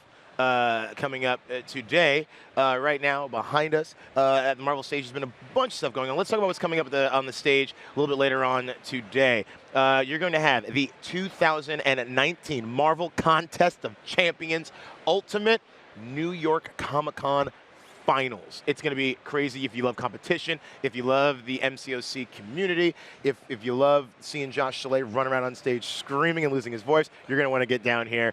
And then later on, one of my favorite things that happens here at the convention, the Marvel Becoming Cosplay Contest. Some of the best cosplayers coming from across the country, from across the world, and showing off their love and their awesome, awesome cosplay.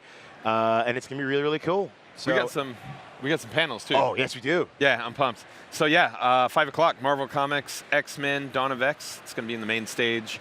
It should be pretty lit. People are really excited about that. I'm so pumped for where X-Men are right now. Yeah. Oh, yeah. Big X-Men fan, of course. I think if you grew up in the 90s, yeah, X-Men holds a special place in your heart, of course, with that animated series. And listen, we're having a great time here, and we know that you're out there here and maybe at home. So please, follow us on all social media. Use that hashtag Marvel NYCC. Follow us on Twitter, on Instagram, on Facebook, maybe in real life. Just not, too close. But no. Let's be honest. Marvel's not hard to find. It's not hard to find. Yeah. Get at us. We want to know what you're thinking. Ask us questions. You know what I mean? Yeah. Yeah. If you got them. So what have been some of your favorite things? You've been, like you said, you've been out and about. I have been out and about. I've seen some really, really good cosplay, and I think that there's a lot of really creative cosplay happening. I saw Spider-Punk, but accompanied by a punk Hela, which was like, what? And it was just the most like sort of like punk metal sort of like look, and somehow it worked. Although I could never see Spider-Punk and Hela really But hey, anything can happen. Ships are real. Yeah, punk you will unite. They'll united in punk. Yeah, punk rock. Right. What about you, man? I gotta say, everything happening at the booth, but I got to wander because I'm a big gamer, of course. Got to wander over to the Marvel Avengers. I haven't done it yet. Oh my goodness, that.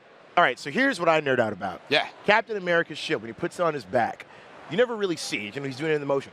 If you check out the statue, if you're here, if you go to the back of Captain America, you can see on the inside of the shield and on the back the actual apparatus that will be in game. That's like kind of like almost like a cell phone case lock that it like locks in. And the fact that there's that amount of detail on this amazing statue, by the way, there's an amazingly detailed Captain America statue, and people are playing the game and loving it. That's my favorite thing because it's been so anticipated, and the fact that people are getting the chance to get their hands on. I'm hearing people walking around talking about like, you've done it, yeah, I'm going to try to go back again. I want to play through it again. That's my jam because I love video games so much. And how about Kamala Khan? I mean, that's very exciting. Oh, yes. Even if your hands are in biggin, you can still get your hands on that game.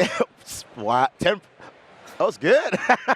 Was it? It was great. It was great. I like it. I'm going to shout out your hat. Oh, thank you, man. Yeah, I'm really excited about this. If you happen to be here, you can check us out tomorrow at 11 right here on the stage. I will be making some exciting food in an episode of Eat the Universe Live, and you could actually get one of these hats. Now that is exclusive, my friends. I might even sign it for you. Who knows? All right, so because you are all awesome, you came through and you hit us with a social question. This is big. Hulk or Thing. Now, the Hulk and Thing recently had a big knockdown, drag-out fight. It's true, it's true. Yeah. And it got a little like, I didn't know, I mean, I knew about the Thing, but I didn't know that I wanted to see what was under the Thing. Yes. And then I did, and then I didn't. No, I do not. Yeah, sadly, the Thing, I mean, he hauls off and hits Hulk with his haymaker that is so strong, it shatters the rock skin on his hand. You get to see, like, it's kind of like a pink, pulpy, like fascia. I felt worse for Bangor. But now, so the question on social was Hulk or Thing? Oh boy, I don't know. That was it, so. Okay, so I think that clobber in time, is a little bit better catchphrase than Hulk smash. Dig it. But I like the like Bruce Banner Hulk sort of, Jekyll and Hyde sort of thing. According to like classic Hulk stuff. Ben is always just ever loving. Yeah. To me, I might be a little angry inside. How about you? I don't know. I like both. I'm really digging Immortal Hulk because I like that kind of stuff. But I love the Thing. I love the Thing on the Fantastic Four. He's the one they're like, hey, we need you to break something, punch someone, punch this thing, and he's like, no problem. I like that he is this monster, but he's kind of like come into himself. He's married. He just got married. Congratulations, Yeah. Ben Grimm. It was great. It's a wonderful issue. Yeah, and I like the fact that he's kind of coming to himself. He's like, I'm not a monster anymore. I'm just the ever-loving blue-eyed thing, and he knows that there's other people that he inspires with his mask. So yeah, I got to say, I'm gonna go Thing. I'm gonna go All Thing. right. Well, you know, that's why we're dynamic. 'Cause I see differently. Yeah. But so hey, that's all right. You know, the thing about the Thing for me is that, like, he is the guy that would open the mayonnaise jar. Mm-hmm. You know? I don't know that I would ask Hulk ever to open a mayonnaise jar. I don't think I would ever ask Hulk anything. Yeah, I would run from Hulk, Yeah, simply. especially But I now. feel like you could ask Thing for a hug. Because people asking us things. Larissa's asking us to talk about the Kabam New York Comic-Con fan tournament, which you can see happening on the stage here in 20 seconds. This is going to be nuts. You're going to have all your favorites. I got to commentate with Dorky Diggity Dave yesterday for the Summoner Showdown. Oh, yeah, it was epic, man. Oh, man, what a time and a half. So you got 8 seconds until this bad boy. So we're going to go down to the Marvel stage and check out the Kabam New York Comic-Con fan tournament for Marvel Contest of Champions.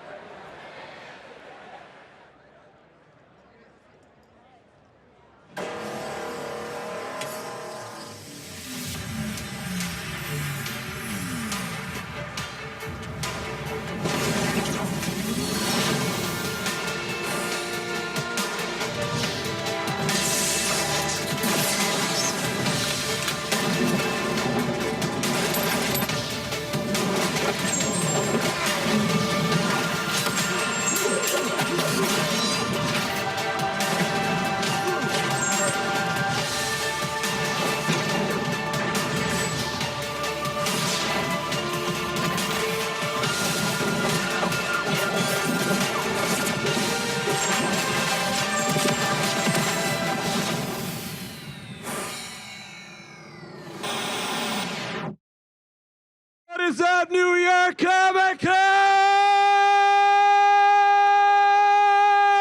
Yeah, baby. I am Josh Soleil, and this is the 2019 Marvel Contest of Champions Ultimate Finals. At the Kabam booth at 556, we've had people competing Thursday, Friday, and today to be here on this stage live. But I cannot do this by myself, so please give a huge welcome to Dorky Diggity Dave and Tyler Nickel! Gentlemen, welcome, welcome, welcome. Thank you very much. Hello. You've seen the best of the best compete on that stage. But now, who else is left? Who else will defeat them? Who can compete against these players? Look.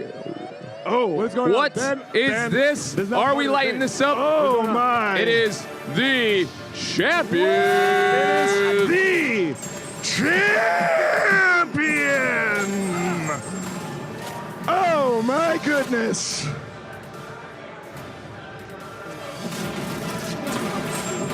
That is brutal. That is brutal. It's an absolutely devastating kit we've got on this.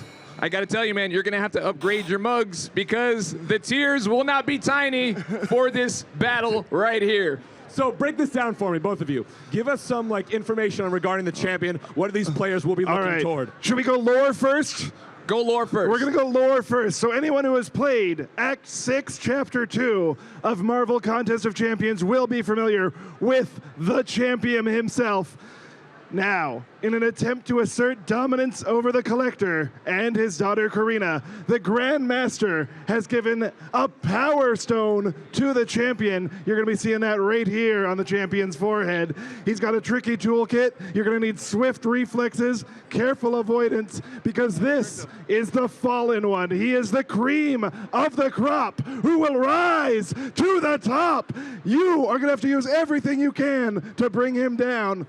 Dork's got the stats hard. Look, I got to tell you, man, there are certain figures that can walk on water. This guy walks on tears. Yeah. This is what he walks on. I got to tell you, he's got 100% champion boost, which means his attack and health is already boosted.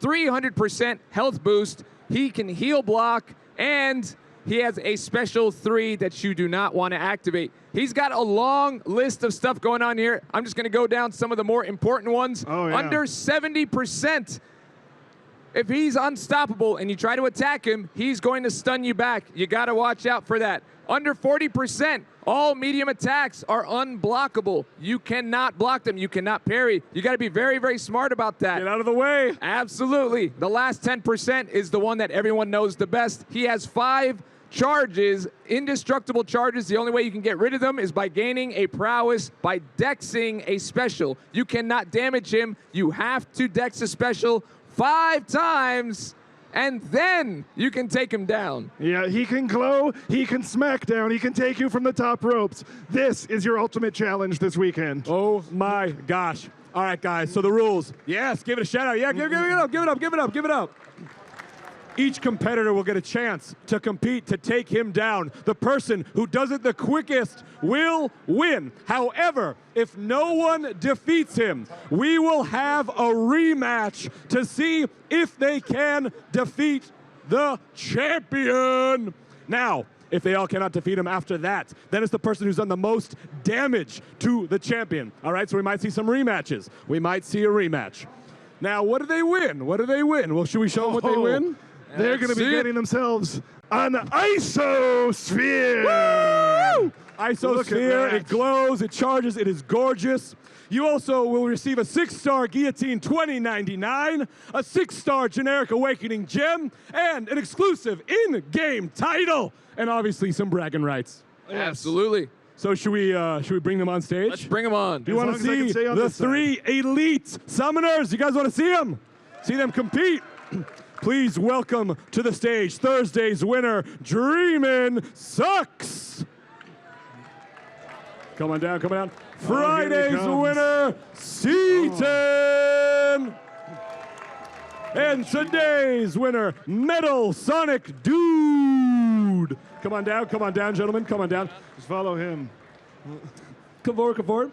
All right, so I think all 3 of you, your first time on the stage, correct? Second time on this. Oh yeah, remember. How does it feel to be here to compete for this challenge? Very nervous. Wish I practiced a little more before coming on here, and wish I did 6.1 before doing this. All right, Sean, you are no stranger to this game. So what does it feel to be on this stage? It is a pleasure. I am just thrilled to be here, man. I'm going to do the best I can today, see what happens.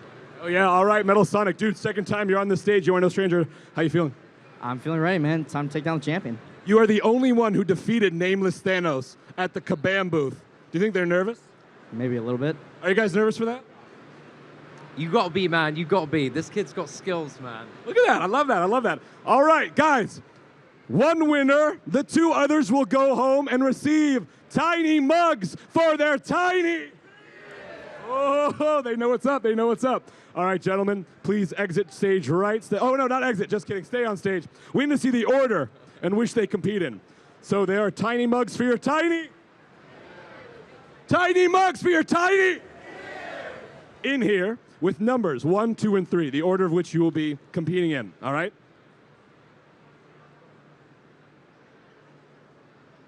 Number 3. Number 1. Well, I wonder what it could be. Just number, you can keep those mugs if you want. You don't keep them? No, you don't keep them? Nobody wanted them. All right. All right, gentlemen. So, the player 1, please stay up. All the rest, exit stage, all right? You got to set the bar high, my friend. Do you know who you want to choose? I think so. What are the nodes? What are the nodes? Should we give them the nodes? This is exactly like 6.2.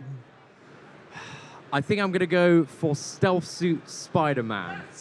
How do we feel about that, Dave? That is, so there's 2 very great choices in my opinion. I think Spider-Gwen is a better one, but Stealth Suit Spidey can also do it. You got to be careful about that 70% light attacks are unblockable, so if you're just standing there trying to parry, you might get combo to oblivion. All right, Sean, let's see how you do. Please take your seat and go ahead and choose your champion. Y'all think Sean can do this? All right, y'all, Sean, good luck, good luck, good luck. All right, now he's going to go far from home, and we're going to see if that brings him close to victory. Now, Stealth Suit Spider-Man also has a slow debuff mechanic, which is going to allow him to get around those unstoppables that seemingly come around at random, but they really come around every 13 seconds. But because he has persistent charges, they are sped up to 60% faster. So we're going to be seeing a lot more of those unstoppables coming through. He's going to read that on. He's adding that web foam, make sure that he adds that slow debuff, and we're going to see how well he does that. Keeping in mind what is an unstoppable and what isn't at what percentage is going to be a very hard challenge because here you don't get the break like you do with Nameless Thanos. You just have to keep an eye on the health bar. No, and taking a quick scan through those buffs because reading is, of course, fundamental. All right. Seaton, are you ready? Ready as I'll ever be. 3, 2, 1, fight! All right, now he said he was bringing in Spider-Man, but I'm only seeing Night Monkey on the screen here. Yes, we have Stealth Suit Spider-Man in here. Now, he does have evade ability, which is a reliable one, and he's going to go in and put that slow debuff right away so that he does not gain that unstoppable. This is going to give him a lot of benefit here because he can just attack him, and getting out of the way of his special attacks is relatively easy. There aren't any projectiles or anything like that, so he's going to go ahead and start placing the hurt. There is a SP2 right there. He's out of the way. He goes right back in. He's going to finish off with that light attack. He's got 2 more charges left to keep on adding that slow debuff. Let's see how well he does from here. Oh! He takes a few hits to the face. Those are really going to hurt. He is now below 70%. He cannot take any hits by light attacks, and he has unstoppable, and he is regenning at this point. That stealth is not coming in handy. He's seeing him on every move. He cannot hit him at this point. He's going to return the stun. And it's just that fast when you're standing against one of the elders. All right, come up here. Come up here, Seaton. Come up here. Great job. Give it up for Seaton. Give it up for Seaton. This is not easy, y'all. This is not easy. If you could have done this again, you still might have a chance to do this again. Would you stick with the same champion? Definitely. It was just that special too. If it had connected, it would have given me the slow I needed to get back into that fight. So it is what it is. Do you have any words for your summoners coming up? Best of luck. All right. Give it up for Seaton one more time. Our next challenger, Dreamin' Sucks, come on to the stage. Oh, no. Oh, you want? Oh, he's right over to the pad. You can't be stopped. Absolutely. Look at that. You got a fan base. For Loki. Yeah. Everyone subscribe to Dreamin'34. Get him to 1,000 subscribers. Yeah, what he said. All right. So are you going to stick with the same champion that Seaton chose? Yep. Oh, you're not nervous that what he just did on Yeah. No, not nervous at all. All right. Do you think you can defeat the champion? Yeah, we're going to go Symbiote Supreme. They're saying Symbiote Supreme. Symbiote Supreme! Yeah. All right, take your seat. Symbiote Supreme, Dave. So Dave still thinks Spider-Gwen is the way to go. There's something very valuable about Enervate and not having power gain and paralyze and also having slow with a heavy attack. You have much more control over the fight. But Symbiote Supreme will be fine. No, Symbiote Supreme, one of my favorites, an original character to the contest. That is an amalgamation of one of the Clintar symbiotes with Doctor Strange. When you get those necromancy powers, it's hard to go wrong. That's right. Now, when he goes below 40%, one of the bad things about Symbiote Supreme is if he adds a stagger and he nullifies, he's going to take 10% of the champion's damage direct. So you got to be careful about that, but he does have to beat the last set of damage. So let's just see what happens. All right, well, he's got a good amount of audience members rooting for him. Will he go out with an Isosphere trophy, or will he go out with Tiny Mug for your Tiny? All right, 3, 2, 1, fight! All right, by the hoary hosts of Hoggoth, here we go. All right, goes on in. He's going to get his first amount of damage in. He got a stagger in, so he's hopefully going to block that unstoppable, which is a pain for this fight. Now, many people have beaten the champion with Sim Supreme. He's got those first combos in. He's waiting for his first SP1, but I think he's going to wait till he gets over to the SP3 so he can start doing some major bleed damage. And he goes for the SP2 instead. Oh. He has... Now we have champion with his SP2 ready to go. He just has to bait it out so he can get back in and do the business. Those nullifies early on are helping him avoid that unstoppable, but he takes a combo to the face. And he gets him up to SP3. This looks like this is going to be over. It's hard to avoid that running arm when it's coming at you. And he must break you. KO'd. Come over here, come over now. I have. Give it up, give it up, give it up. Fireworks for the champion. Fireworks for the champion, yes, or the funeral, whichever one you want to call it. Do you think your fans led you down the wrong path with Symbiote Supreme? No, they would never. DT and Ludum Taters led me down the right path. I'm just a scrub. No. You made it up here. You were no scrub. You made it to the stage. What could you have done differently? Done 6.2. Hilarious. All right, guys, give it up for Dreamin' Sucks. If you want those sweet Cavalier bonuses, you need to go up against the hard opponents. Absolutely. We got one more summoner. Let's see it. Metal Sonic Dude. You got a great name to just shout out to the world, I gotta say. All right, both of those players did not defeat the champion. You could right now win it if you can defeat him. Do you think you can do it? Maybe. What champion? She-Hulk. She-Hulk is a crowd favorite. I have no problems with that. Laying down the law with She-Hulk. I have no problem with that. I'm excited to see it. You have no problems with that? You have Dave's blessing. Yay. Yeah. All right, go and take your seat. Will he go home with the isosphere? Or will he go home with a tiny mug for his tiny? Come on, guys. You can do better than that. You know you can do that. All right, She-Hulk, a personal favorite of mine, and for those I hold close, I am very excited about this matchup, Dave. Absolutely. This is going to be an exciting matchup. Now, she has changed just a little bit, but I think she can still do it. Wait, did he just put up Spider-Gwen? She-Hulk looking surprisingly like Gwen Stacy these days. That was just a little bit different color there. He's tricking us. Yeah. That brings a whole new meaning to color commentary. All right, let's... We're good, we're green. It's the mean green fighting machine. All right, he could send them all home right now with tiny mugs for their tiny tears. Are you guys ready to see Metal Sonic Dude? Are you guys ready to see this? Well, count off with me. Oh, I'll wait for him to read. He's reading, he's still reading. I mean, again, he already good hit it. intel 3, is 50%. 2, 1, All right, gets in that parry right at the beginning, goes in with a heavy attack, and you're going to be seeing a lot of those heavy attacks to get up against that unstoppable so that he can place the slow debuff. He gets in a great combo, goes in with another heavy attack, gets another slow on there. This way, you see Primal Fury is showing up, but you see no unstoppable going along with it. So he is expertly placing those heavy attacks, gets an SP2 loaded up. He's got this down. He's got this down. He's going for the SP3 instead, it looks like. Now She-Hulk matches that brain and brawn, and we are seeing that represented here. Oh, he knows how to do this. Let's get it done. Let's see what he's got in the bucket.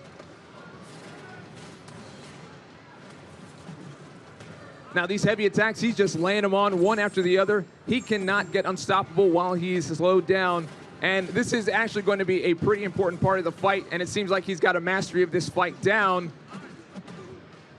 He's down to 70%, so we are now in the new section. At this point, light attacks are unblockable, and he is just going for it. He's not even bothering with his SP3. He's just landing it and taking it down. This is impressive to watch. We are down to 58%. Our next setup is going to be at 40%, where mediums are unblockable. We are almost there. What? An absolutely astounding effort here. He is knocking it out. Those intercepts are on point. It looks like he is not even trying. Gets in a 5-hit combo, launches that. He's got him down to 31%. What? Making enough without injuries. even trying. Wow. Gets the intercept, knocking it out, showing everybody how it's done. There's another heavy attack. We are now getting into the last 10%. He takes the block damage, gets his first. What? Oh, he's almost, he's gonna nail. Oh, no. You're gonna have a class action suit after that. Right now he's got those 5 charges he has got to take off.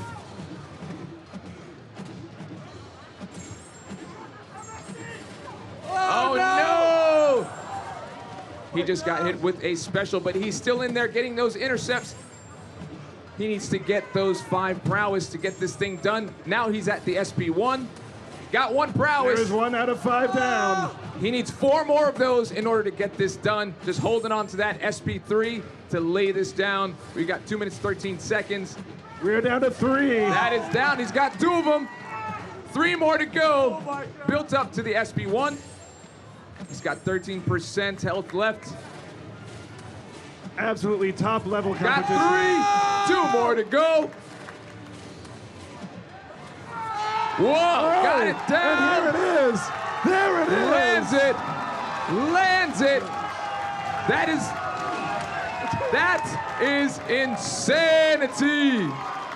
They said it couldn't be done. They shouldn't be done. And here we are. Absolutely amazing. Taking the knee. We still have 12 minutes left. What are we supposed to do? You're going to ask him to relive every moment of that.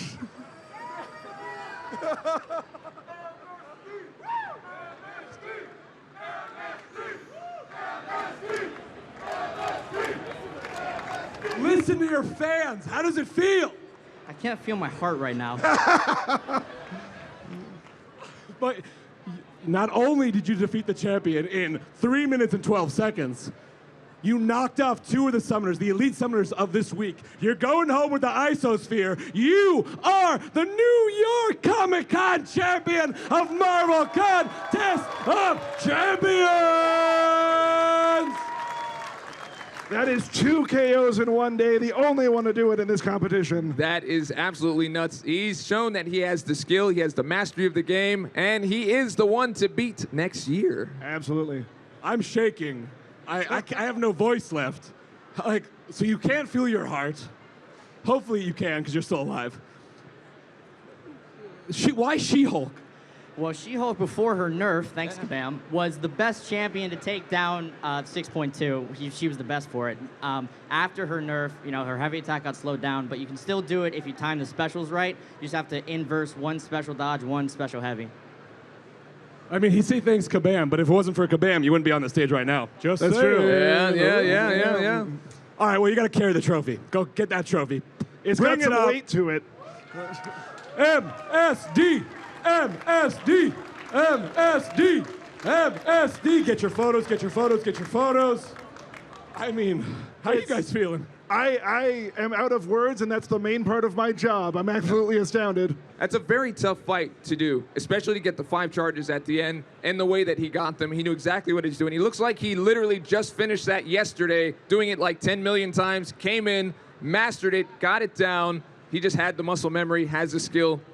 Absolutely. When you're playing it at this level, it is a whole different game. You can play for the story, you can play for the champions, or you can play for absolute glory, as we're seeing here today. I was talking to Gabe and Vince earlier, and they said nobody will be able to defeat the champion. They told me that. Yes. And yet, right here, we have proof. The champion. Let me tell you, man, a lot of people had a hard time with this at home, by themselves, in their own room, with nobody watching. He came up here on stage with all these people watching and knocked it out like it was nothing. As we've seen today, if you want to take down a macho man, you bring the Hulkster to the fight. Yes. All right, well, if we ever do Summoner Showdown ever again, you better be there, because I want to see that happen. All right, final words to all your fans. What are you going to say? Thanks to my dad for taking me here. You're the freaking best. And thanks for the whole community for taking me in at 15. I mean, that's freaking awesome. And thanks for everyone cheering, man. You guys are awesome. All right, we got some time left, so I want to bring up Dreamin' Sucks and Scene one more time to get all 3 of these guys up here. Let's make them relive this live. Round of applause for the final 3 of this week. The camaraderie is awesome. Yes, give it up. Seaton, Dreamin'. You know what you guys get to win. Tiny mugs for your tiny. Here you go, my friend. Here you go, my friend. All right, one last photo. Get in there, get in the middle. Oh, yeah, get the trophy. Put them up. Yes. Guys, it's Marvel Contest of Champions. go to their booth at Kabam's booth at 556 to check out Marvel Realm of Champions and pledge your house. You guys can play this game right now. It's insane. I mean, how long have you guys been playing Marvel Contest of Champions? Just 3 and a bit years? 4 years? Yeah, same 4 years. And it's their 5th anniversary. Guys, give it up one more time for Marvel Contest of Champions. And, oh my. No acrobatics. No acrobatics. Bring him down, bring him down, bring him down. I should have said no acrobatics. Enjoy the rest of your convention. Have a good day.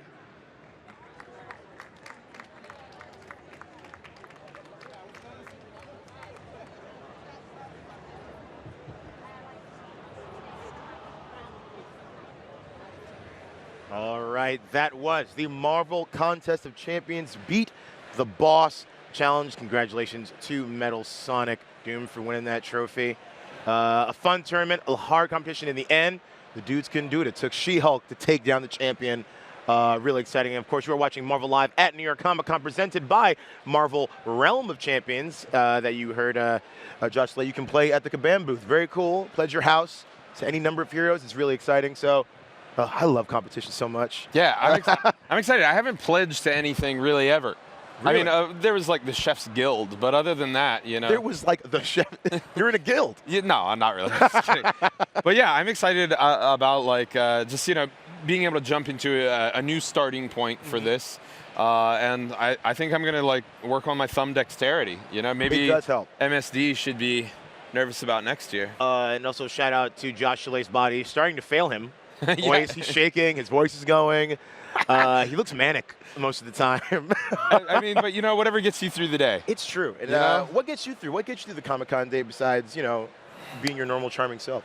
Shucks. Well, you know, I'll be honest with you. I just try and play it cool, man. You know, like there are a lot of things here to get really excited about. But like excitement is also the expenditure of energy. Ooh, okay. Right? Yeah. And so I just try and kind of keep myself buttoned up so that, you know, once I'm done here at this wonderful magical place, it can also exist in the rest of the wonderful magical world around us and still have, you know, energy to do that. I'm also, I don't know, I seem to be taking pretty good care of myself. I'm not feeling any sort of sickness, illness, no wavering voice. How about you, man? You got a routine? Good. Yeah, I mean, I do. I mean, I'm one of those people that doesn't eat before things. Yeah. And this is so exciting. Like I don't get nerves, so to speak, but I get like this kind of like I get the theater butterflies, you know, being an actor and, you know, having done theater before, you kind of feel those butterflies, but you learn to love the butterflies in your stomach. So hydration. Yeah, hydration really is important. absolutely key. Keeps your voice going, keeps you going, and friends.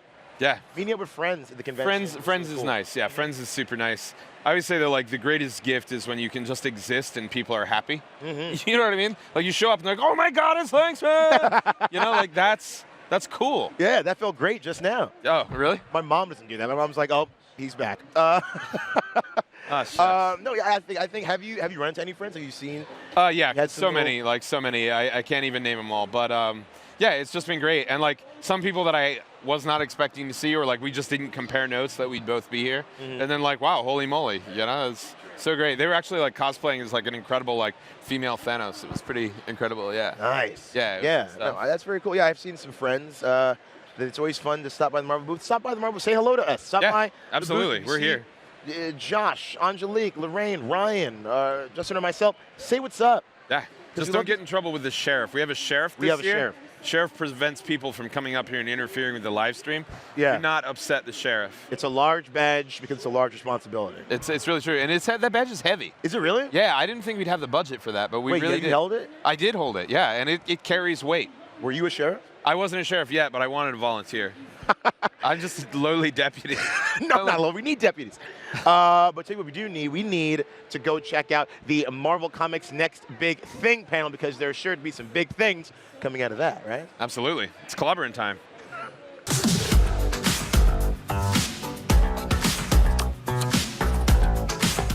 You ready to find out what Marvel's next big thing is? It should be next big things. Given the stature and the creativity of this team that is assembled online, the Avengers of the Marvel writing community, with one artist who has also joined us, we got a show for you today. Yeah. So my name's C.B. Cebulski. I'm the editor-in-chief. I will be your host for this fantastic panel. And let me introduce who we have up here on stage with me today. There's Mr. Donnie Cates, Hi. writer Hi, of everybody. Guardians of the Galaxy, Venom, and Mwah. Silver Surfer Mwah. Black. Mwah. Mwah. We have some Immortal Hulk fans out there. Yeah! Writer Al Ewing. Hello. Making his debut on a Marvel panel is artist of Deadpool, Mr. Nick Klein. Yeah, Nick Klein. We added a little classified next to his name as we're going to be announcing something possibly later in the panel that Nick will be working on. And you know him, you love him, writer of Amazing Spider-Man, Fantastic Four, and Tony Stark Iron Man, Mr. Dan Slott. Yeah, Dan Slott.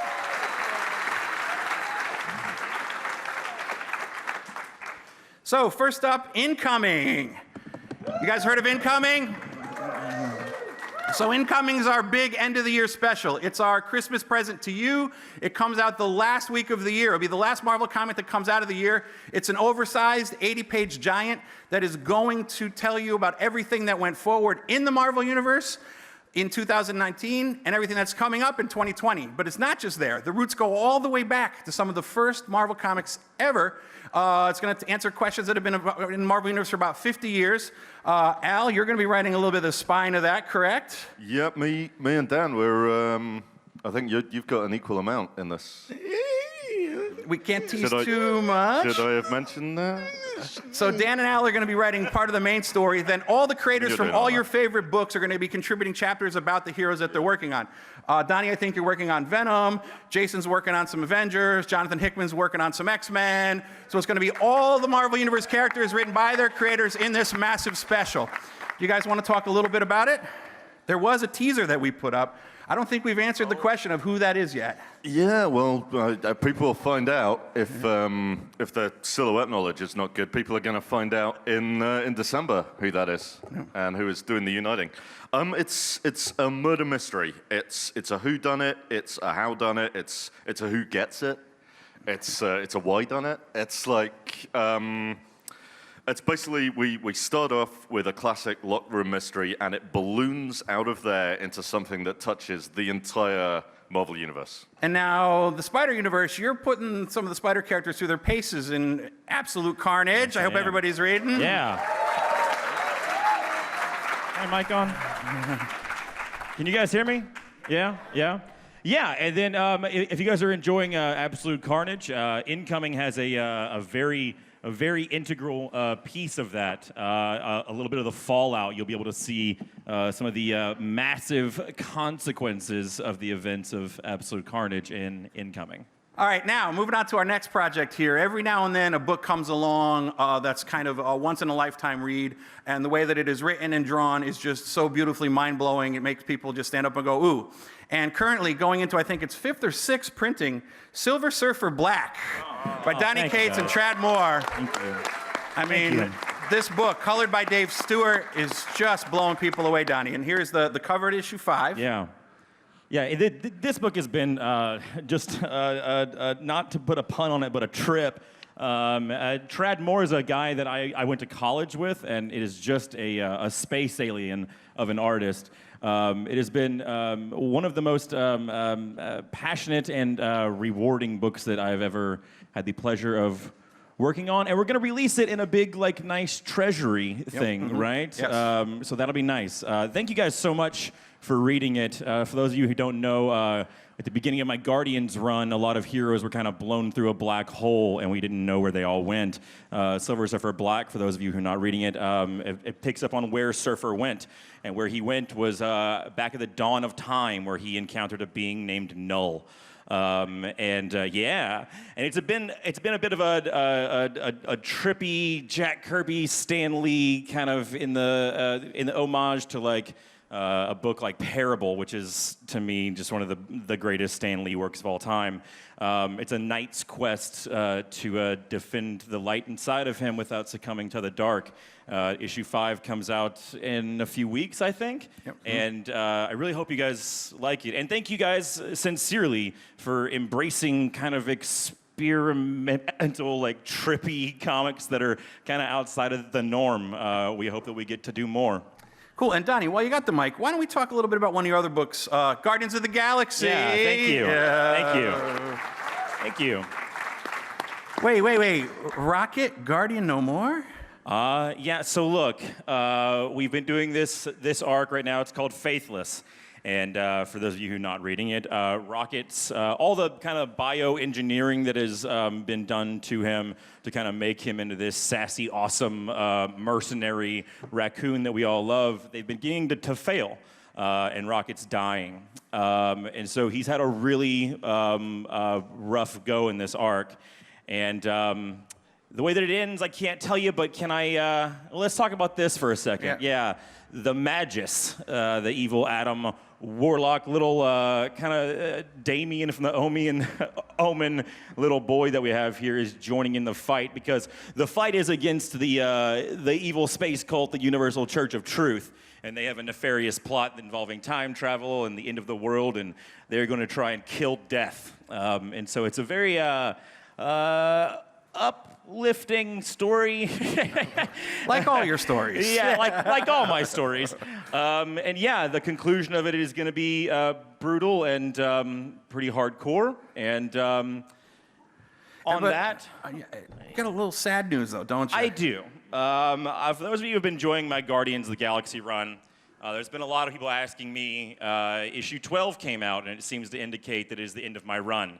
That is true. I will be stepping off of Guardians of the Galaxy with issue 12 because I have a huge new project coming up. And so I brought along a little thing to help me. You gonna make an announcement? Yeah, I think so, man. I think it's about time. This is my little buddy Groot, and for a little over a year now, I've been taking care of this guy and putting him through his paces, but I'm done. And so I think I'd like to, here in front of all of you, pass this on to the person who will be taking care of your Guardians in the future, Al Ewing. We're going to have fun, little friend. That's right. Al Ewing will be taking over Guardians of the Galaxy. It is on like Donkey Kong. Yeah, I've been thinking about what to say here. I guess one of the things people know me for is world building. With Guardians, I get to do universe building, and I am taking full opportunity for that. I'm basically taking over space. And he is not kidding. I am taking control of space. We're going to see some, I mean, from the look of that cover, is that the same Rocket who's dying? You know, I'm not going to tell you. But like from the look of that cover, you know, that might look a little like spy-fi action, kind of like a sort of Mission Impossible James Bond. It's all of those things. You can see a couple of familiar faces there that I know have some fans in the audience. Any Richard Rider fans in there? Several.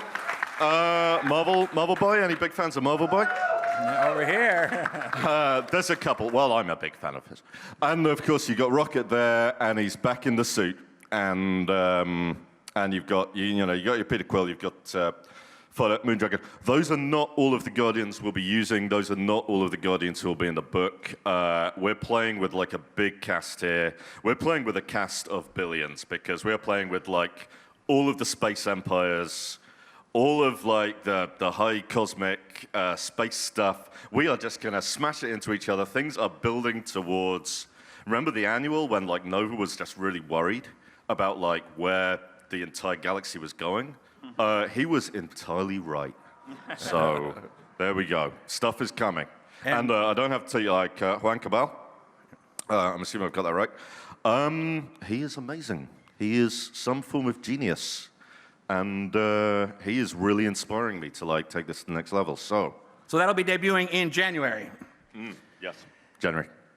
Next up, Donnie, we're kicking it back to you. Don't want to give away too much. Yeah. Absolute carnage.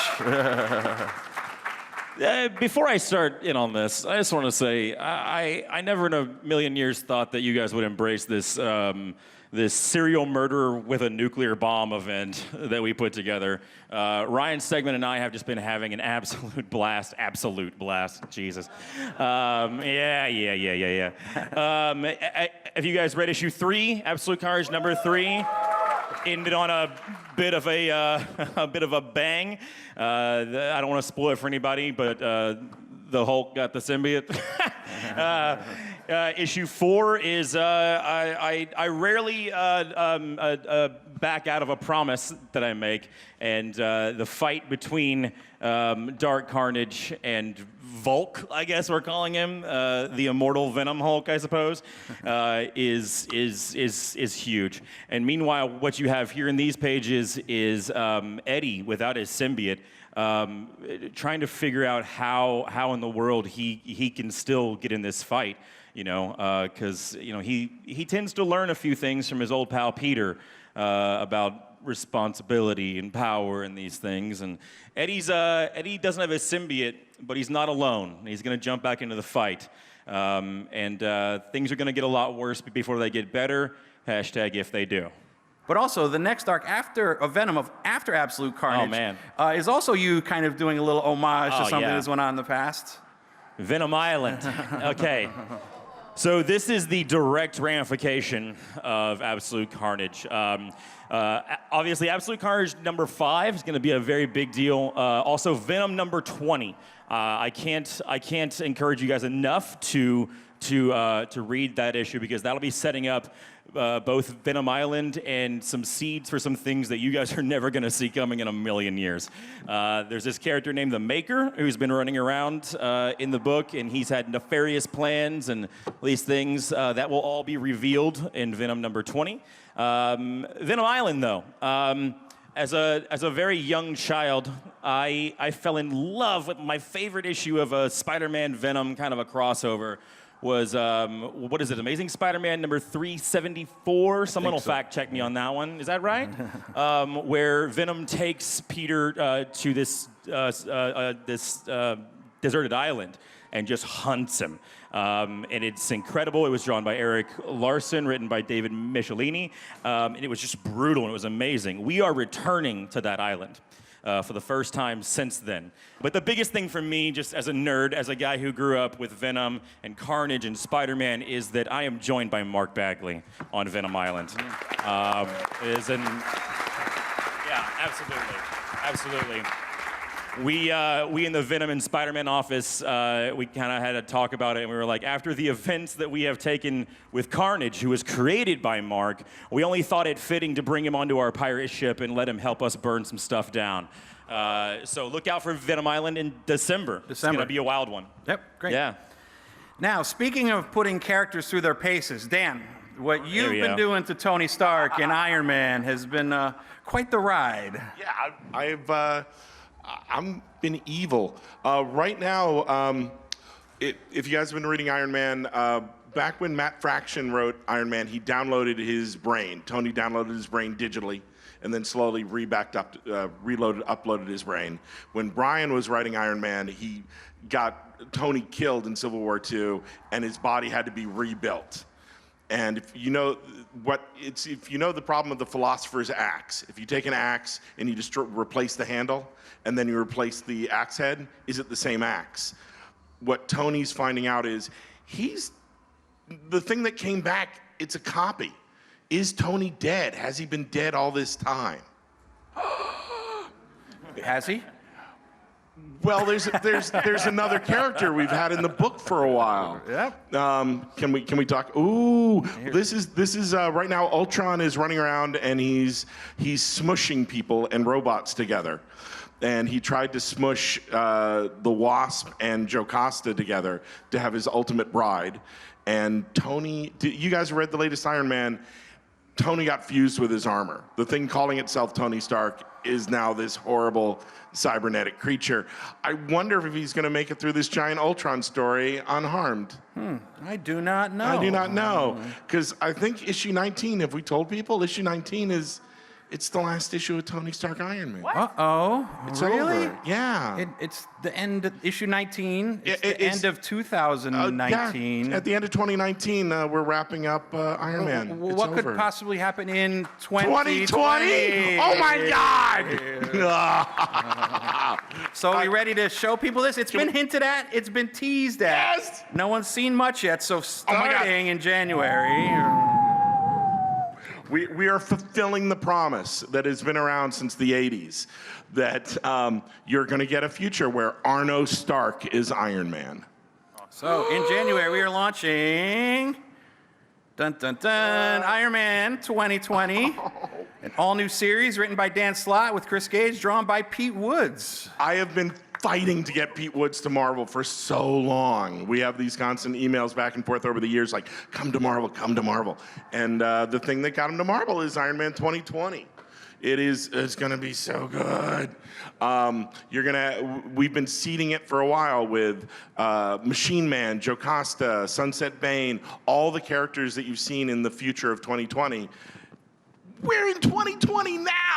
Yeah. When I found out I could do Iron Man, I was like, I get to be the guy who writes Iron Man in 2020. Oh my God, we're gonna do Iron Man 2020.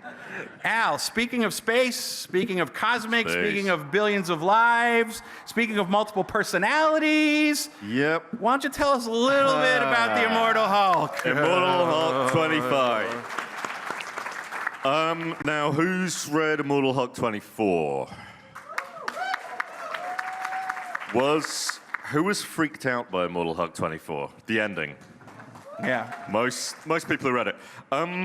Yeah, basically what this is, I've been kind of doing for a while in my own books the idea that the Marvel multiverse we're in now is like the 8th iteration of the multiverse, and on kind of Secret Wars time, back when we destroyed everything, rebuilt everything, or rather Hickman did, that was the 7th ticking over to the 8th.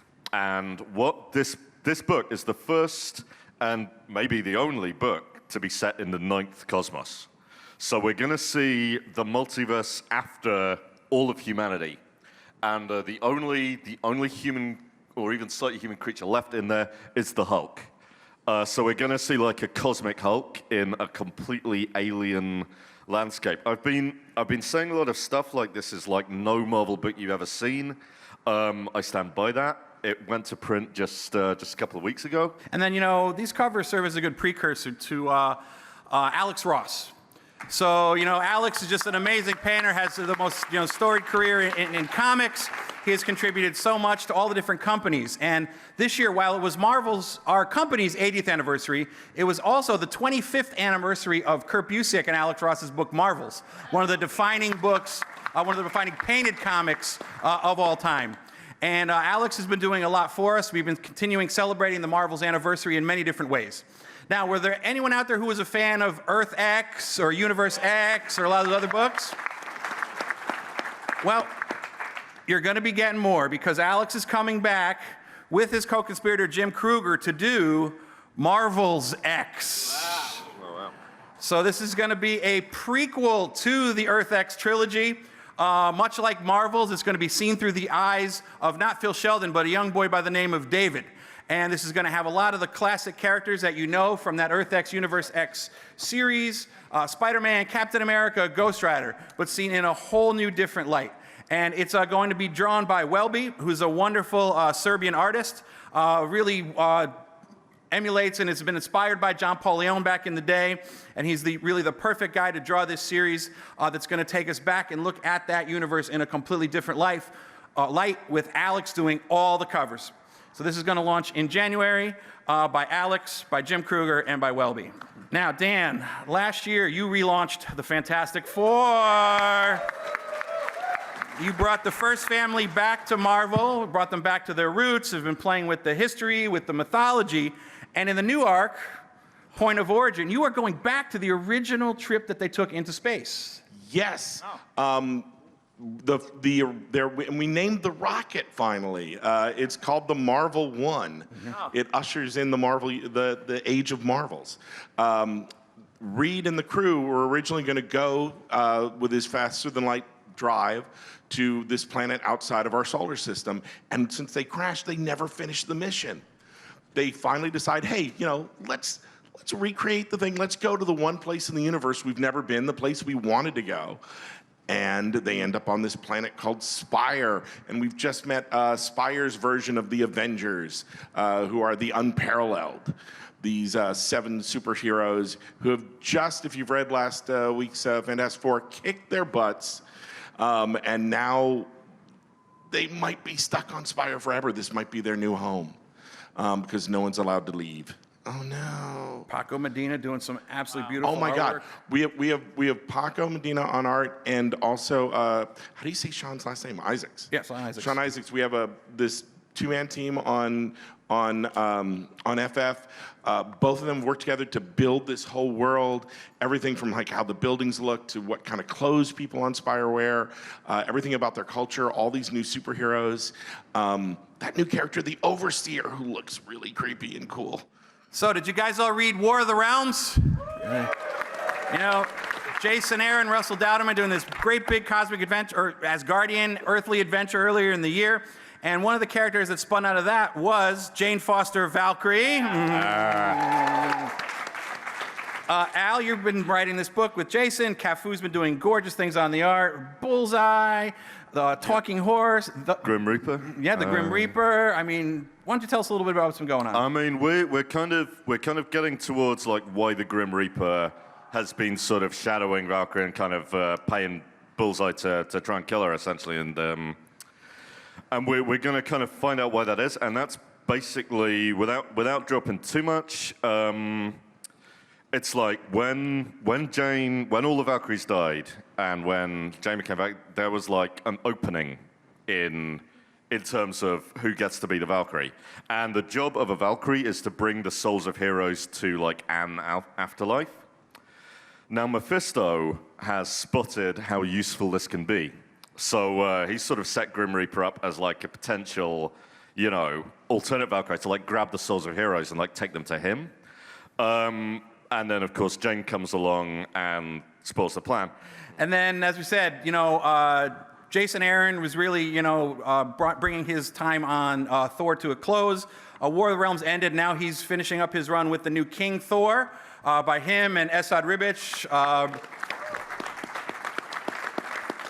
The last issue, King Thor #4, is going to be every artist who's ever drawn Thor with Jason is going to come back and contribute pages to it, really make a beautiful book to send him on his way and take Thor into a new chapter in the Marvel Universe. But now, Donnie, before we move on to questions and answers, you had something you wanted to talk to some people about. You asked me to give you a couple minutes, right? Yeah, if you guys don't mind. So I have had the extraordinary pleasure of working for Marvel. I have been a Marvel kid since I was a wee little boy. My father taught me how to read on Marvel Comics. And it's always been a dream of mine to be able to do this, to talk to you guys. And when I was fortunate enough to get a job with you guys, there were 2 characters that I always had a dream that I never thought would ever come true that I could maybe get my hands on. And one of them was Venom. And you guys have been incredibly supportive of that. And I've been having a great time and being able to kind of blow that up and dig into the mythology of it. The other one I'm doing. And I'd like to be able to tell you what it is, but I need to grab something really quick. You need some help? Yeah, will you help me? Yeah.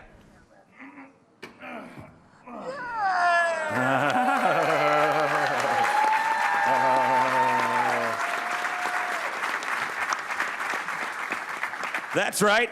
I'm writing Power Pack. Here we go, ladies and gentlemen. Yeah. Donnie Cates, Nick Klein, Matt Wilson on Thor.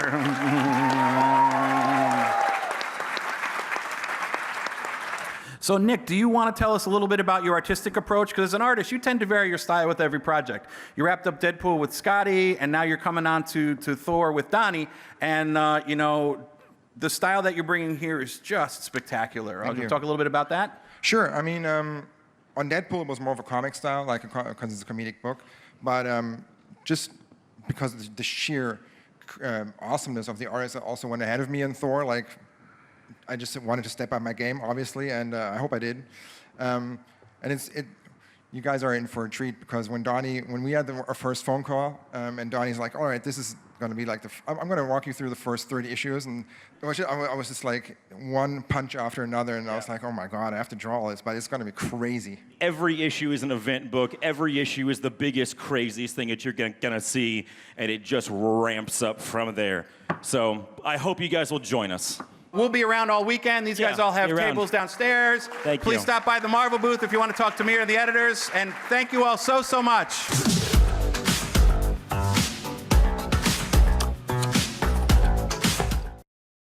Hot diggity dog, look at that Comic-Con floor. It's just jam-packed. People are getting pumped up for the cosplay competition we got coming. This is Marvel Live at New York Comic-Con, presented by Marvel Realm of Champions.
Peter, wait.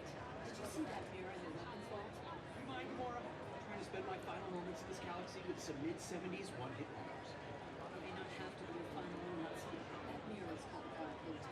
Thanos said it was an indestructible prison. Raxa proves it indestructible. Yeah, well, Rocket don't approve of no prison. Good point. Ain't a prison in the galaxy I can't escape. The thing is, this prison is inside in the galaxy.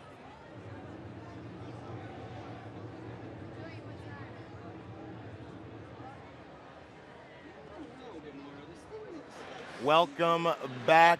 We are hanging out here on Marvel Live. I'm Langston. I'm Justin. And we are joined by two incredible creatives here at Marvel. Of course, Marvel Comics artist and writer Aaron Cooter, and Marvel Comics artist Javier Garron. Gentlemen, welcome. Hey, guys. How are you? How you doing? Fine, thanks. Great. Great. So you deal, both of you deal with two characters that I very much love. Aaron, you deal with Ghost Rider. You're a Ghost Rider, and Miles Morales for you. Javier, what is it about these characters that you two love? Because they are two fan favorite characters. I'm seeing cosplay of both of them all over the convention. Yeah, it's cool. Yeah. You first. Me first. You first? You first. You Okay, first. okay. You first, Aaron. So polite.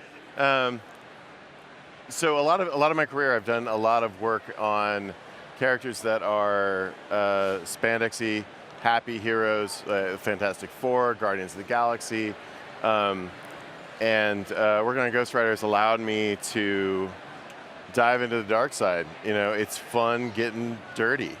Like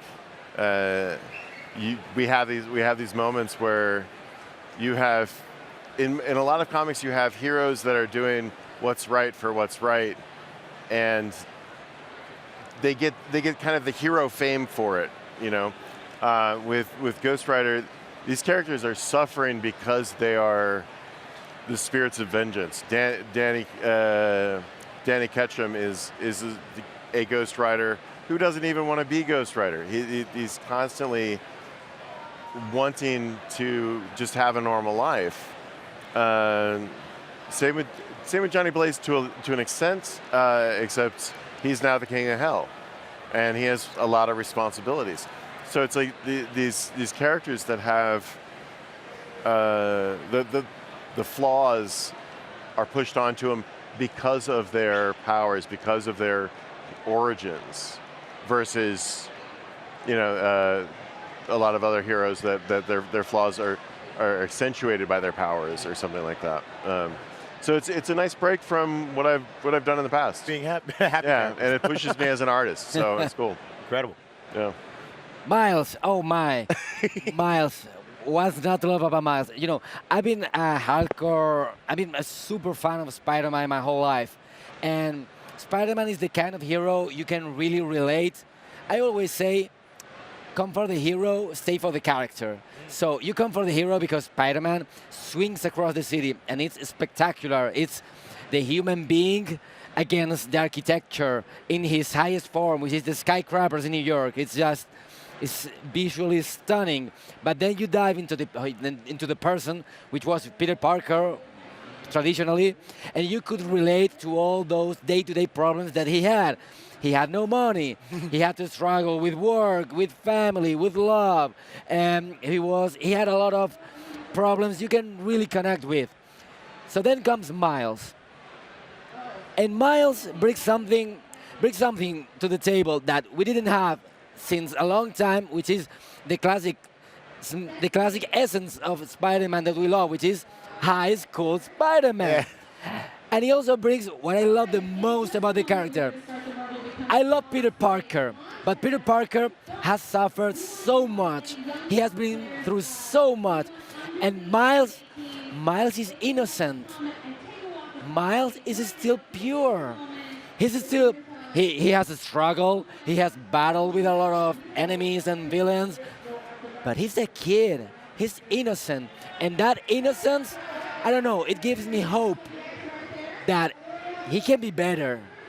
And it can inspire people to be better. I don't know. I can find things to relate in both. And that thing about Miles just fills me with joy. I just love him. That's incredible. So good. Gang, there's a lot of creativity here. I feel as though we could almost, cut it with a knife. There's so much creativity, at least on this side of the stage. Oh, no, come on. I mean, I just sit here and talk. Let's be honest. There's not really much creative about that. Oh, it takes a lot. So, what does your creative routine look like? For me, if I want to do anything, I have to make sure the house is clean and I have at least 3 cups of coffee, and I have to be in total silence and darkness. Sure. For you guys, what does the routine look like? No, you go first this time. It's pretty much the same, but the house is less clean. Sorry, love. Sorry, love. Sorry, love. I try my best. But, I mean, for me, working is about the structure. And that's because I get so easily distracted. It's like, the movie... there is something to this industry that if you're not like ADD before, you develop this desire to be distracted all the time. All the time. Yeah. It's like, the movie Up? The Disney movie Up? The dogs that were like talking and then a squirrel. And then continue talking. For me, it's like that. I see squirrel and then I lost my train of thought. So for me, I go to the gym first thing in the morning, like really early, and then the rest of the day must be really structured in order for me to be disciplined enough to get the job done. It's working out, working, eating, trying to sleep a bit, but it's mostly routine. Routine is it's the glue that holds all things together for me. Awesome. Yeah, no, I wish I could say that. The routine is the thing that allows you to cut through the distractions, to cut through the constant gnaw that is just being so monofocused. So that's the hardest part. It's not the creativity. For me, like I feel like, especially drawing comics, because it takes so much time to actually draw a page, it's like 10% creative, 90% just knowing where to put the lines. And so it gets monotonous. You know, you listen to podcasts, you listen to audio. I listen to like hours and hours of audiobooks every week, just to keep my brain lubricated while I'm doing the artwork.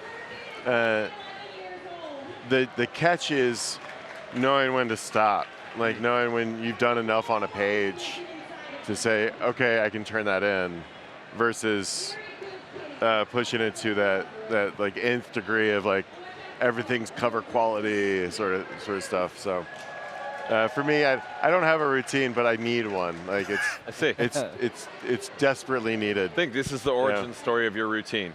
I was up there, thing. The guy asked 8 years too late. So one of the things that we love about the live stream is that we get social questions from all the fans out there. So we have a social question for you, gentlemen. When did you know you wanted to be an artist? Since always. Yeah. It goes so far that I remember myself always drawing, even doodles as I was little. And I don't know, I remember myself, I started with Donald Ducks. I can draw you a Donald Duck in just blindfolded in the blink of an eye. It's just so inside my head. And I didn't stop. It was fun for me, just sitting by myself and doodling my ideas after reading lots of comics, because it goes hand by hand, you know? I read a lot, and then I had the urge to draw a lot. So it goes so far behind. For me, it was also a matter like I like to say I'm so sorry. I've balled before. We have to go. All right. It's been great having you. Okay. Thanks, Javier. We're heading to the Marvel stage, that costume competition. Welcome to the Marvel Becoming Costume Contest presented by Geico. I'm Josh Soleil. I'm Lorraine Sink. And I'm Angelique Roche. And you are going to see some incredible cosplayers come up here in their most mighty Marvel costumes. And how do we thank them for their hard work? Oh, we can do better than that. These people have put in the love, the sweat, the time. How do we thank them? Oh, that's right. I think that was better. Yeah, that was good. That was better. I think we want to go over one more time for the cosplayers. Yeah. When you come up on stage, you're going to see Josh Soleil over here. He is going to help you onto the stage. You're going to come towards Lorraine Sink right here to the X. The X marks the spot. You're going to pose once, twice, 3 times, no acrobatics, feet on the ground, and then you're gonna follow this way towards me off of the stage. Now, once you leave the stage, someone is gonna give you directions to go behind the stage and come back to this area. Don't go anywhere. It's a contest. We have prizes. Woo. We're gonna have a first, second, third, and a couple other maybe surprise gifts, guests, awards, things for people. There are surprises at this moment. And it's not a contest without some judges. No, indeed not. We have some very special guest judges here to help us out today. First up, please, Beverly Downen of Creative Studios. You may have seen her as our Wasp from Marvel Becoming. And now she's debuting her very dangerous Hela costume here at New York Comic Con. Yes. Yes. up, guys. And next up, our next judge is Sensei Cutie Pie Cosplay. Jasmine was one of our awesome Captain Marvel's cosplayers from Marvel Becoming. Who is dressed as Black Panther Shuri today. Yeah, and has some really amazing costumes, including Shuri, Valkyrie, and more. Ooh, and another judge that we have, Kawaii Mayhem Cosplay. Her cosplays have included Mysterio, Fembot from GTO G2, Cable, and more, and she is dressed as Mysterio today. Ooh. And last but not least, Travis McElroy. Travis is officially part of the Marvel family, writing Journey into Mystery with his father and brothers, plus the podcast, The Adventure Zone. These are very well-dressed judges. Yes. They are. Y'all are just bringing it today. Should we find out what they're looking for? Yeah, so we want to know, for our cosplayers, what are you looking for today besides zero acrobatics? Very safe. No flips. We want to see people who love cosplay, who love their characters, and that how we see that we want them to show how much they love their characters. I'm looking for like different techniques, like sewing, craft foam, and painting. Also, just being able to tell us like what their favorite part is about a costume, and just being able to see the amount of passion and work that they put into, putting their costumes together. I'm going to be totally lame and just say I'm looking for people who have fun out there. Yeah, that is the most important thing. I like fun. And if you guys would like us to ask anything of the cosplayers, please feel free to flag us. We'll make sure to ask those questions for you over the mic so everybody can hear. So this contest is very, very, very special. It is. Because we have a first-time cosplayer coming on this stage in a little bit. Ooh, a first-time cosplayer. At San Diego, we did something very special with the Geico Gecko. So we're going to show you a clip right now. San Diego Comic-Con! We are about to showcase one of my favorite things that we do here at Marvel. And it's called Marvel Make Me a Hero. We got to introduce a special someone, comic book illustrator Todd Knock! The Gecko from Geico and Sarah! Ever since he was young, he always dreamed about being a superhero, and plus he loves helping people, so this is like perfect for him. This is perfect. Yeah. This is perfect. So guys, we're gonna get to know the Gecko a little bit because Todd needs some information. You know, what their power set is, that can really inform what the character will do. Definitely would love to fly, would love to have super strength. Do not look behind you because behind you right now is Todd's. No. What are you thinking about what you'd be wearing as a hero? Well, he would love to have a cape, and then definitely some high-tech wrist gauntlets. High-tech wrist gauntlets, I love it, yes. Definitely a shield. You can never go wrong with a shield. And so now it's time to get some colors in here to see if we can punch it up a little bit. Definitely blue and green. If you want to throw in any other colors, that's great. Maybe a dash of orange. I think we're ready. I think we're ready to unveil. Gecko! Yes! This is Marvel Make Me a Hero, brought to you by Geico. Oh my goodness, that was incredible. So should we bring out the Gecko? Before we bring out the Gecko, I need you, audience.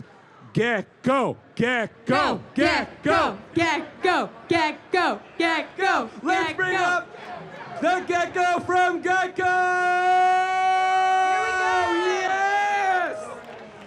Here we come, here they come, here they come, featuring the beautiful Make Me a Hero costume. All right, you can clap more than that. This is a first-time cosplayer. Well done. Look at those high-tech wrist gauntlets. Oh my gosh, you've transformed. Now, the cape. We need you to show all of our cosplayers how to cosplay, how to do their photos. So hit this X right here. Strike Let's a see your pose. Superhero pose. Yep. Yeah. Oh, this is awesome. What? Look, he has a shield. Can we get him? Can we get the shield? Get that man a shield. Well, get that Geico a shield. Gecko is. That's actually a really this nice was created shield. at San Diego. Todd Knock and the Geico. We had Sarah. Oh my gosh, it is fully fledged. I can't believe this. I'm freaking out. This is so cool. All right, we're gonna have you pose for our photographers right here. One more. Do one more pose. One more pose. Yeah. Oh, very well done. There's no jumping. There's no acrobatics. That was beautiful and safe. So then we're going to have you come. Give me one more round of applause for the Gecko! Enjoy your Comic-Con, Geico Gecko. That's so cool. That's so cool. Oh. Well, should we get this contest started? I think we should. All right. Who do we have coming up first, Josh? All right, we got a Scarlet Miles. Ooh, Scarlet Miles. Ooh. Feels like a clone, but is really a young man. Go ahead and do those poses. Yeah, we go. One more. Yeah, that thwip. Gotta get that thwip in there. Oh! Very nicely done. Very And we'll nice, have you come Scarlet. right this way for us. And Black Bolt, perfect. All right, we got a double Medusa and Black Bolt with a lockjaw. Look at the little lockjaw. Who can resist a little lockjaw? Watch out for that hair because it can really get active. You'll notice the Black Bolt remains silent. Oh, no. Not here. There's glass everywhere at the Javits Center. That's not a just good idea. that's just not going to end well for anyone. Thank you very, very much. All right. Give it up we for the got- Inhuman Yes! royalty. Coming up is the amazing Spider-Man. He looks like he's ready to time travel to the 70s. So. Some quantum grooves. Thank you, Spider-Man. Right All this way. We got a beast getting ready for work. Here he comes, or a bar mitzvah, I can't tell. That's a very dapper beast. Sure, the Beast has prepared a statement. Wait, they say. The stars do not control our destiny. Rather, it is within ourselves. Oh, a little Billy Oh. Shakespeare. Smart and heroic. Get this man a poetry book. There we go. Let's not be late for the classes at Xavier. Here comes Black Widow. Yeah, I got to figure it. Oh, wow. Very nice. Thank you, Natasha. And I mean, after Black Widow, why not a Thanos? Oh, no. We just put the universe back together.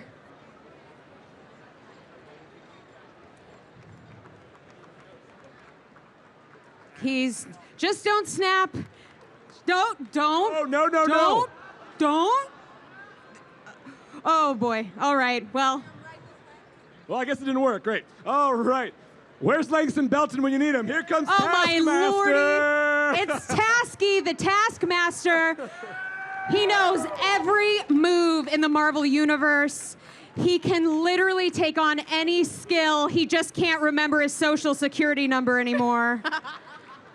Writes right over his Multitasking just depletes. He's got things to do. Yeah, but he's got a shield. He's got arrows. He's got a sword because he does it all. Oh, I don't. Oh, he's stolen my skills. Thank you, Taskmaster. That's pretty cool. Right this way. And here comes Wicked. There he is, right there. Oh. Did we get that on camera? Was that too fast of a movement? I don't know. I think we're good. Just here for the Young Avengers, bringing it, owning it. And here comes Star-Lord. Back in blue. Just here to do some space cruising, chilling out. Just chilling out. Thank you. Fresh from space, Captain Marvel! Whoa, watch out. Oh, there's a double. Oh, Captain Marvel's tangling with the Kree.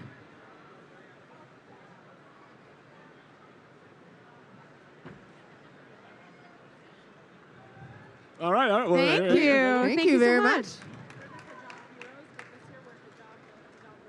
Hijab villains? Perfect. Hijabi villains. All right, we got the hijabi villains. I see a Hela, Dr. gosh. Doom, Magneto, Ooh. Mr. Yes. Sinister, Thanos. I'm a little frightened. There's a lot of villainy on the stage right Hela. now. What? Yes. Yes. Perfect, perfect. The power of the universe right here on this stage. Can I ask that a couple of you Come to the front stand so in we can- front so we hit some levels so we can get you all in the picture? You guys look fabulous. Really quick These question for heels you are guys. What inspired y'all to put this group together? Last year we were the hijab heroes. We were all the Avengers. And this year we decided to go the other route and just do the hijabi villains. So we're the Marvel villains. We got 2 Hellas, Thanos, Magneto, and Dr. Doom. We are missing Ronan. She had to leave early. But yeah, we started this last year. We want to keep it going, hopefully every year. That's awesome. What? Our theme is wrapped and reckless. That's great. That's great. That's great. Right this way. I love Doctor. that. All right, coming to the stage is Bro Thor. Right here, right there. Oh boy. Oh. Hey, we should, oh boy. We should probably talk about what's going on, but, you know. We don't have the time, Lorraine. It's okay. He's fine. He's fine. Moving on to Jean Grey. Uh-oh.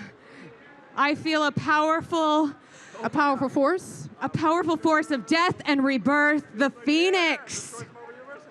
She'll read your mind and then could just blow up a Disintegrate you, planet. I don't know what maybe? could happen. Eat a planet, disintegrate some people. Yeah, you don't want to mess with her mind. No. Is that latex? Yes, it is. Well done. Right All this right. way. The Punisher, fresh from destroying the Marvel Universe. Oh boy. What? You monster! Yeah, destroying the Marvel Universe isn't just for Deadpool anymore. A lot of punishment can be done with a prop that big. I mean, weapon. Thank you. So I have a question. One question. Oh, we have a question. One question for you. What is your Thanos sword made out of? Because I can This tell was you 3D made that. This was 3D print. Everything else is thermoplastic and EVA foam. Oh my gosh, well done. Well done. Thank you. Yeah, Give it up for Frank Castle. Here comes Agent Venom. We're gonna get you to go right to that X right there. Pose. Another pose for us. Very nice. Thank you so Give much. it up for Agent Venom. Why have one Loki when you could have 2 Lokis? Uh-oh, double the mischief. You get a Loki, you get a Loki. Oh man, everything gets wild when there are 2 Lokis. I mean, it's wild enough with one. I know. Thank you so much. And here comes Spider-Man. With the backpack too, I love the backpack, it's great. Get another Rocking his pose. Spider-Man homecoming look. Don't want you to be late for school. Thank you. I mean, at least he still has his backpack. It's Here fine. comes Wolverine. Oh, Wolverine. Fabulous take on Wolverine. I want to go to that debutante ball. So much. So much. So much. So much. We have a question For you. We have a question for from you the, real quick. from the judge. Yes. So did you design this yourself? I designed and created this all myself, yes. It's from my series, I call it the Helmet series, and I take iconic comic book characters, preferably Marvel, and I turn their faces into dresses. Last year I did Symbiote Venom. His eyes were up here, his tongue moved, and this year I have my Wolverine mask dress. Let's give it up. Woo! Thank you so much. And a chill went through the crowd because here comes Death! Oh, Death. Oh, Death. Thanos' favorite lady. Here you go. Such a heartbreaker. Oh man, she's finally ready to make the commitment and walk down the aisle with the Mad Titan. Is she though? I don't know, death is very fickle. Thank you so much. From Marvel Contest of Champions, Guillotine! Oh, yeah! That's awesome. Guillotine was created for Marvel Contest of Champions. Here we go. Captain Britain?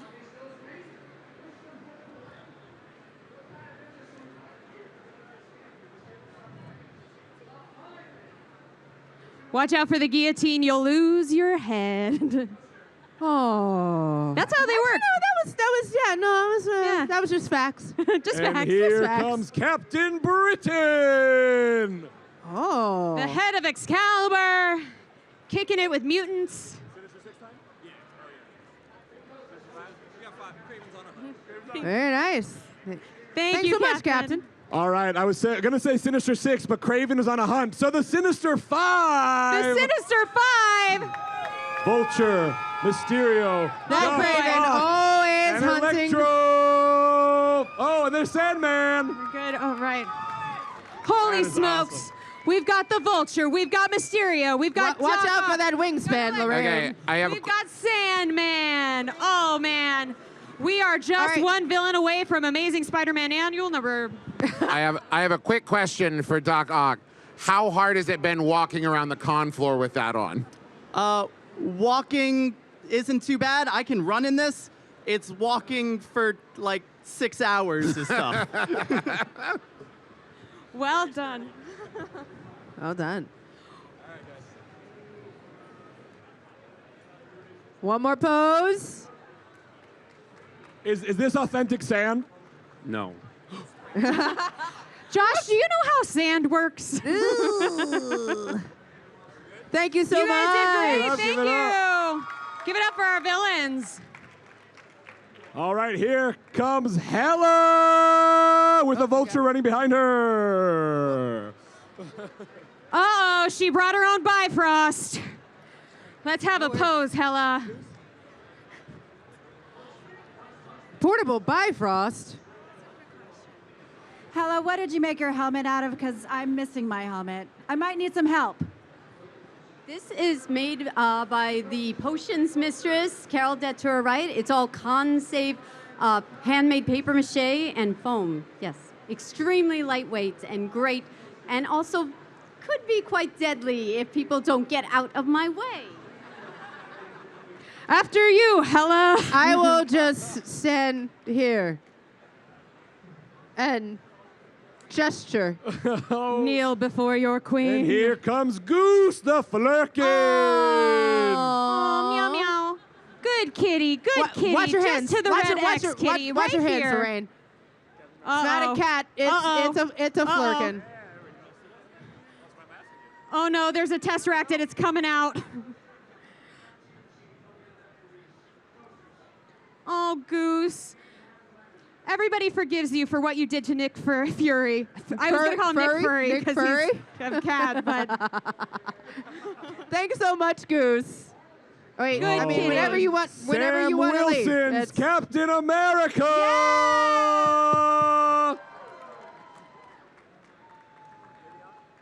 rocking the shield. On your left.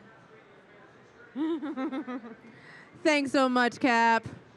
And here comes Dr. Octopus. Oh, Octavia. Live to her Octavia. friends. I don't think we're friends, though. Oh man, she brought a whole army. Ba-dum-bum, ba-dum-bum. It's only going to get worse. This is the best part of the Lorraine's puns are the best part of the show. Untrue. Look at this cosplay. How are you able to style your hair up quite that tall and have it stay there? It's all bobby pins, actually. Really? It's bobby pins and a little bit of yarn for highlight. Nice. Well done. Thank you so much, Liv. All right, this is going to melt all your hearts. Here comes Bark Panther. Bark Panther. Oh, come here. Good boy. Oh, I don't have a treat. Oh. He even has little shields. I've never wanted to go to Wakanda more. Oh. That's so cute. He's like, more treats? Oh. He's like, but Thank treats. you. Oh. Oh. Like, let's snuggle. And here comes Blade! Yeah, Blade! I hope there aren't any vampires in the house, because Blade is here. Well, they're all gone now.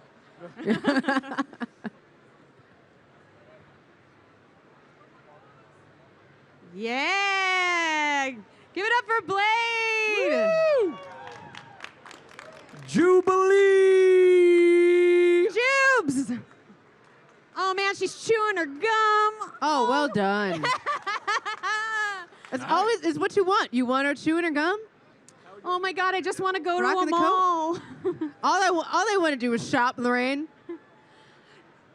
Thank you, Jubilee. Thank you. And here comes Deadpool with a bunch of bananas. Oh, this guy's bananas. Do I win if I give you this? No. Here you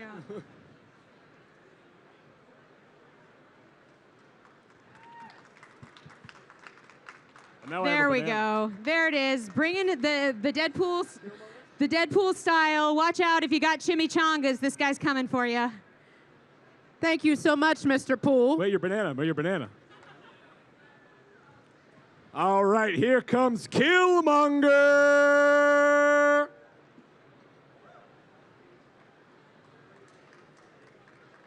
Born to be bad, but looks so cool when he does it. Yeah, he does. Give us one more pose.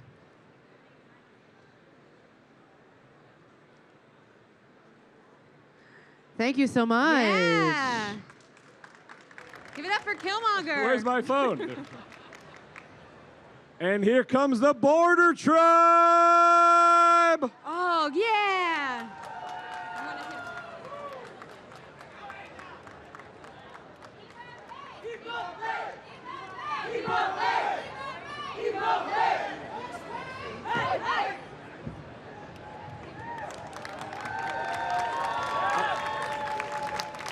We have a question from one of the judges. The swords are amazing. How did you do that? That's magic. They're 3D printed with LEDs inside and some mirrors to reflect the light to make it kind of iridescent. That's amazing. That's so cool. If y'all didn't hear it, it's 3D printed with LEDs inside and mirrors to reflect the light. An LED strip in the inside, and there are a bunch of mirrors inside, and the LEDs are aimed at the mirrors and it reflects back and forth to kind of give you a little bit of a sparkle. Wow. Yeah. Give it up for the Border Tribe. Amazing. Oh, We're gonna go just this way. Yep. All right, here comes Doctor Strange.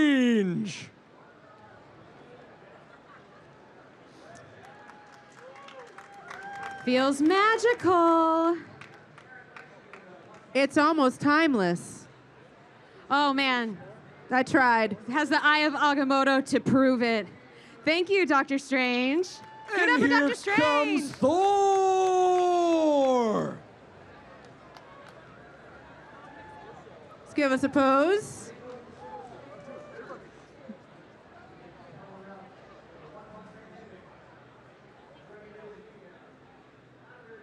Thank you, Thor. Thank you, Thor.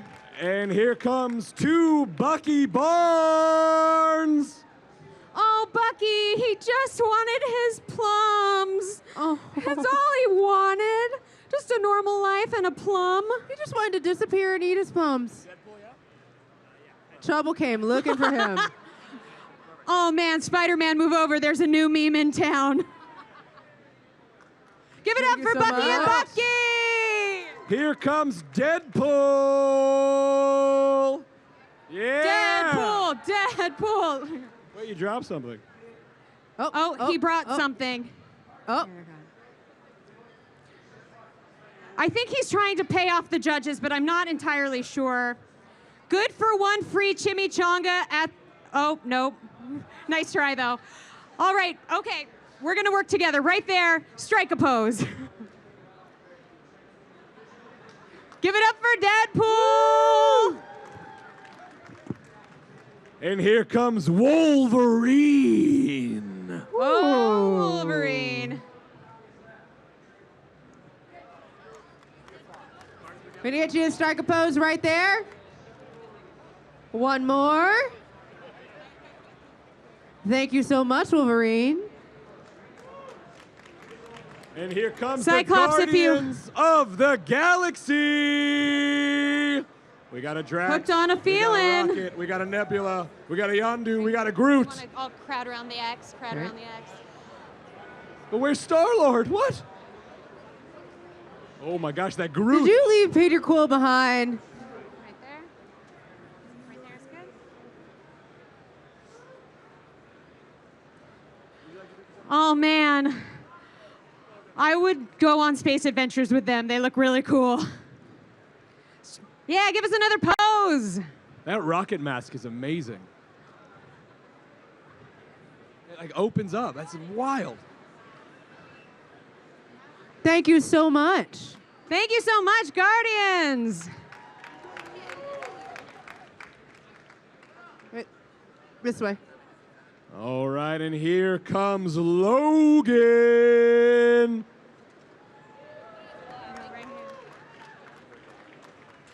Fresh out of the gym.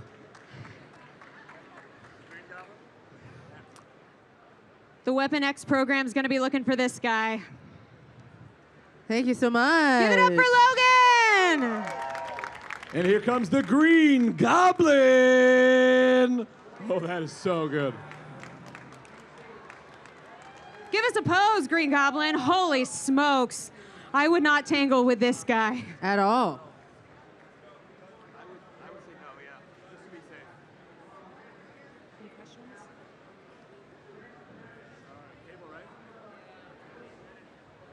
Thank you so much. Thank you. Right this way. Amazing. And here comes Cable and Deadpool. Right here, the X. There you go.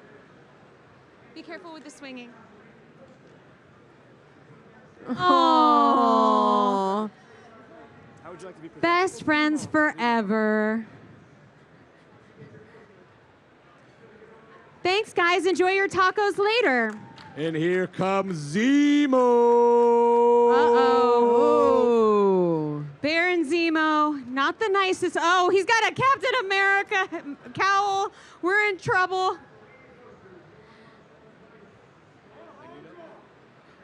Oh, boy. Oh, boy. Thank you so much. And here comes Magneto. The master of magnetism. Ant-Man and the Wasp.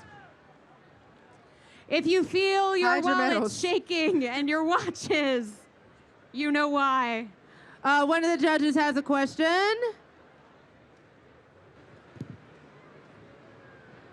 Thank you. Did you make your costume, sir? I did. What did you make your costume out of? This is all 3D printed, all the purple, the helmet's 3D printed, and this is my first time sewing a costume. It's amazing. I had a wonderful time. Awesome, Great thank job. you. Thank you so much. All right, here comes, welcome to the stage, Ant-Man and the Wasp. Oh man, I think they're shrunk down right now. Right here. How would you like to be presented? Oh man, just go on a teeny tiny adventure. They could drink a juice for days. Juice boxes, right? Yeah. Thank you. Welcome to the stage, Polaris. Ooh, Polaris. Your dad's waiting for you off stage. He just left. 3 Lokis. Looking super tough. Thank you. All right, come to the stage, Loki.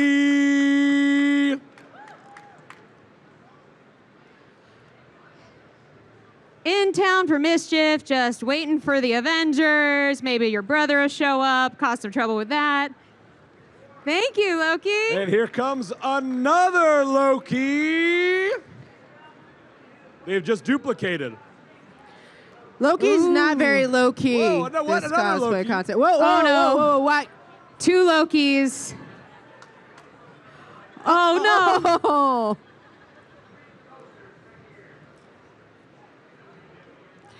No killing. No killing today. Not today. Not today. Today, all the today. Lokis live. They're troublesome, but we'll keep them all. Thank you, Lokis. I mean, it makes a party. Yeah. And the final cosplayers, Black Bolt and Medusa. Oh my God. Watch out for the hair, Lorraine. It's dangerous. The queen and king of the Inhumans with the hair to prove it. One more pose for us. Medusa, can I get you to step up a little bit? There we go. Hold on one second. We've got a question. How did you make that fabulous hair? So it's all chicken wire covered in mesh and then hair wrapped around all of that coated with silicone. Yes. It is very heavy. Well done. We have another one. We have another one. Oh, we have one more. Oh, you're gonna have to Black Bolt and Medusa just this way. Here comes Gambit. The boy from the bayou. Remy LeBeau, if you could just join us on the X-Men or X on the, yeah, perfect. Just keep the cards to yourself, though. We don't want to blow anything up. And let's give us a pose right to the camera.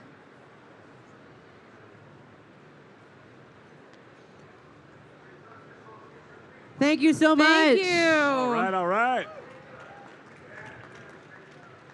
Woo! My goodness. Wow. All right, so Well, I I believe do not envy the judges. I do not envy them at all. you guys will have to tabulate your results while we bring everybody who just did our beautiful costume contest.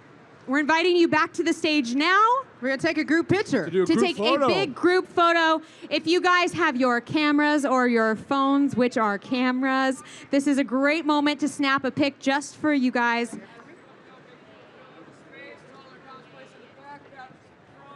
If you're very tall, go toward the back. If you're less tall, go toward the front. That was very nice of you, Lorraine. I see that. Can we fit all of them? We will see. There you go. All right, we're gonna get you to come a little bit over here. There we go. Come on in. Yep. Get you coming a little bit closer. If you cannot see the camera cannot see you.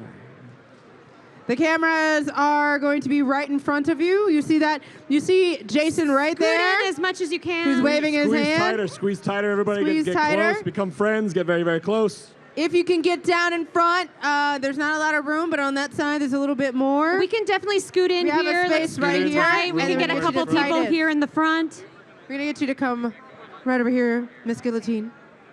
Well, they'll need to stand anyway, so we'll let them kneel. You can stand. You can kneel right here if you're able to.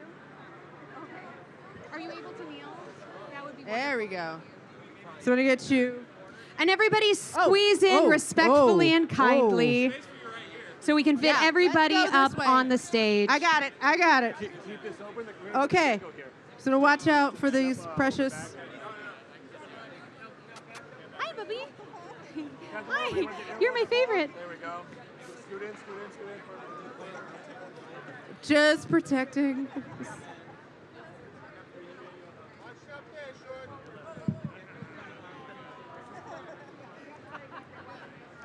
All right, now if you are a tall person but you're standing in the middle row, either try to scoot back to a back row or hunch down a little bit so other people behind you can be seen. We want to make sure everyone's faces are in the picture.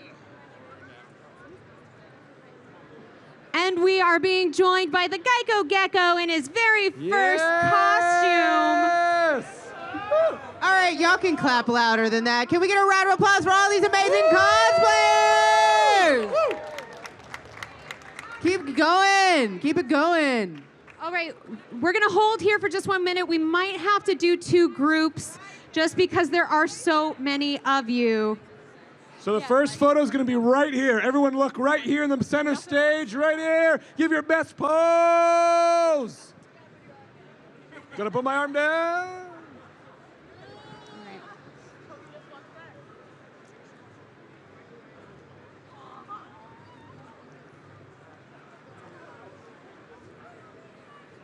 All right, all you amazing cosplayers. Also, now take a look to the far right. Look over toward Venom Island so everybody over on this side can get a great picture of you.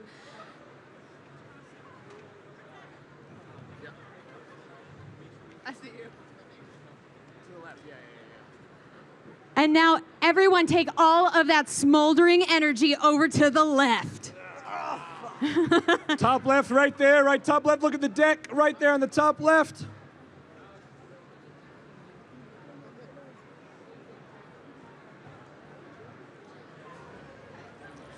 All right. All right, so we have a few more cosplayers that we want to cycle in.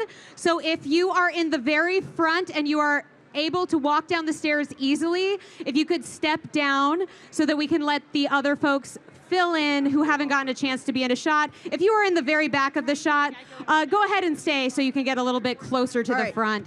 If you have a hard time getting down from the stage, it's cool, just stay on, So up, we're gonna, on hold the on stage. 1 second. We're gonna get Doc Ock off. Hold on 1 second.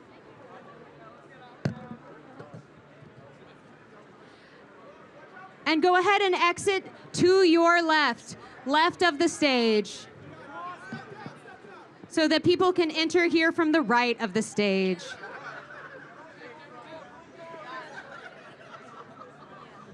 All right. All right.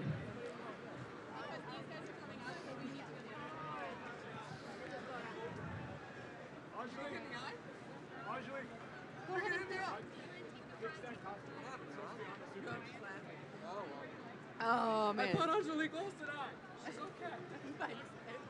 If you're short, come to the front. If you're tall, you should go to the back because you'll still be seen just as beautifully. Wolverine, if you could step to the back a little bit because you're very tall. Awesome.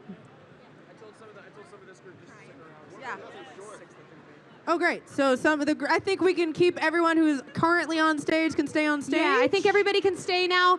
Hit some levels if you're in the front, couple of rows. Take a knee, sit on the ground.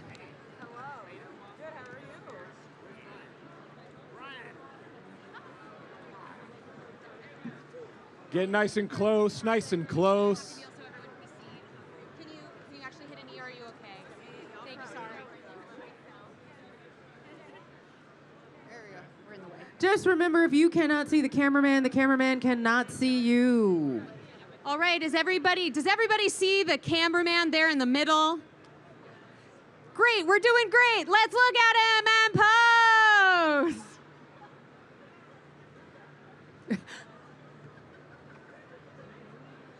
All right, we're going to look to the right at Venom Island. Everybody look to the top right and pose.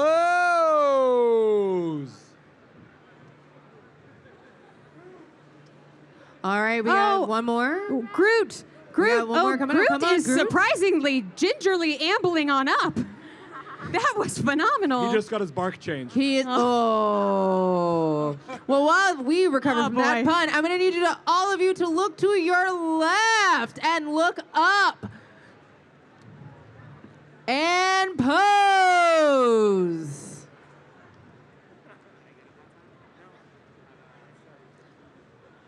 All right, and now this one is just personally for me. I need everybody to look into the Marvel camera in the middle and just do something that you feel like is not right for your character, but it's just fun. Give me a silly one. Yeah, finally. Be goofy. This is your moment. Green Goblin, do a thwip.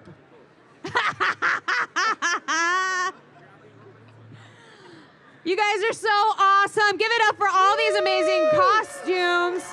All the love, all the work. All right, cosplayers, if you could exit to the left. But again, don't leave. We're bringing our judges back in just a moment.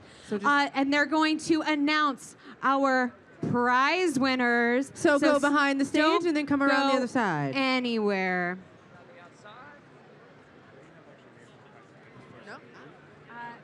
It's probably second runner-up, first runner-up.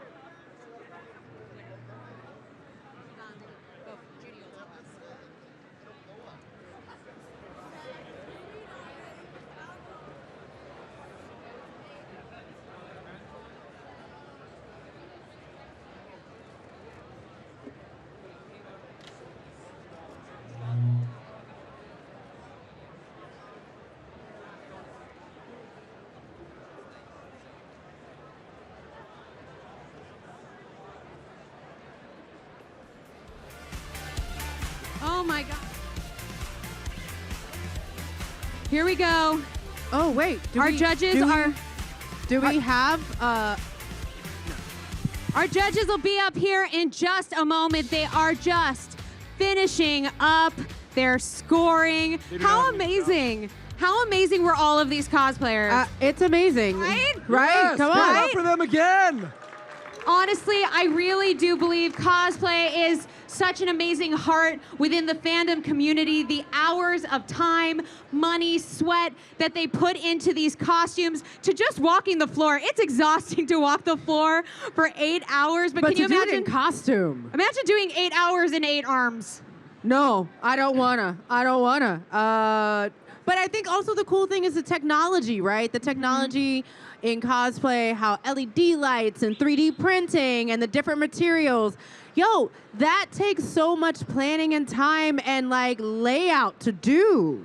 Absolutely. Well, what's great about that is the cosplay community is so like intertwined and interconnected, and they all support each other. They all help each other and say like, "How did you do that? Well, let me show you," which is really like it shows the love they have.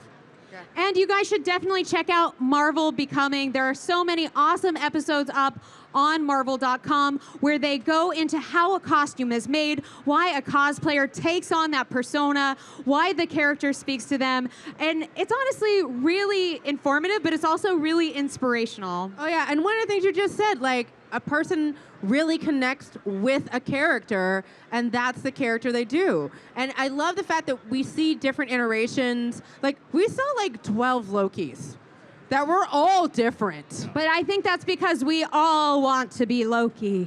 Yes. I want rules to not apply to me and be a god. Wait, right? Lorraine, I thought you're not Loki? Whoa! It's still me. It's unfortunately still me. Well, just that some of these characters also have these stories that these cosplayers bring to life, which is gorgeous as well. And the fact that when you see the kids come out first, imagine what they're going to be dressed at 15, 10, 20 years from now. If They they're are starting there, early. Start them early. Indeed. And I have to say, you know, as you said, the technology is so amazing with 3D printing now, but also just seeing what costumes can do. We're in a magical time where costuming and puppetry and technology are all coming together in the most amazing way. And I think, honestly, that deserves to be rewarded. Yes, I agree. I guess we should Literally reward rewarded. them because there are awards right here. I see what you did. I missed it. The It's cool. prizes. I am very excited about these prizes. Very excited about the winners. But you know what? You've cosplayed before, Lorraine Sink.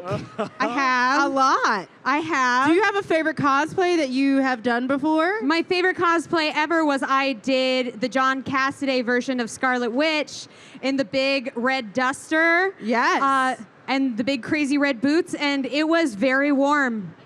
It was can very imagine. warm, but it was a really cool costume. That is amazing. So I believe we are just about to get our judges back. We're going to have some cool prizes that we're going to put up here on the stage. So we have 3 honorable mentions. You get a Marvel Becoming plaque, and it says that you are indeed an honorable mention for your amazing contribution to cosplay at New York Comic Con 2019 here at the Marvel booth. And Also, yeah, so the third place also will get something, the second place and the first place as well. They'll be getting these plaques and some amazing, amazing Marvel merch and some toys and some swag. I mean, this is something that you put on your wall and you could showcase to all of your friends, your family, something to be proud of. Yeah, absolutely. For hard work well done. And we can't imagine the Geico Gecko in full cosplay. Like, when we were doing that in San Diego, I never even imagined that this was going to be the final Full outcome shield. of that. Full shield. Full circle. The shield, the gauntlets, the utility belt, the cape. You know what, Josh? I'm curious. If you could cosplay, who would you cosplay as? The Geico Gecko. No, Spider-Man. Probably Spider-Man. Which Spider-Man? Regular old 616 Peter Parker Spider-Man. All right. Angelique? I mean, I'd be Moon Girl. Oh man, so cute. Let's be real. Like it's between Moon Girl and Monica Rambeau, but Moon Girl just seems like a fun costume to wear every day. Can I be your red dinosaur? Oh my God, please. Devil Dinosaur is Guys, the I just role got I was really born to play. excited. You heard it here, folks. Next year at New York Comic Con. Get ready. Lorraine's just gonna do the entire 4 days in a dinosaur costume. Honestly, it would probably be very breezy. They're, I think, just full of air. So it'd be great. So easy, so breezy, so beautiful. Like Sunday morning? Or like CoverGirl? I don't know which. I don't know. A little bit of everything. All right. Are they ready? They have Judy Stevens, producer All right, of let's Marvel see some Become. judges. Here All they right. come. It looks like it's happening. Judges, come on up. Aren't these judges delightfully fashionable? Judges, why don't you come to the X? Because I know that in the you'll be middle. well spotlighted there. Because X marks the spot? All right. Travis, are you running this showboat? I can. Oh. Oh. Oh, there we go. They get mics. We'll just share. All of the mics. Sorry. So should we begin with the honorable mentions? Yes. Yes, please start with the honorable mentions. Okay. Okay, so I'll start. I really liked, we talked about backstage how much we enjoyed the fun and the detail of these two people. They were right there at the end. I believe they were at number 47, the two Lokis with the chain and the mouthpiece. Hey, give it up. Let's bring up our two Lokis. Yes. You had a lot of fun with it, Lokis. That was great. Congratulations. There you go. There's a plaque inside if you want to hold it up and take a photo with it.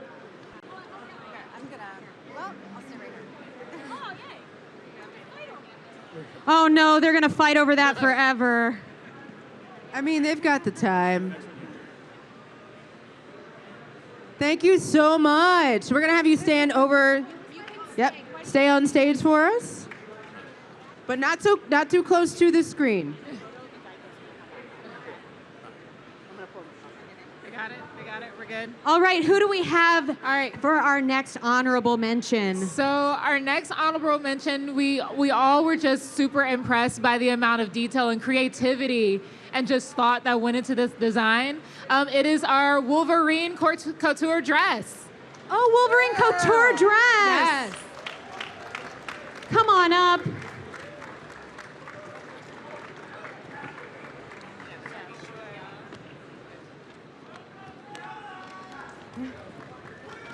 It's got a whole fan club, yes. So fabulous. Thank you. And I love that. You know, one of the cool things about cosplay is that having your friends and supporters with you as well.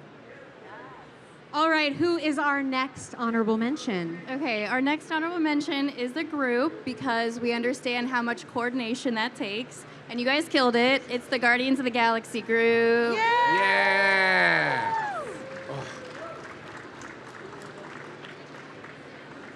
So good. It's so good.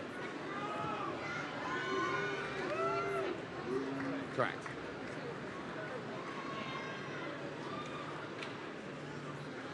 And y'all can't hear Yondu's voice, but Yondu sounds like Yondu. Wait, I want you to hear Yondu. Yondu, can you just say hello? I want to say hello. Whoa! Right? Nice. Because I'm sure you can all hear me. Can you? I can't hear you. Just to let you know, you can't kill the Guardians of the Galaxy. The whole damn Nova Corps will be on us. Oh boy. Oh boy. The best dad in the universe. Well done. Give it up for the Guardians. But where is his son? All right, we're gonna get a good I'm getting picture. very intimidated. Do we want to get a picture with all of the honorable mentions? We're gonna have you step up for us a little bit. We'll have an honorable mention photo. And we'll get a picture with all of the honorable mentions.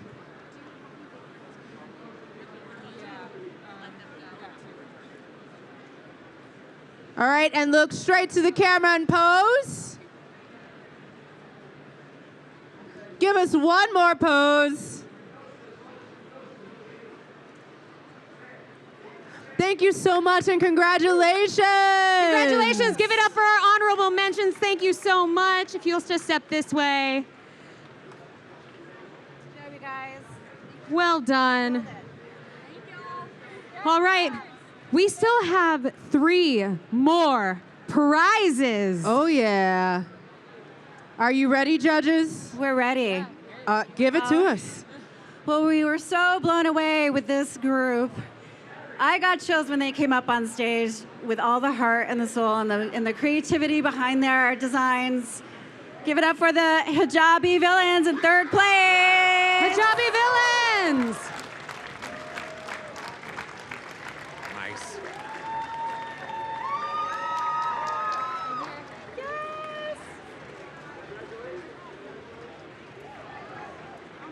We're going to get you to come a little bit this way so we can get all of you with the X in the center. If you want to pose just here around the X, right around the X up here. All squeeze in together. Yeah, that makeup is so good. Yeah. I'd say act like you like each other, but I don't know if villains actually like each other. Thank you so much. Congratulations. And if you guys can stay here on So we're gonna stage, get you to- just move here to the corner would be perfect so you'll all fit. Don't leave us. All right, who do we have in 2nd place? Our 2nd place winner, the detail, the execution, the craftsmanship, the everything. It's the Green Goblin. Oh my gosh, this Green Goblin is quite terrifying. Oh man. Green Goblin is taking a victory lap. Oh man. And only a Green Goblin way. Peter Parker's never going to hear the end of it. Yes.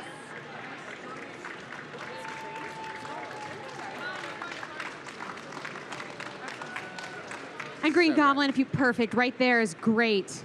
And who do we have in 1st place? Well, I don't even think a speech is necessary for how awesome this group was. So I just say we count on. Yeah. 3, 2, 1. The Border Tribe! The Border Tribe. Let's get the whole darn group up here.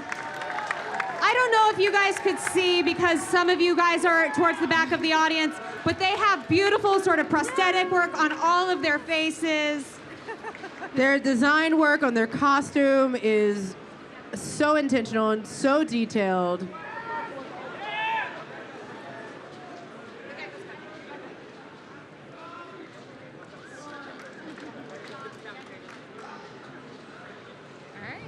You look great.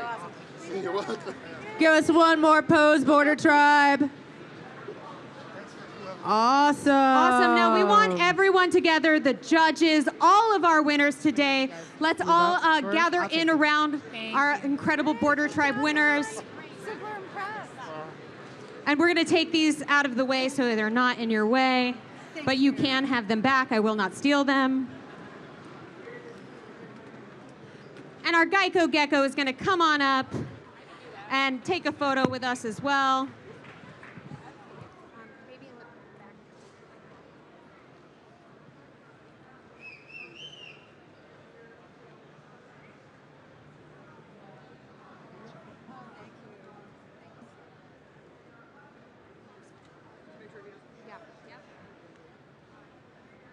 You guys, how incredible are these cosplayers? Let's give it up for our winners. So much incredible work went into this. You guys are all so amazing. You're all winners. Every single person who came up here and walked the stage is a winner for just putting in the love and the effort. Now let's just give us one more pose for our photographers. Get a little closer for us. Let's squish in so we can all fit you in one gorgeous frame. All right, and look straight towards the cameras.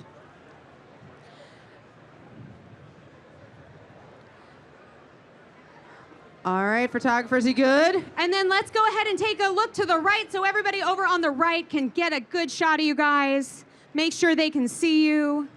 Strike a pose, give us your smolder.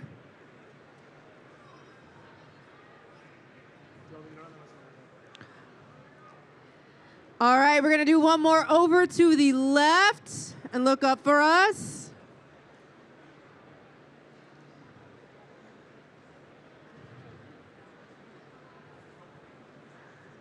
All right, give it up! congratulations! The winners of the Marvel Becoming Costume Contest presented by Geico. Be sure to check out more episodes of Marvel Becoming on Marvel.com and give it up for everybody on the stage. Are you good? I don't care. You're good.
We just watched one of the highlights of New York Comic Con, the Marvel Becoming Costume Contest presented by Geico.